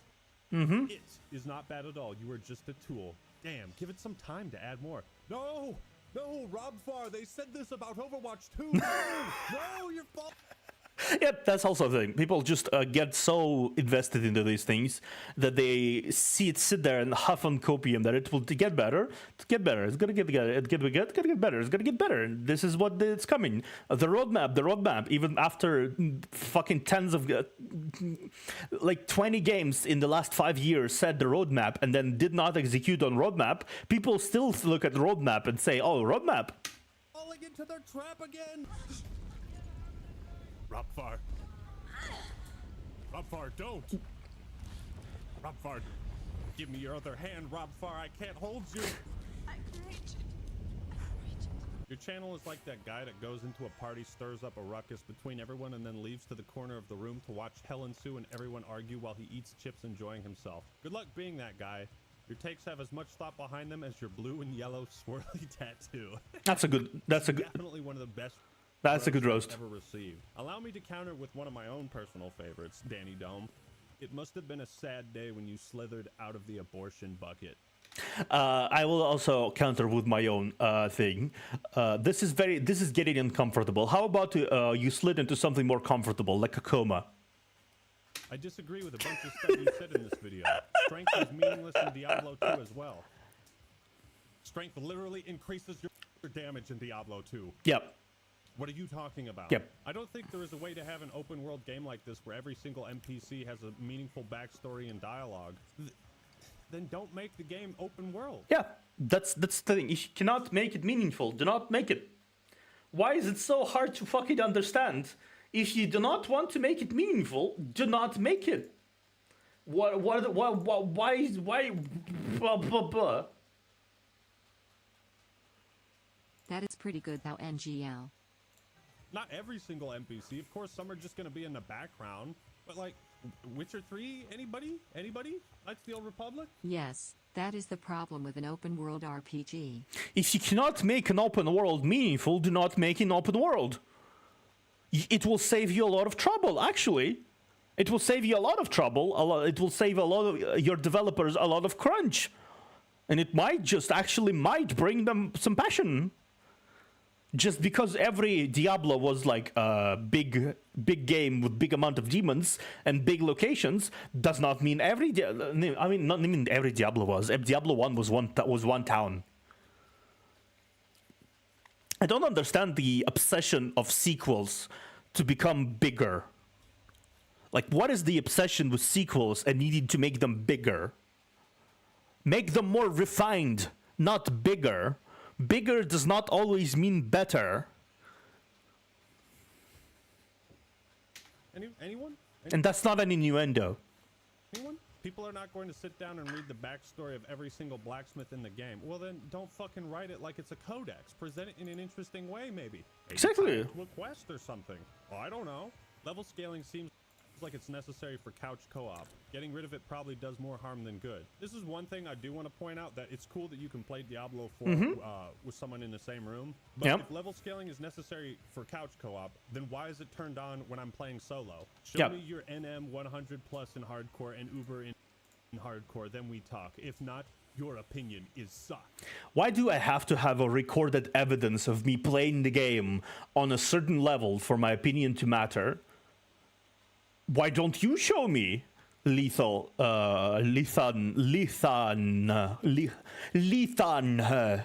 Why don't you show me anything that would make me believe the game is good? I'm gonna turn it around on you. Why don't you show me or him anything about the game that is good? Why don't you explain it to us, please? There are quite a few comments of people saying, well, if it's so easy, why didn't you play hardcore? Okay, you're conflating difficulty with... Difficulty is not punishment. There's no fundamental difference between playing normal and hardcore. The only difference is that if you fuck up, you can't play that character anymore. It's not more challenging, it's more punishing. Bigger is easier to quantify. You can show your non-gamer manager 2,000 more units of map, but it's harder to demonstrate the increase in quality. True. Still, that's dumb. I feel like Diablo 4 is also proving itself to be made by people who do not play games. With the fact, I watched the recent video of Diablo 4 game developers playing the game. I watched it, right? It was a disaster. I played beta alone, and I know more about the fucking game, the developers who play the game. Developers of the game know less about the game than me. That should say enough about the product quality. That says enough, pretty much. Then you have a situation with like a person with the Final Fantasy 16 right? Where a developer sat down and played the boss on a hardest difficulty on the map, where he proceeded to parry everything and do everything perfectly because he actually knows how to play the fucking game he designed. What a innovative concept, isn't it? Thing you complain about is being online constantly. Just another offline cheater trying to mod and hack their That's such a fucking stupid argument. game. What the fuck? Sounds like this is his first Diablo game. So many players who have no idea how a Diablo game works complaining to get it changed. Yeah, D4 was my first Diablo First Diablo game. These ones don't exist. Don't exist, no. That's a very strong opinion coming from someone with 0 Diablo videos on a sponsored video for a trending topic. But surely you made it to endgame? Surely. Post a video of your level 100? Do you have to post gameplay videos before you can critique a game? You should have tried Necromancer. The moment I realized I'm stuck with 6 skill slots and 2 of them are to summon, it made me really lose interest in the game. I heard that. Is that true? Did Necromancers have to sacrifice 2 slots for... It is true. It is true. That it didn't feel good to play it. I did like the minions, honestly, I did, but it didn't feel good to play. Really, on the long term, because necromancers have less abilities that they can actively use. Most of the time, you just kind of vibe there and watch your minions slowly and painfully kill everything. They aren't even that strong, really. For like skeletons and golems? That sounds really fucking dumb. My problem with Diablo 4 is everywhere I go, I hear season this, that, and the other. But it's all hurry up, get the map open, get the statues, get the waypoints, the skill points, get the points, get the things. Hurry up, season 1 is coming. Go, go, go. Keep playing, keep playing. Yep. Only to find out if you want anything out of seasons, you make a new character, start your game progress all over, and haul ass through the seasonal content before the next season comes out every 3 months. Want to know why the design is the way it is? Diversity. That's stupid. Doesn't matter. It doesn't matter what or who the developer is. If they suck at their job, they're gonna suck at their job, regardless of what exactly they are. Even if the game is produced by a fucking attacking helicopter, if the game is bad, I will call them a bad dev. I think that's the last reason why the design is the way it is. Diablo 4 is actually a woke, propagandized mess. Subtle hints at progressive ideology litter every scene. I'm so tired of people on the internet making everything about fucking politics. I'm so fucking tired of people doing that. Yeah, sure, because She-Hulk were so good outside of the politics. Sure. Yeah, sure, because this was so good outside of the politics or something. Like, sure. Yeah, it's like it's so amazing.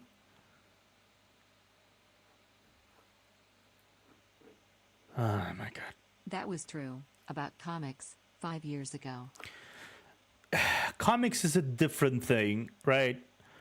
Because the problem with recent media is just that it isn't so good. Yeah, it just isn't that good. Doesn't really matter if it's politics or not politics. It's not good. That's the problem with current media. It's not good. It's made with design. It's made with design choices to incentivize purchasing, to incentivize spending, wasting money and time, incentivize actually doing it, treating it as a second job and not having fun. That is why it's not fun, because it's not designed to have fun. It's designed with addictive psychological tricks in mind. That's why it's bad. Not because of diversity hiring. What the fuck is this? I think that's going to do it for today. We saw some good takes, some bad takes, some truly unhinged takes. We saw a lot of gatekeeping, a lot of people coping, agreeing with me. That is a lot of cope. That is a lot of cope. It's okay. Well, what do you think? Let me know your thoughts and opinions in the comments That is below. so much fucking cope. I can't even. For more awesome content. Don't forget to check out Naraka Blade Point using the link in the description and pinned comment. All right, everyone. That's all I got.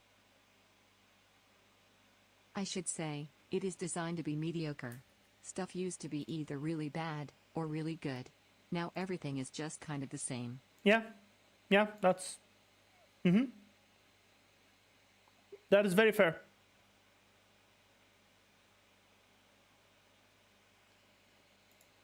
Let hilariously bad stuff, but no really good stuff either. Yep, that's very fair.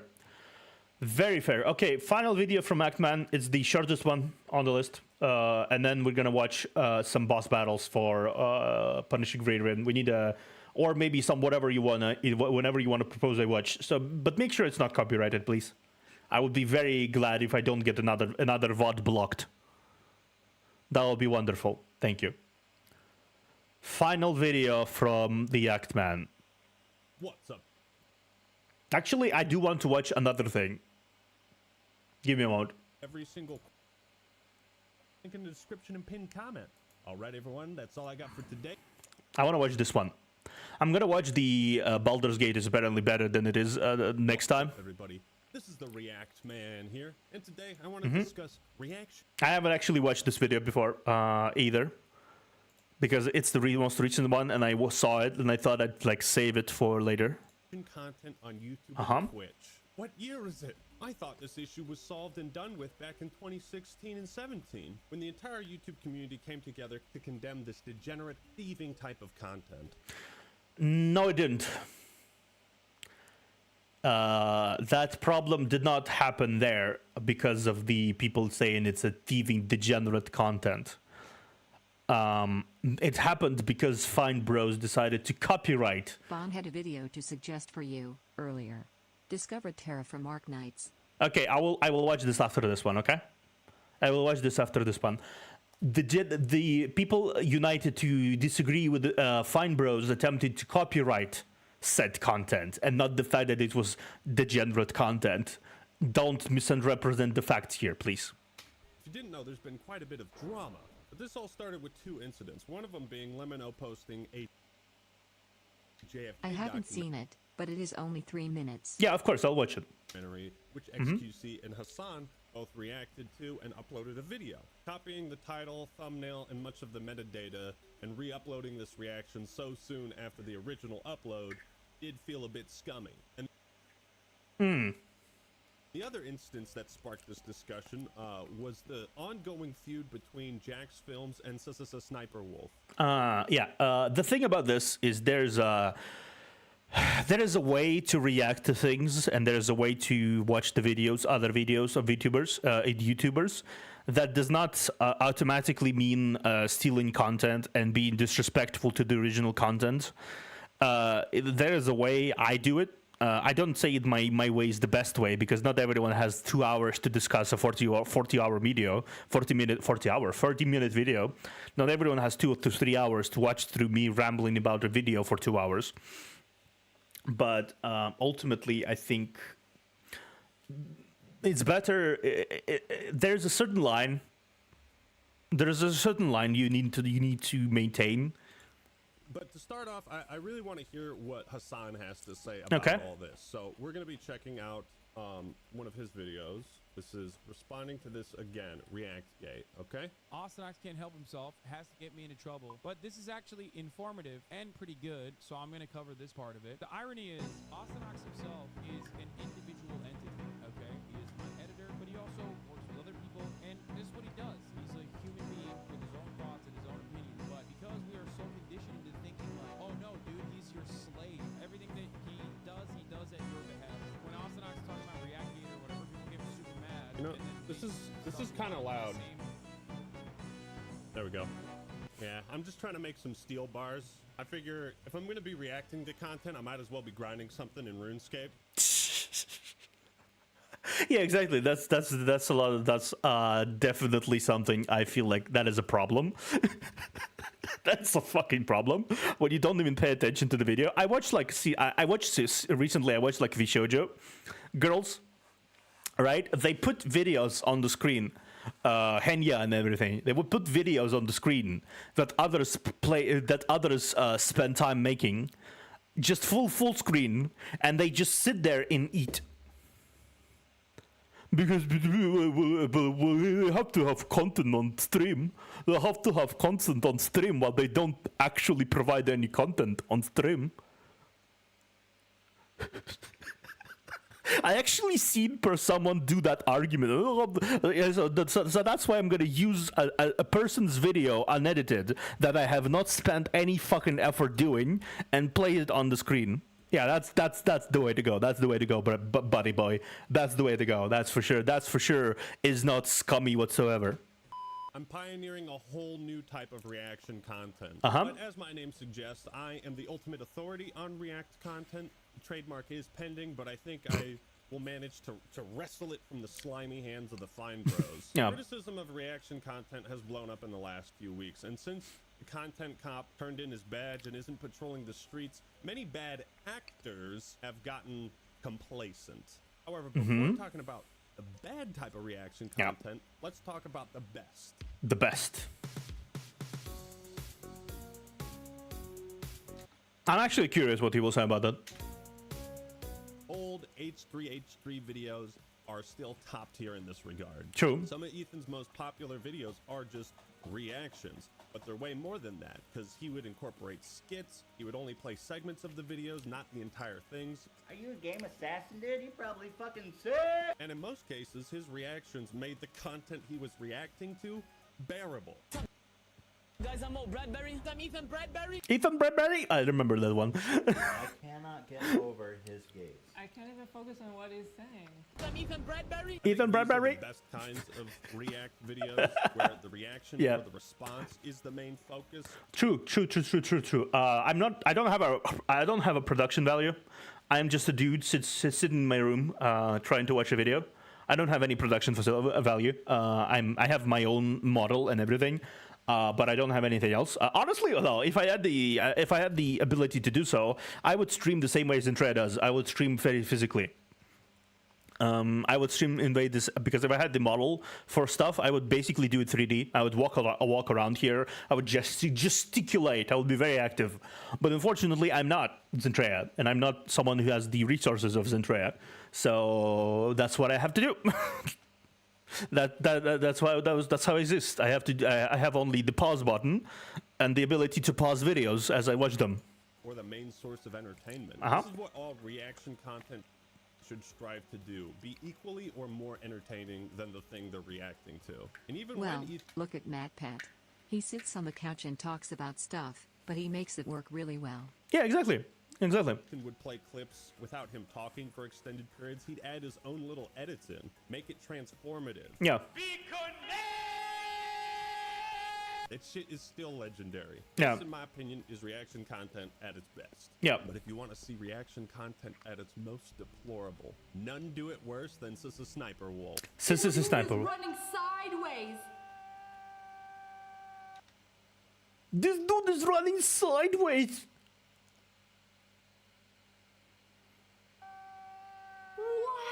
What? What she does is steal viral TikToks and reacts. I can't put enough quotation marks in that word, but she spams out these react videos on her channel like a soulless factory production. Yeah. Usually Totally don't plan to do that myself, by the way. Totally not. Though in my case, it will not be 10-minute videos. It will be 2-hour videos, each of them. Yeah. Because unfortunately, that's how I function. Editors make sure to crop out the watermarks of the user, and she never links these accounts in the description. Never. Or gives them any shout out whatsoever. It is cold, calculated content thievery. Stop! You violated the law. He reaps all the benefits without doing any of the work. Says the Sniper Wolf's content is so lazy, soulless, boring, repetitive, stale, inhuman, and devoid of personality that Jax Films started a video series to improve her content.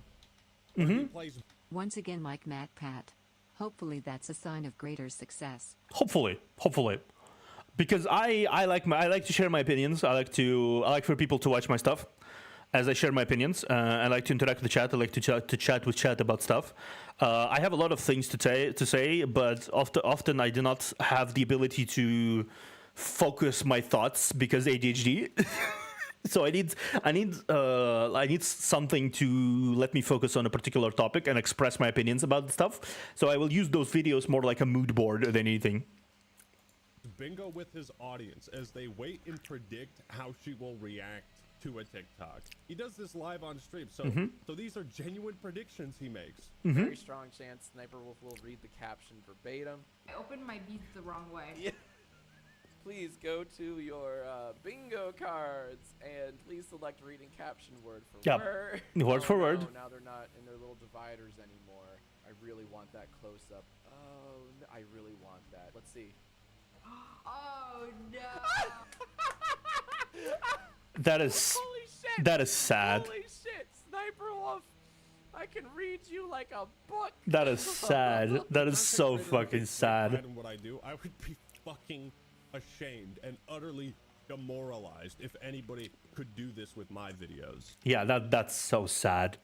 When faced with this criticism, And when Inventor reacted to other people's TikToks, anyone else is copying me. Incredible mental. Oh, she did say everyone else is copying her, didn't she? That she invented reacting to TikToks. Sniper Wolf did. The true genius of our generation, inventing reaction videos to TikToks. How did Sister Sniper Wolf take it? You guessed it, by blaming sexism. Oh, sexism, of course. Gender into this, but no one ever attacks the male React channel. They do. They actually do that. Yeah. Are you sure about that? No.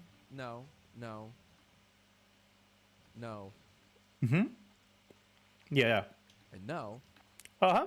No, you're bringing gender into this because it's your only defense. Yep. Because you know as well as we do that what you do is morally wrong and you produce shit tier content. Shit tier content. You should also subscribe to Jack's Films and watch his live stream.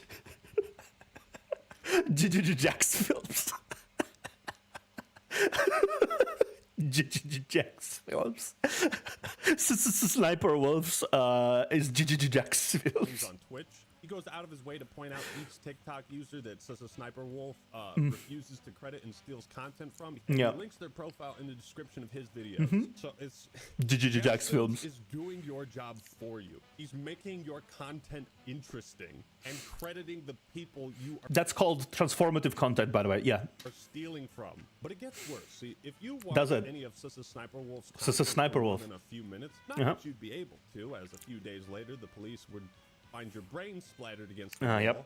Probably. Even just watch one video of hers, you'll notice Sniper Wolf has this odd pattern of narrating what we can all see with our own eyeballs. Some chalky milk. Oh, that's not milk. Oh, it's become a slime. I can't watch anymore. So much so.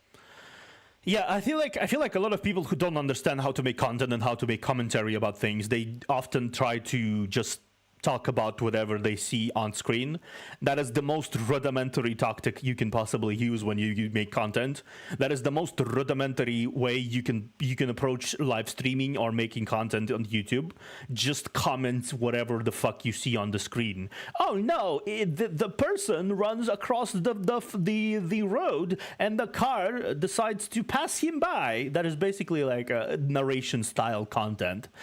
That is like the most basic bullshit it's what you do in your first month of streaming. Yeah, exactly. That's the most basic bullshit you can potentially think about.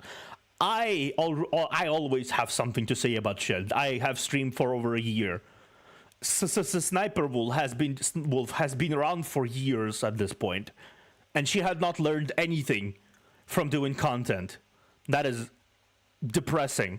So that her comment section has turned against her. Honestly, props to Leah, because I was not expecting the comment section to be on. Can't wait to play bingo with this one. I love how much insight she puts into these reaction vids, because damn, that's crazy. Damn. I love the part where she turned into a wolf and sniped everyone. Damn, that would make her channel a much better one if she was actually an actual sniper wolf. That would be amazing. I love the way she just explains what happens in the TikTok. She gets so much inspiration from her fans. This is, of course, in reference to YouTube putting out a tweet saying, "Where does Sniper Wolf get her ideas from?" And she said, "I get them from my fans, and these are the ideas." Re-uploaded TikTok. I feel like she's the true pioneer of the YouTubers. She's the true pioneer of the React genre. She makes reaction videos for blind people.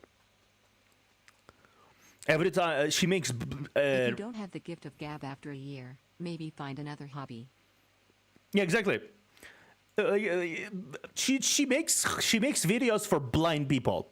Every time a video is posted by her, she does the true work of a saint by translating those videos into a format of obviously explaining of everything that happens on screen, so that blind people can truly appreciate the TikToks. She's about to sniper explain what we're watching. Bro's got a big old bag of liquid. She's gonna say something like that. Bro has a bag of Sniper Wolf, you continue to amaze me. So she narrates everything. Narrates everything. We can see with our own eyeballs. Unless you don't have eyeballs, in which case she is a hero.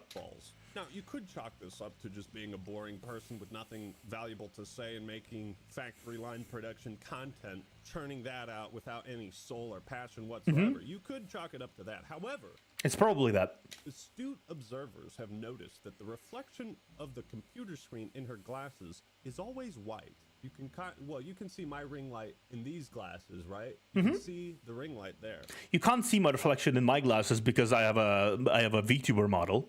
But if I put on my other glasses, you can see the light changing, right? If I put like a red wallpaper on, this is what I'm looking at, and you can see it in my glasses.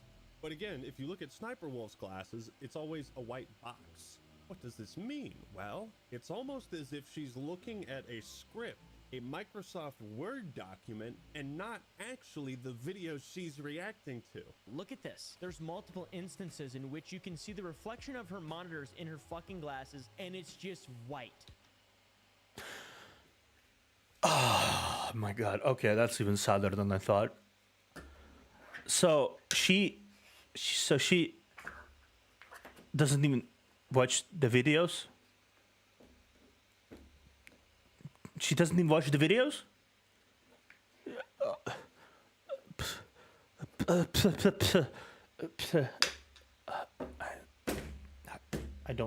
I have not commented to that. You see her microphone, and you see just a white screen. I don't see this video with the quirky trampoline, white boy jumping off it and hurting himself. I see a fucking Google Doc. What the fuck? Sniper Wolf is so fucking lazy. She's not even reacting to what's on screen. She's faking it. Just like she fakes her gameplay, she fakes her Instagram photos. This is the fakest bitch on YouTube, dude. Not the fakest. They are much faker, but she is the most popular fake bitch on YouTube. You are faking the laziest type of content on the platform. Honestly, it takes more effort to actually write those documents and read them out than it is to just react to a video. I'm impressed.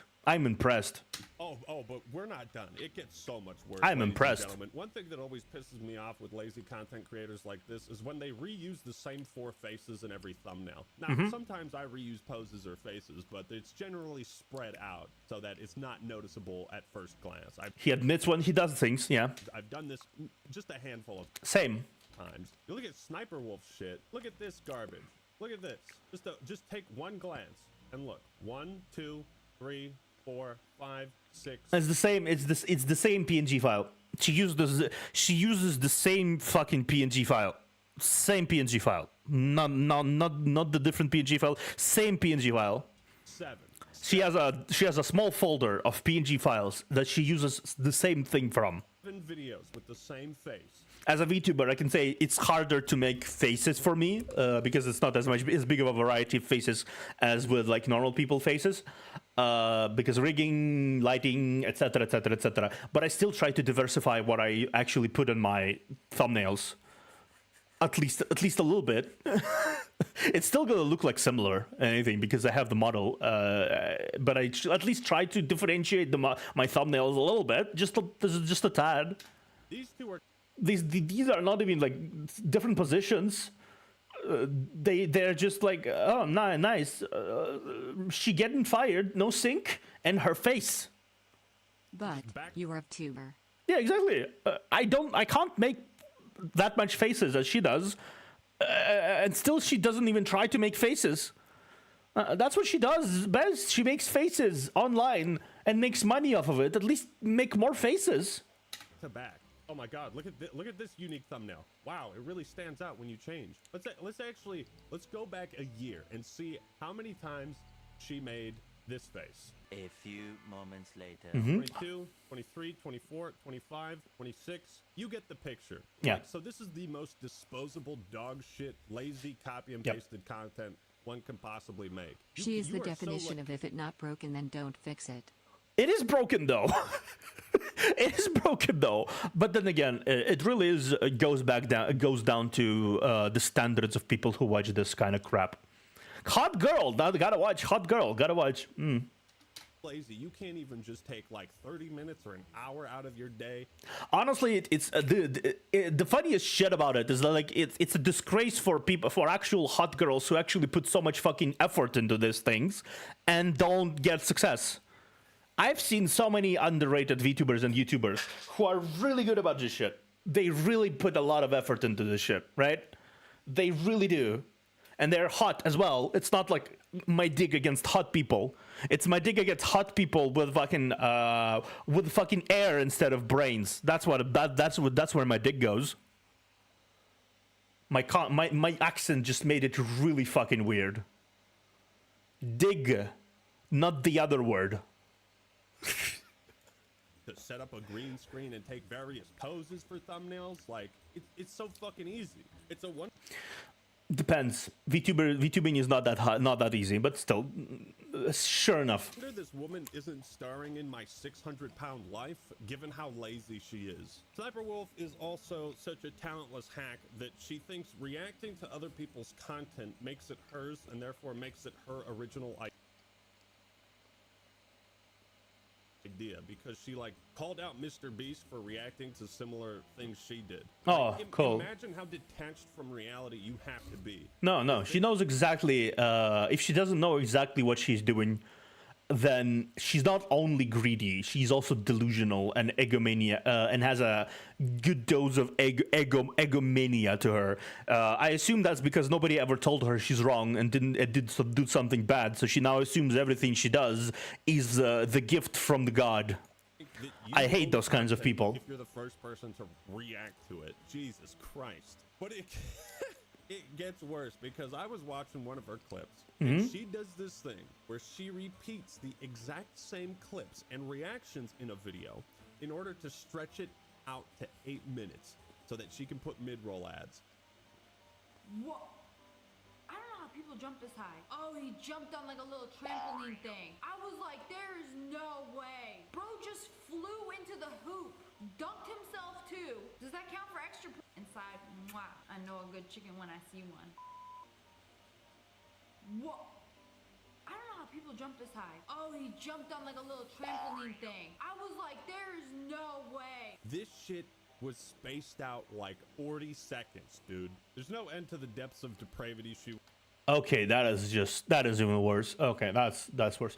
I'm never going to react to TikToks myself, because TikToks are very. I can't find anything to comment about in them. Like, I don't believe there's anything to comment on them, right? It's just like it's just funny ha-has. Like, if I react to stuff, I react to them in bulk and with someone, so I can make jokes about it, right? But if I just watch, I need to watch something if I'm alone. I need to watch something more brain stimulating, like this, or Diablo video. She will react to TikToks and then cut out the joke from the TikTok and pretend the joke is hers. She hit it with a Hadouken, and she keyed in cheater on his car. The guy in the video said she hit me with a Hadouken? She cut out the end and tried to use the line as her own. The guy in the video said she hit me with a Hadouken. No, hold on. We have a very serious accusation from someone in the Twitch chat. The f she do? This bitch hit my shit with Thor's hammer. This bitch hit my shit with a Hadouken. She did. He did. He did. Your reactions are cool, because once again you talking to each other is added content. He did. She did steal it. She still stole a joke. She stole a joke. She cut the fucking TikTok and stole a joke.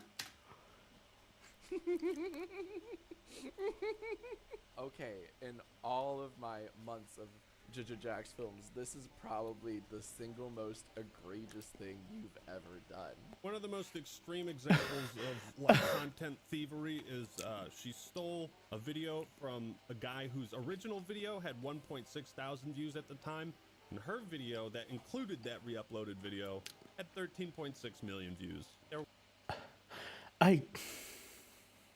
Why is it when the same fucking video that just has a hot girl in the corner doing nothing, doing jack shit? Sorry about that, Jack. Doing nothing gets so much views. It's the same video. She doesn't even add anything to it. Doesn't stop. Doesn't pause. She just reacts to it. There was no trickle down, no effort, no fucking care in the world. Sister Sniper Wolf, you are a thief, you are a scumbag. Everyone in the content creator hemisphere should unify and call you out on your bullshit. Now, the main topic of Jack's video seemed to be SS Sniper Wolf, aka Miss, sits there and watches other people's content for money and makes millions, including mine apparently, which I had no idea about. Don't underestimate the power of lonely men, I guess. I guess. And yeah. There is a lot of them nowadays. I'm one too. It's extremely lazy, and But I don't have. I'm. I'll bet a few of those are bots. True, but I'm not desperate enough. I'm not desperate enough for this shit. I'm also a lonely guy, but I'm not desperate enough for this bullshit. Lonely lesbians too, I suppose. That's fair. I don't have any sympathy for thieves. Thieves being re-uploaders, and people who just sit in the corner of a video making money off of other people's content. Jax Films is 100% right in that YouTube themselves should not be promoting your kind of content. Oh my god. Your kind of strategy. And then with that added bullshit, she watches entirety of the videos, not in any way edited, in no way, shape, or form edited, right?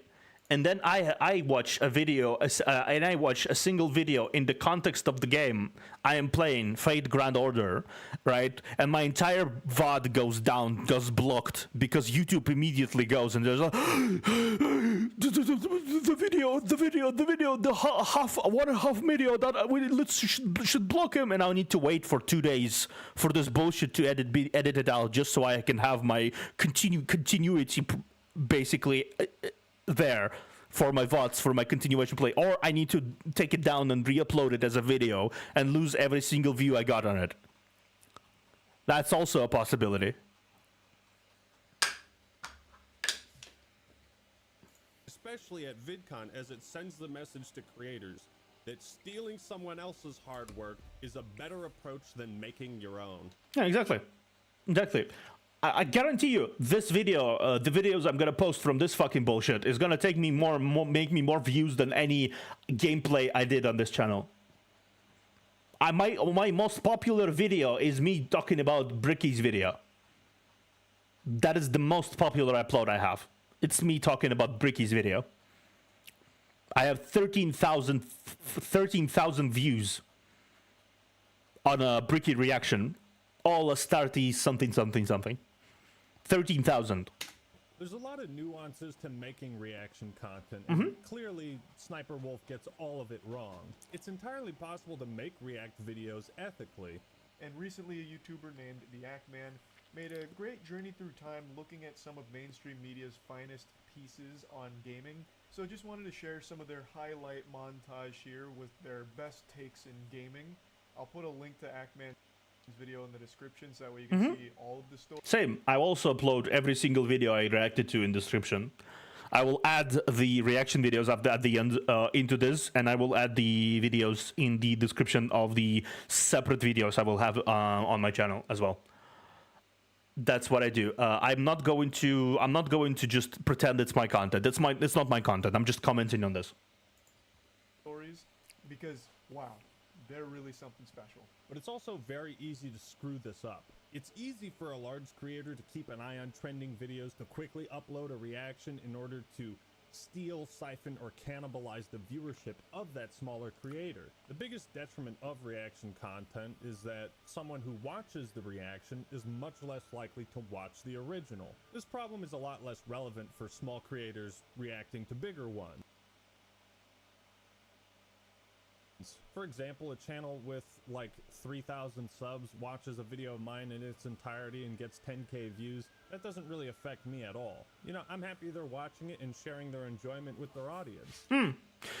Yeah, I think that's also a thing to note, is that reacting to content that is smaller than you are is in a way punching down on the creator. If you don't put everything in your power to promote that small creator in the same video, that is not good.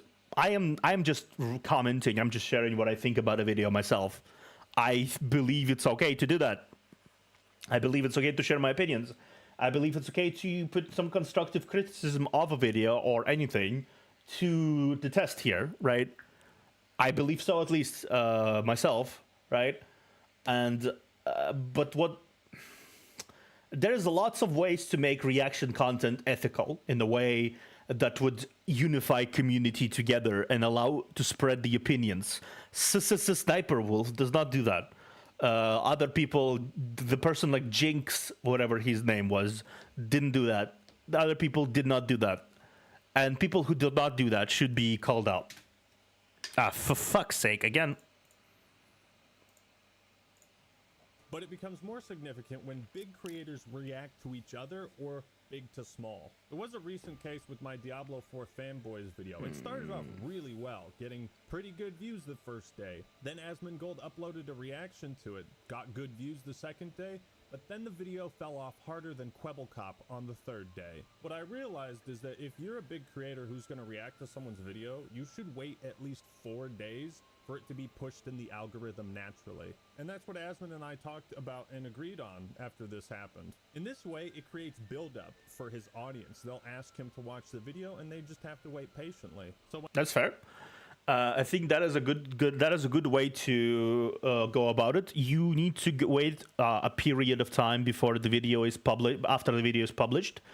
If anything, smaller content creators usually add to the. Say, I actually accidentally waited for 3 days for it. I accidentally waited for exactly 4 days for it, so there's that. I accidentally followed the guideline here. I waited 4 days for it. When he finally does, his audience is going to be excited. Yeah. It means that my video will do better in turn, and so will his. You can see the difference in views on these 2 videos despite them being on the same game. Yeah, the thing about this is that,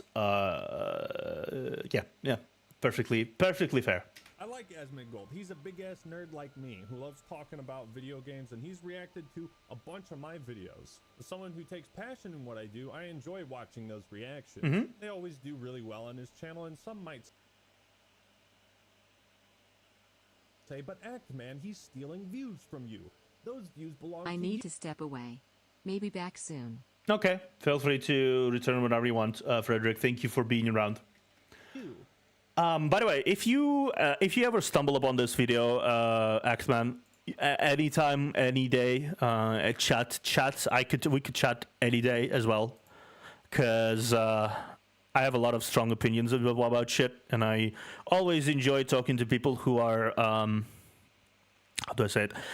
Who also appreciate strong opinions and discussions. So yeah, if you by chance wade through so much rambling, even in this video I'm going to be posting, if you wade through almost so much rambling about bullshit, I'm your guy.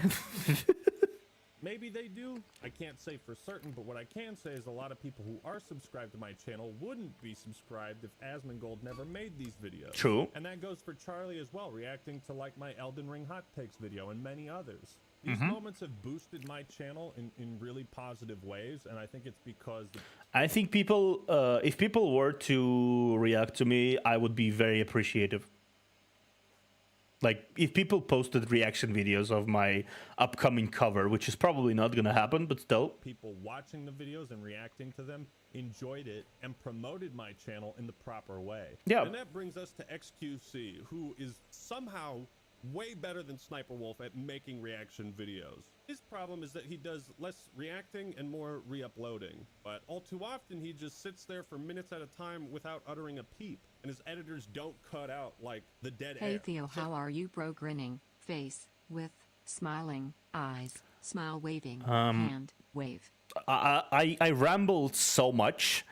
I reacted to it's been how much I have been live for 4 hours and 38 minutes, and I've reacted to, this is the third video I'm reacting to.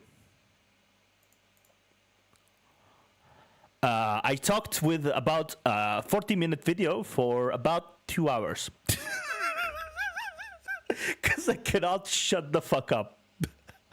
I cannot shut the fuck up. Stretches of him not saying anything, providing no insight, not transforming the content. Essentially, yeah, he just sits there with a face like he's having a shit. He just sits there with a face like he's having a shit silently as the video is playing. Just re-uploading it to YouTube. XQC reacted to my TikTok, right? I had a clip of it, but apparently, like yesterday, XQC decided to take that clip and post it on his YouTube channel. Finish the sentence. Look at him. Look at him. Look at him. I'm going to scream! Stay away from her! That's a banger of a reaction. Dude's webcam froze for a few seconds there. I don't even think he blinked in that clip. Yeah, that's basically it. XQC do come from a different branch of content creation than YouTubers, right? Mhm. Live streaming is very much a what have you done for me recently type of content creation. Mhm. So the idea of leaving for 5 minutes to take a dump means they think they'll lose viewers, which they might. But if you're reacting to a video, I can't imagine anything being more disrespectful than viewing it as so unimportant that you can just let it play. It just Same thing as you eat. Same thing VTubers do on Twitch too. What they do is basically like, oh, I need to just leave for a second, right? Or I need to just eat for a second. That's what the big Vshoujo VTubers do when they react to things, and then the poppy like Shalili is a bit. 4 hours. Wow, that's long.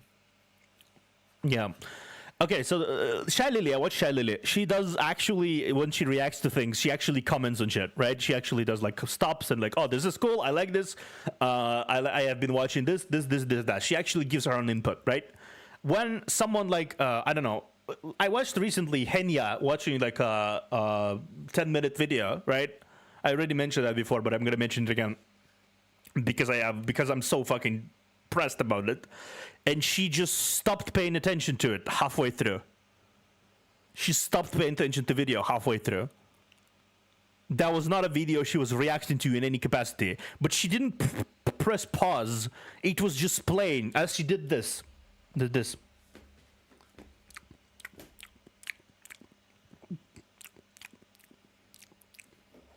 Mm. Yeah, Pog, sure. Yeah, Pog. Now that you mentioned it, Pikami is Henya, I checked. Pog. That's what she did as the video is playing in the background.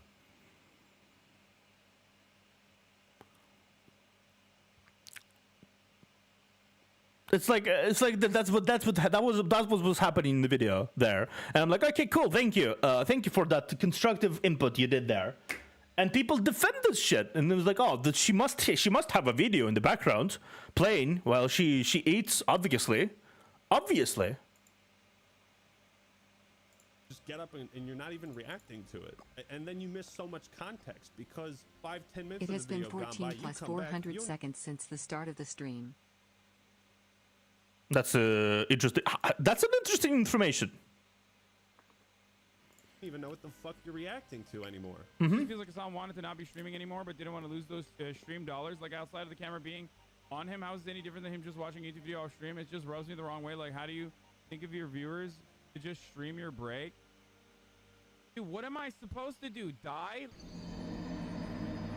You're not gonna die, Hassan. Your heart will keep beating. Neither is your channel going to die. Believe it or not, you've got a pretty sizable and consistent audience. I think many of them are loyal to you and understand that even you, Hassan Piker, need to take a shit sometimes. And You know the funny shit about this? I have 6 viewers consistently.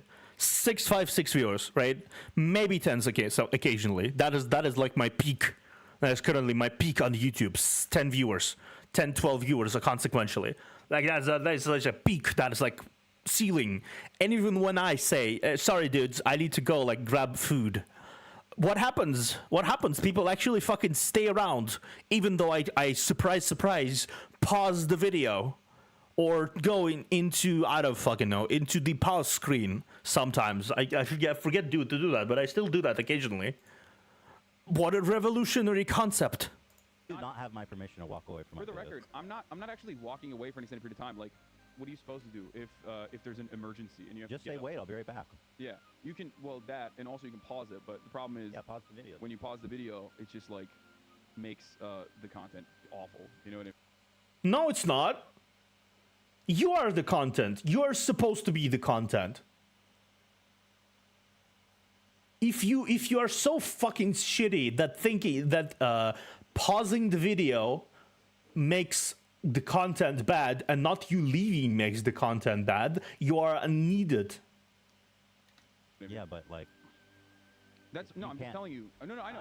You're right. You say, guys, put on a song or something, you know what I mean? You're Fucking absolutely chill. right. So just pause the video, dude. Just pause the video. We'll come back later. I will give props to XQC for at least bothering to use unique faces in each of his thumbnails. And unlike Asmongold, XQC doesn't seem to have any standard for the content he uploads to his YouTube channel and has no regard for how his reaction videos might affect smaller creators. No, not really. I Yeah. debate Yeah. Ethan Klein on this subject, and I use the word debate. Because XQC and debating is a foreign subject because I don't think the man can talk coherently for more than 30 seconds at a time. He needs to like reload his brain every time he does that. Already doing the worm.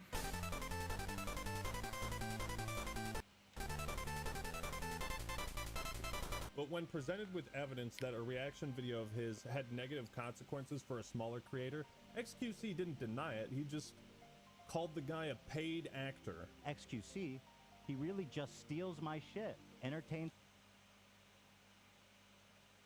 his audience of hundreds of hours I put into my They have videos. ADHD. They need a surfing subway short next to the video. Sure. Yeah. Fair enough. While I get just a link in the YouTube description. The problem isn't the reacting, it's the re-uploading of my video with his face on the thumbnail, and I don't DMCA him because I don't want the Twitter drama. Face with tears of joy. Face with tears of joy. The worm part was funny. It was funny, but it was kind of stupid. And it was at Actman's addition.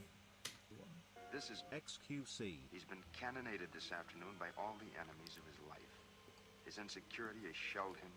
His sensitivity has straddled him with humiliation. His deep-rooted disquiet about his own worth has zeroed in on him, landed on target, and blown up. That's so sad. Play Despacito. Mr. XQC, who in just a moment will move into the Twilight Zone in a desperate search for survival. He doesn't want the Twitter drama. Wait, why are you... Well, hold on. This guy says you stole his shit. Why are you denigrating that? I think you should take this seriously. Well, because one, he's a paid actor, right? Which I think... Well, Paid actor. Who paid that actor? It seemed that my lack of sleep starting to affect my grammar now.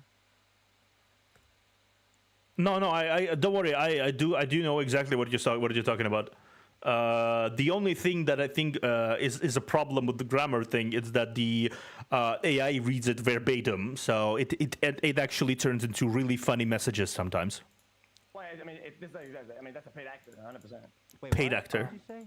Paid actor. The amount of mental gymnastics he had to go through in his brain within like 30 seconds of listening to Ethan talk, it's mind-boggling. The amount of mental gymnastics that would allow him to come to a conclusion that this was a paid actor.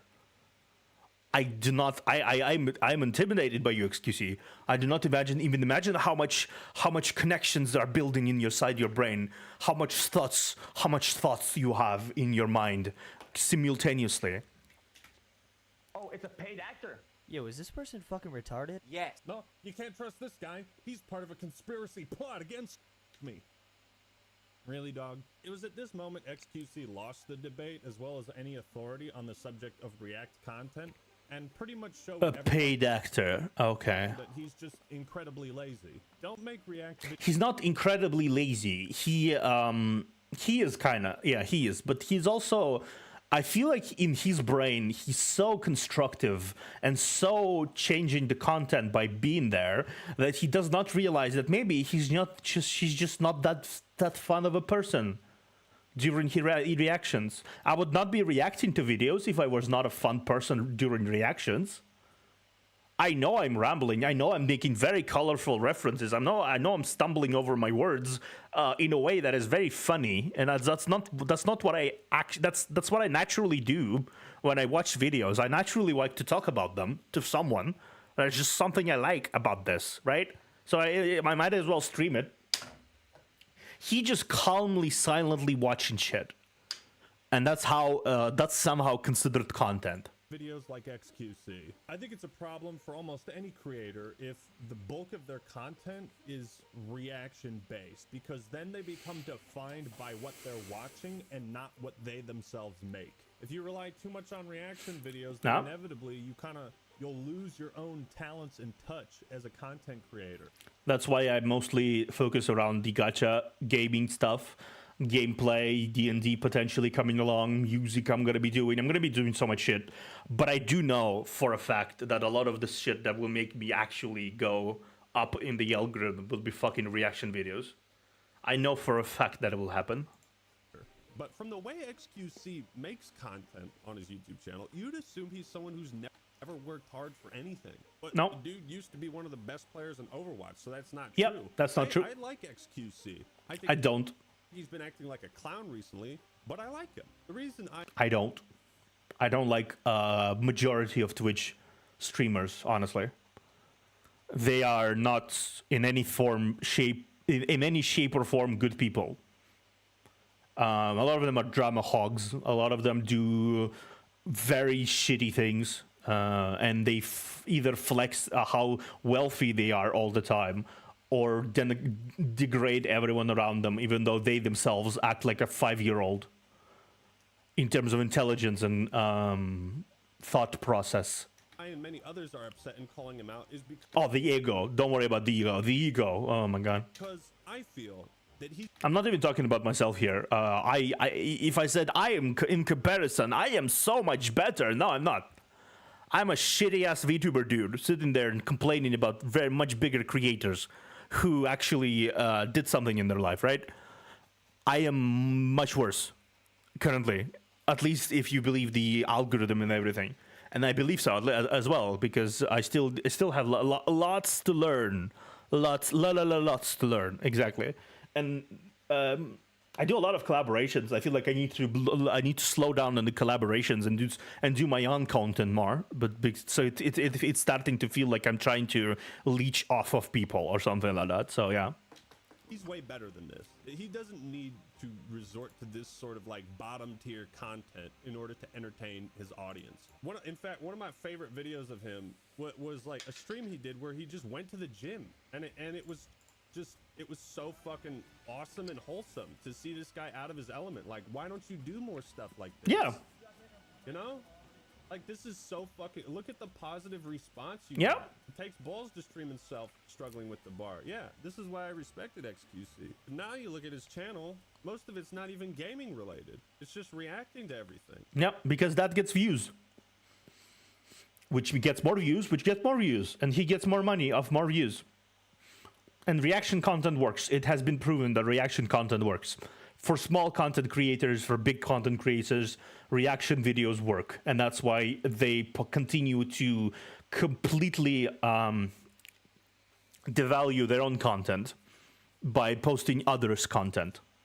Well, there's some gaming content. XQC, of course, got a massive contract with Kick. And money does something to people. Money changes the weak-willed. Fans of American football might remember a feller named Jamarcus Russell. You know, I don't know this guy. This guy got a $93 million contract with the Oakland Raiders, and after that, he seemingly jumped off a cliff and had no fucking passion for the game at all. He took the guaranteed money and ran. I see this same like change and lack of passion in XQC.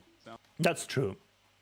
After a certain point of time where you did shit for so fucking long, right? And it's just he did it for if I'm not mistaken for years now. For 10 plus years of just doing content. Now he just kind of wants to relax and get money from shit. I can get that, sure. So, like, I mean, but then again, so did Asmongold, and Asmongold have never stopped himself from being himself, regardless of how many years he has actually been streaming. And he has been streaming for a long time. I think not more than XQC, maybe about the same amount as XQC, something like that. just right. Chat, why is it not coming up for react harder?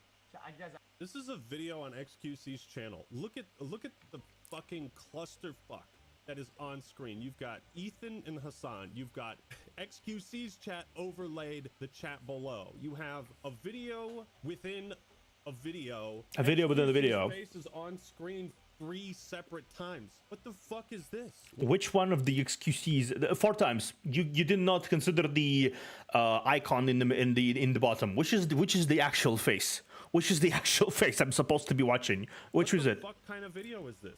What the hell am I looking at? What are you reacting to? How does your audience make sense of any of this shit? Cut to just your face. How about that? I found another clip from a video I got called out for reacting, and I want to show it to you guys. Okay. Guys, what's up, guys? Guys, welcome to chat. Welcome to my channel, chat. My name is XC. Today we're doing a deep dive analysis on this video. We're doing a react. That's not a transformative reaction. That's not. Today, chat, the react number 1 today is XC actually this dumb? Okay, so you're making fun of people that are calling you out for lazy reaction content, and your response is to do what they're asking you to do. Look, you added some text. Your editors did a little animation on it too. Like, yeah. I can do that in if it's just a continuous one, I can do this in 3 minutes. I can do this in 3 fucking minutes. Less than that. If I have the comment, if I have the font saved and everything, I can do this in a minute. I can tell as a person who actually edited shit, I can tell you this. The subtitles are hard and long only because it's tedious. If you need to subtitle everything, it becomes very long and tedious. If you just have one subtitle that you just keyframe forward back and forth, it's basically what's it called? It's basically just a minute of work. Transformative, guys, he's learning. So Muda made a tweet that blew up this whole thing and said, "Just a shame garbage like this fills the recommended tab." And XQC responded, "I wonder what triggers people like you so much. Revenue share, audience split, algorithm? Yes, all of those things yes. trigger people whose content is being stolen." Yes, exactly. I'm not exactly gonna be talking shit. Because every single YouTube channel relies on revenue, the algorithm, and their audience. Yes. Yes. Hey, hey, Tom. Welcome. In order to be successful. Hola, ¿cómo están? Welcome. I do not speak Spanish, but I do speak English. Hope you don't mind. Welcome. What are you talking about? I've seen this complaint a million times, and most public figures try to attack it. Attack me from multiple angles just to fall flat in the face. I'm watching a vid. I like to my people. That's it. No, that's not how it's supposed to go. If you are doing anything online, you are making content. If it's a content you are stealing from other people, it's not good content. If it's not content you yourself would be proud to watch, it's not content. If you want to watch a video with your friends offline. That's please do that.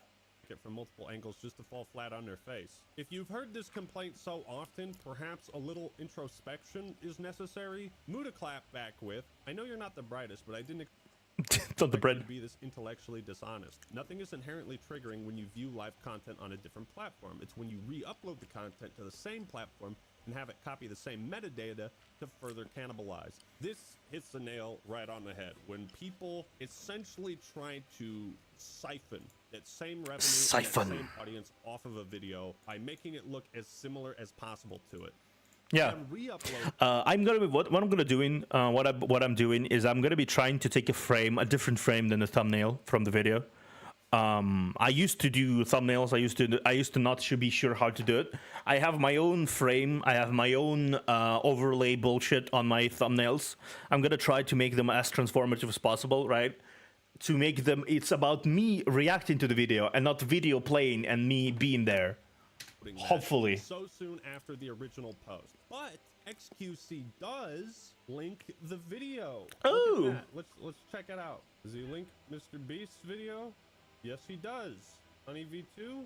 Yep, he links it. So the reason I point this out is to illustrate how fucking awful Sniper Wolf is. So yeah, the more you listen to XQC on the topic of reaction content, the more you realize that he's merely coping and unable to withstand constructive criticism. Yeah, no. He whines and moans about other creators being insecure, but then tries to flex his wealth on people like Ethan Klein. It's like, are you trying to be a spitting image of rice scum? What's wrong with...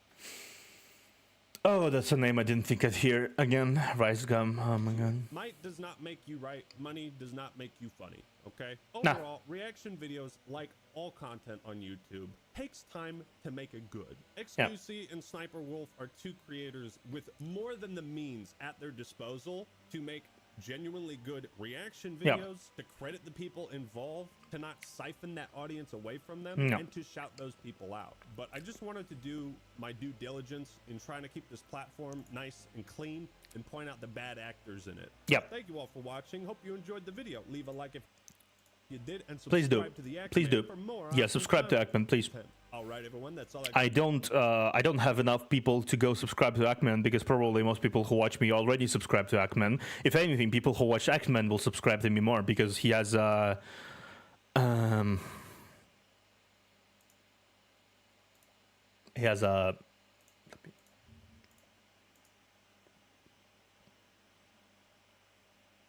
people than me. More people than me, yeah. More people than me, yeah. God damn it. But still, please do. Let me find the video I wanted to find. There is this. Where is this? I need to find a video that was I wanted to. They wanted to react. Goodness, 5-hour stream has it going. Hey Zed, this has been a reaction of 3 videos. 3 videos. I reacted to 3 videos exactly. For most of those hours were dedicated to one video, and the other video. Okay, now 2 hours were dedicated to one video, then 1 hour was dedicated to another video, and now 2 more was dedicated to this one.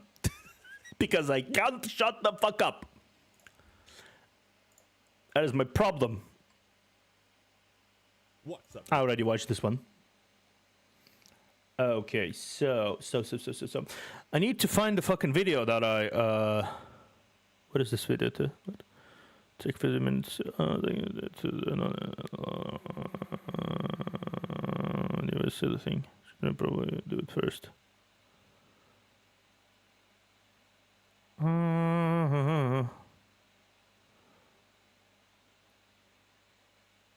Okay, let me find the video I wanted to do. Double check, 10 minutes each. Probably Arknights brand. Okay. Ocean Arknights. Yeah, it's somehow there. Original content. Yeah. Where the fuck is this? Tutorial Island. Yeah. Ford Mountain. Yeah. Then Rihanna came around. Yep. Okay. Discovered Terra from Arknights. There you go. There you are.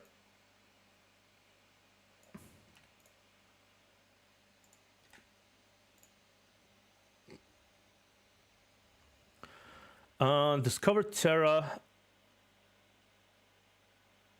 2.0. Do I watch the 3.0, 2.0?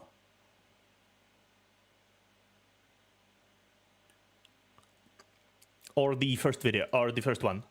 Oh, fucking hell.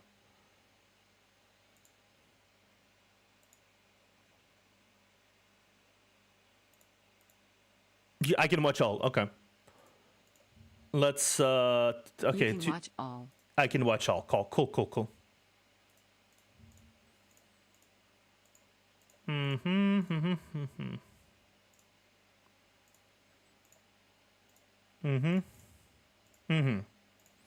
Okay. Okay, let's see. This is discovered Terra exploration by Arknight's official Yostar. Yeah, this is official video. Okay.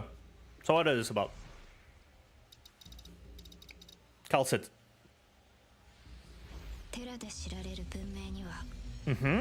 Has been forever marked by the geography. No matter how much, how they may have changed, endured, evolved, or assimilated over the course of their conflicts and contracts, the vast, fertile lands of Ursus have been bestowed upon its people a wealth of national confidence. The Explore Terra video is the first one. Explore, yeah, Terra exploration. Okay, Ursus Chernobog. I know this is the first location we go into. Despite the majority of its terrain remaining unexplored, the Ursus people take pride in their prosperity and strength. Is that like a is that like a reference to USSR kind of thing, Chernobog, because it's like very Slavic? The pride coupled with aggressive temperament. Yeah, probably.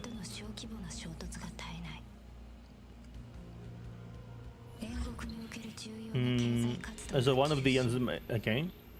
Sphere of influence yen. Okay. Network is towering skyscrapers. Nomadic city Lugman. I don't know any of these, but I do find the fact that they have such a developed world interesting.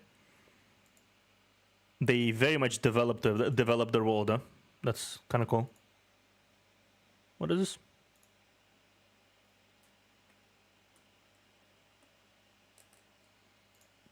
It's just a political map.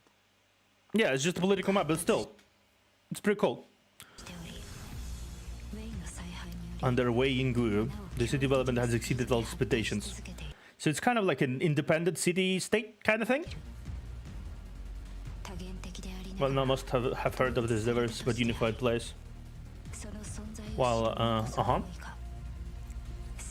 no one can claim to fully understand Lugman. Seraphinsless Lithuania.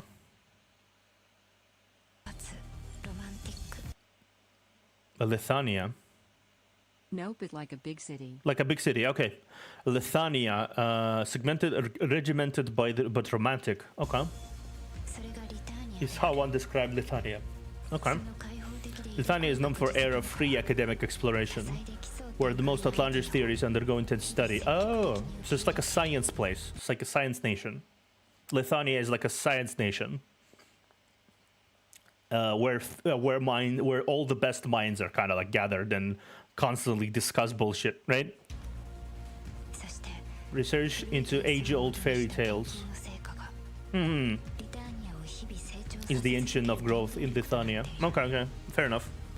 Proving fiction to be fact. Interesting. Sargon. Okay, Sargon.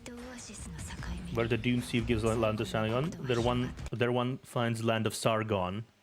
How does this? What does it say? Where Dune Sea gives way to oasis. Okay. Outside of its two nomadic cities, how does one have a nomadic city? Like, is that does it move, fly, walk on legs? How is it a nomadic city? Or people just like stand and like carry their buildings around like Viking boats? How does that happen? I'm just curious. Wasteland of dense jungle.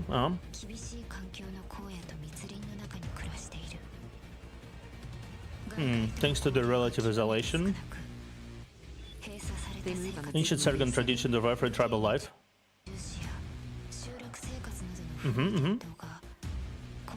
Persists to present day. They move on the big moving city. Oh, okay, okay. So it is a moving city. It's literally a city that is nomadic. Interesting. The seaside tourist town in Siesta. A sandwich between the scorching heat of an active volcano and the cool waters of the boundless ocean. Siesta. The locals enjoy nothing more than... Yes, imagine a city with a tank track under it. Yeah, I kind of figured. I kind of figured it was something like that. Interesting. I like that. I like that concept of cities moving around. Then leisurely stroll on the white sand beaches. Then leisurely stroll. Okay, okay. Until the time for the music of the Obsidian Festival. I like the variety of the landscape here. Some of them are harsh and drowning in melancholic kind of air to it, right? While the other cities are bright and and full of sun. It really does distract you from the world, from the fact that the world is pretty dark, from what I've heard. The world is pretty dark. At least that's what I think it is, yes. My god, it's still not done. It's been a whole day and the video has not been done processing yet. Jesus Christ, okay.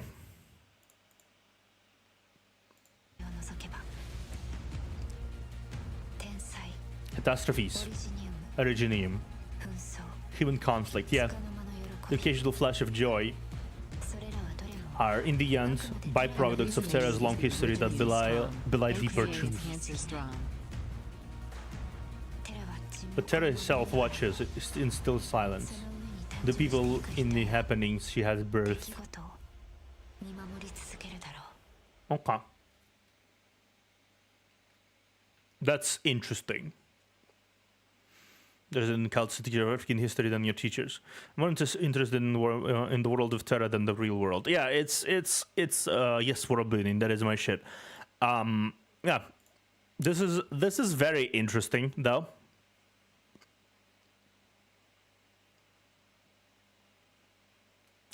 Over budget PowerPoint showcase of the world of Terra. Yeah, exactly. That's what people love. That's what people love, though. That's what people love. And the reason they move is the Originium storm. Okay, okay. Fair enough.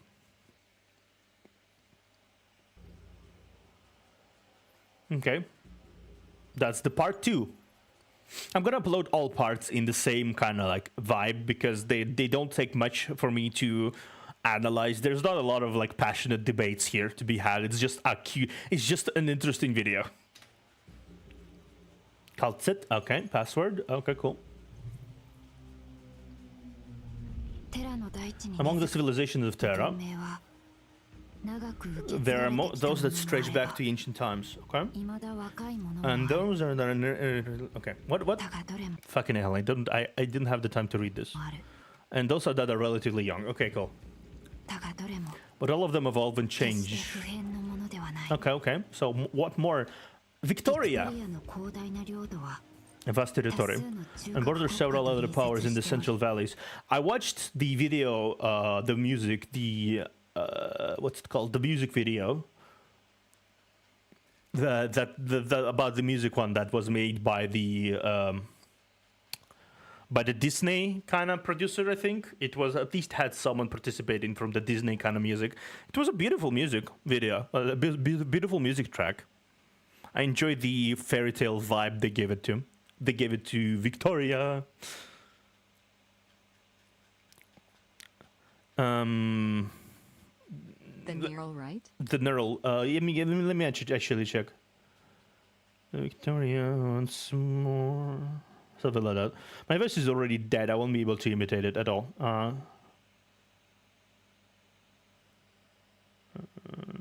So. What's it called? Okay, I know that one. Towards her light. The Towards Holite one. Towards Holite. That's the song I listened to it. And I watched an old old YouTuber, who's like an opera singer, react to it, and I was like, oh, this sounds cool. What is this from? Art Nights. Cool. In addition, Victoria operates several new frontiers and enclaves, a prosperous economy, and advanced military science.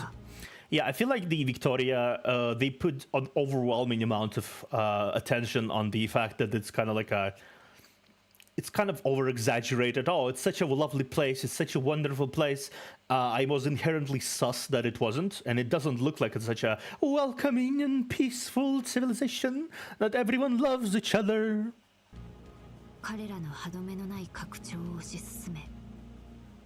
Where is reaction? Oh, hey, Kira. There is a reaction.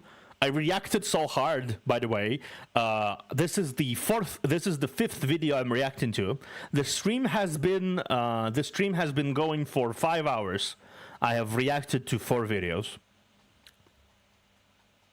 I have reacted very hard, a little too hard, actually. Victoria Nera. Victoria Nera.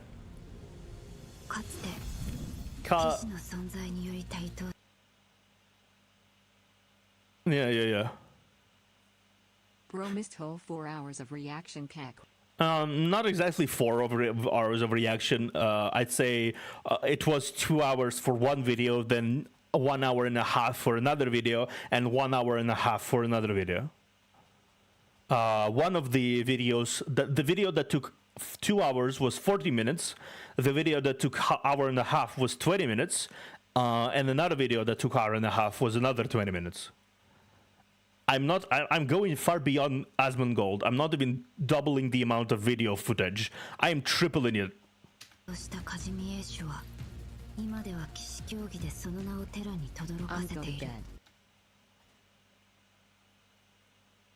I'm good. Don't worry about it. I'm very hype. I'll sleep tomorrow all day.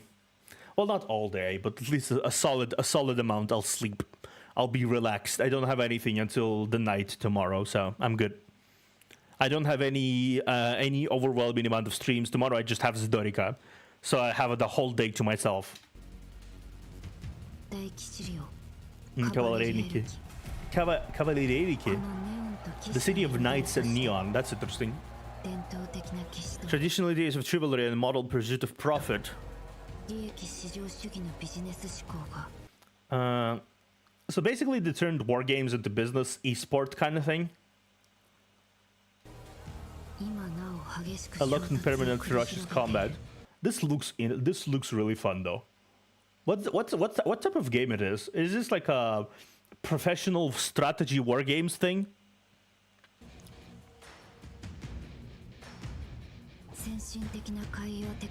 Iberia.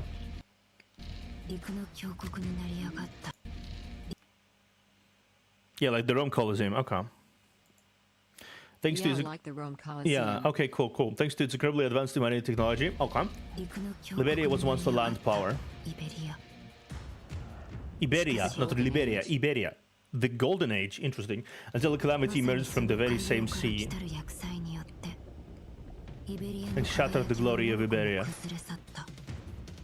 The borders are closed. The towns remain ruins. And the threat of the sea is never far. The path forward is unclear for the silent land of Iberia. The Golden Age will return again loudly, crying, face, sob loudly, crying, face, sob loudly, crying, face. Sob loudly. Sob loudly, crying, face, sob loudly. Stadium influence Bolivar. Okay. The Black Heart of Bolivar. Okay. That's not a pleasant thing to name yourself. A Black Heart of Bolivar. Okay.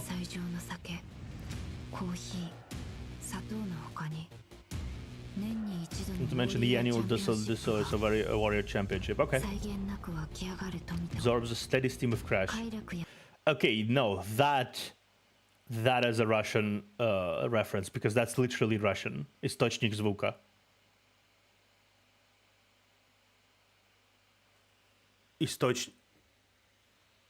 Источник звука. Ramart. It's like kind of weird that at least the Источник звука is the Источник звука is the one that's like maybe a brand of like a Russian quote unquote. Best call. Maba Jody. State of influence Yan. Okay, what is Yan? State of nation within a broken millennia-long history. It's like a Japan-China mix or something? Expansive territory, inveterable culture.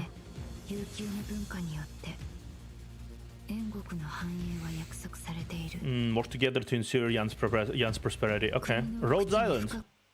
I know Rhodes Island. Interesting that it's on the billboard. They also have penetrated the Yansi. Yanese, hinterland, maybe few. Those who have penetrated the Yanese hinterland, maybe few. They penetrated it. But talk of eccentric folk and strange happenings continue to circulate throughout the lands outside. Okay. Ancient and modern, mystical and temporal. Terra persists through its contradictions and evolves through its conflicts, sometimes fast, sometimes slow, on into an entirely unknowable future. Interesting. Okay, let's see. And part 3, please watch the Arknight's official video as well.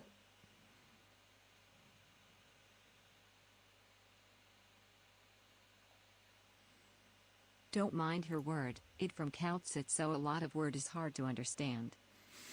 Yeah, I figured that Kaltsit is kind of like a scientist person. She talks a lot. She's talks a lot. And part 3, 3.0, Discovering Terra. Hyperglyph. Okay, let's see. I'm curious. Kaltsit, so sing your tales to me. What is the third part of this presentation?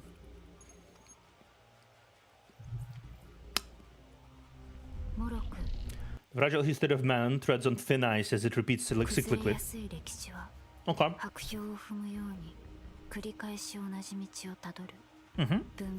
Civilization rise and fall, time and time again, arriving in their present positions entirely by chance. Colombia, the fertile soil in which a new era grows. Colombia, okay. While the empires of old busied themselves dividing their interests, they created just the right environment for the pioneers to seize upon. Okay.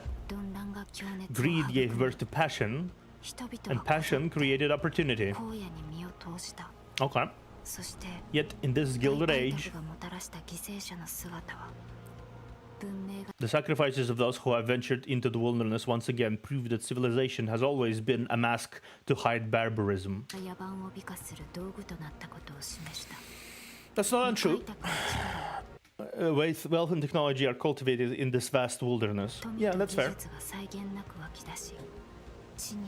Where the deep veins of gold and the stars in the sky became vessels for dreams.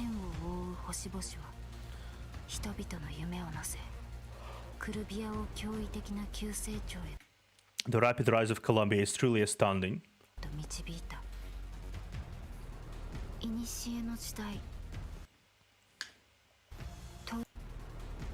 In ancient times, when the stars bore witness to what?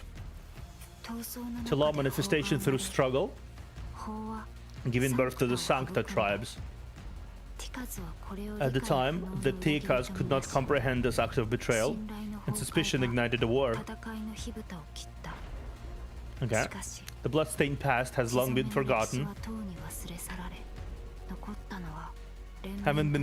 leaving behind only enduring hatred and the pristine city of Laterano.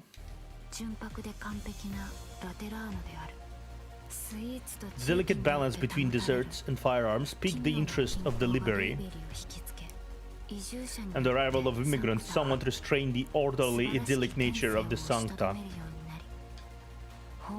bringing law back to the land of conquerors. The Lateran bells ring to this day, but no one remembers origins of the laws themselves, or the will that birthed them.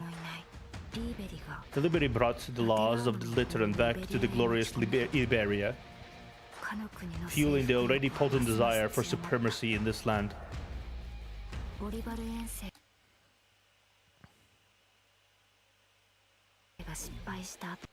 After the failed fun fact: in chapter 12, the word count was reduced due to the absence of calcit.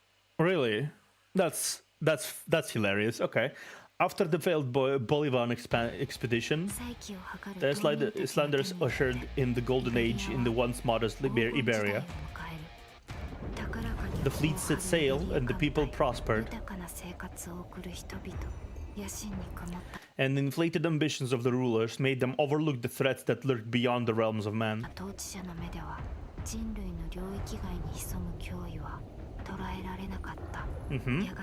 It wasn't until the coming of the profound silence, with its striking changes along the coastline, that fear crept quietly ashore.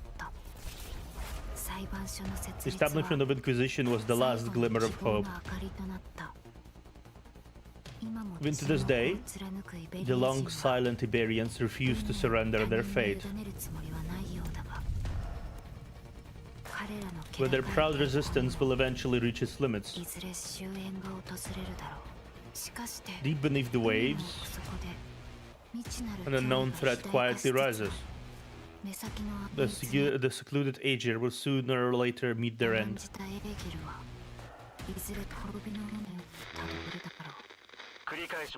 Repeat? An Aegir broadcast to all surface-dwelling people. We ask of all humanity to set aside your conflicts and prejudices and join the Aegir in building a bulwark together.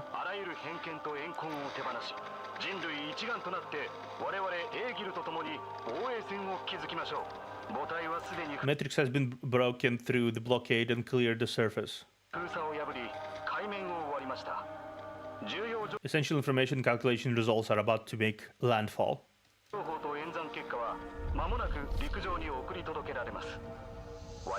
The challenges we face are far greater than ourselves or catastrophes.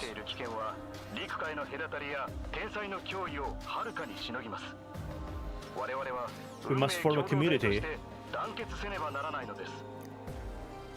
and under the leadership of Aegir, to overcome them together.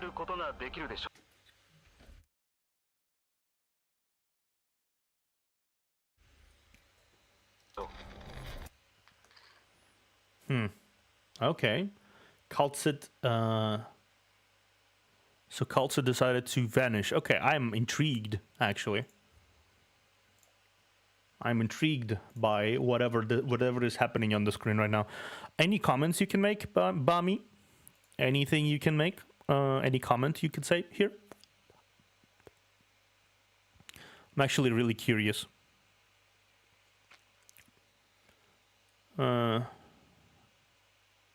I forgot this. This video is for two big events, so it don't involve to the main story. But it gives a lot of information. I see. Interesting.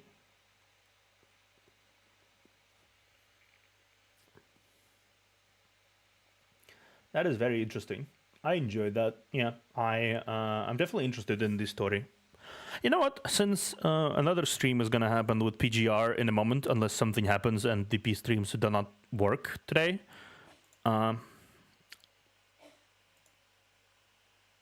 Hoi. Speaking of, the moment I mentioned the person, they wrote me. Hoi. We can watch a boss battle before the stream. And then we go into the stream immediately. How about that? We're going to do that. Which one do you want to watch? Do you want to watch the Glorious Marcher, Lilith, or Lilith? Because this one is too long. Glorious Marcher or Lilith? Which one?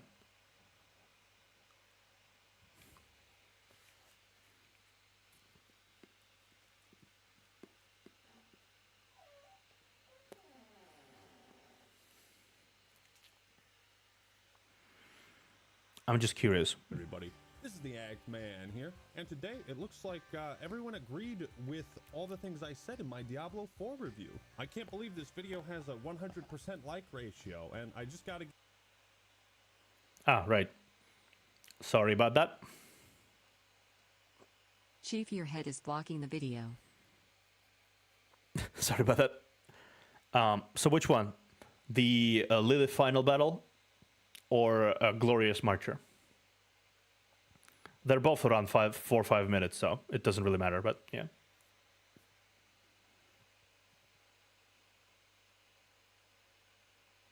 Glorious Lilith or Marcher? Marcher. Okay, let's watch Marcher. 2.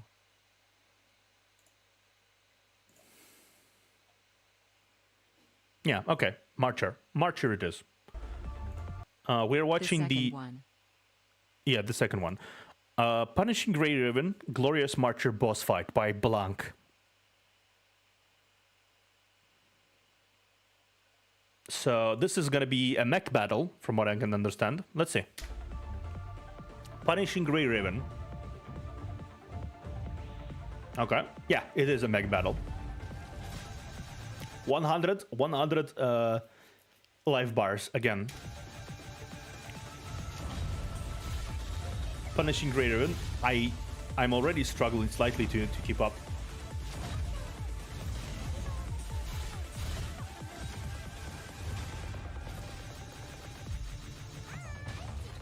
Okay. Okay. Wow. Okay, that was fast. Okay, sure. What is this? Okay, she parried. The robot parried you, and you parried them back. You know what? I did that thing where I describe everything that happens, but sure, that's fucking okay. 69 combo, nice. Oh my god, I struggle to comment on PGR boss fights because they're just so fast, and I'm like, oh my god, what the fuck do I even say to that?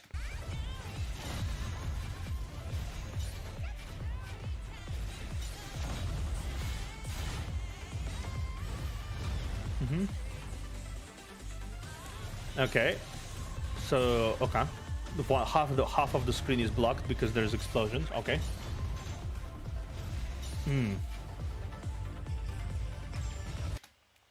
Dodging like that is actually harder than it looks.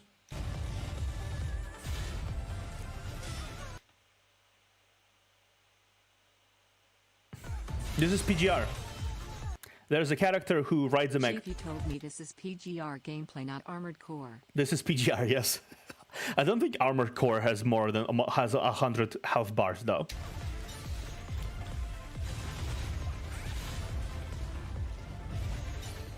Jesus, though, that's impressive. The boss is pretty fast, very fluid motions.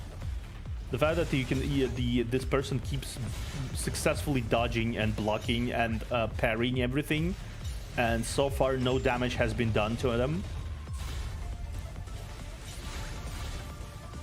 Yeah, that's just impressive. That was a good dodge.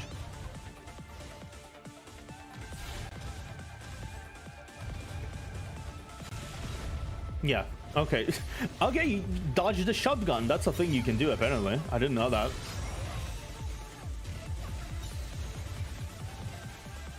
Okay.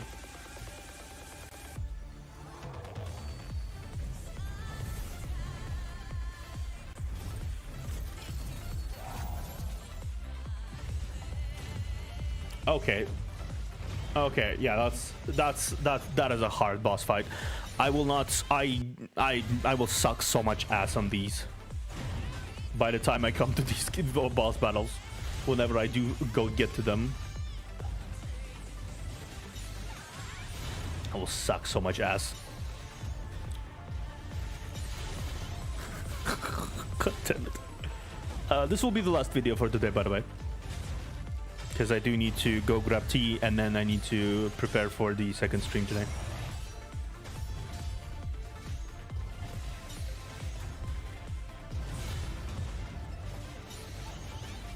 Well, it's gonna happen like immediately, but it's gonna be PGR. But still, god fucking damn it. Okay. Okay. How do I? The thing I struggle is doing this no damage. Though I think part of this is taking the damage on the shield, because you have such a big frame that dodging everything is not exactly possible. Yeah, it's the shield. But still, you don't actually lose HP. You add shield, but still some attacks are being tanked. I noticed by the shield because shield increased. I assume shield increases because based around the number of attacks you land. Yeah. Plus, there is a really short cooldown on a dodge and a parry. I think a parry needs to be like very perfectly executed. But technically, this is no damage run because you add additional health to yourself. Wow.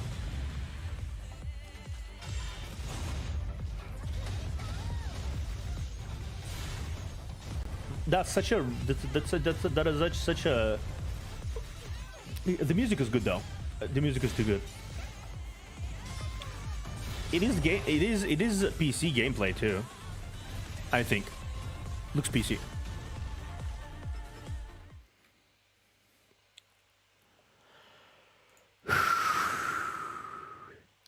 That was PC.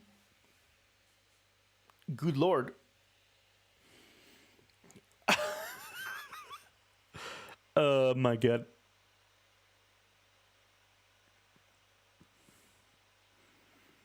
It's a mecha game now. Yeah. Gundam versus Armored Core. Exactly 5 days ago. Yeah. Punishing no jumping Grey Raven. Punishing no jumping Grey Raven. Yes, indeed. Fucking hell, my dude. Oh my god, I like this. I do like this, yeah. So, guys, question to you, to anyone here. Do you like my style of shit? Like, do I really have any right to ramble on about how shameless some people are while I sit here and react to chat to shit? Like, I feel like it's just a little hypocritical, just a little bit. Still, though, I do enjoy rambling about videos. So I guess that's cool. Hope you enjoyed it, though. Hope you enjoyed it. I am tired. I'm tired. I'm gonna be be dropping like a log after my PGR stream, probably, if that even happens. Brother. Okay, we'll see. We'll see in a moment. I'm just gonna stop and go grab tea. I have 10 minutes left until the supposed time. For now, though, thank you guys for watching, though. It's been a pleasure. Feel free to suggest videos under this VOD or in my Discord as well. I think there is a channel for it, even in my Discord. Reaction videos for reaction, video suggestions, something like that. Yeah, video recommendations. I have video recommendations in my fucking Discord, which is there apparently. I didn't know that was there. I forgot it was there, but it is there. Good to know. Good to know. Anyway, I'll go grab tea and I'll be back. Maybe question mark.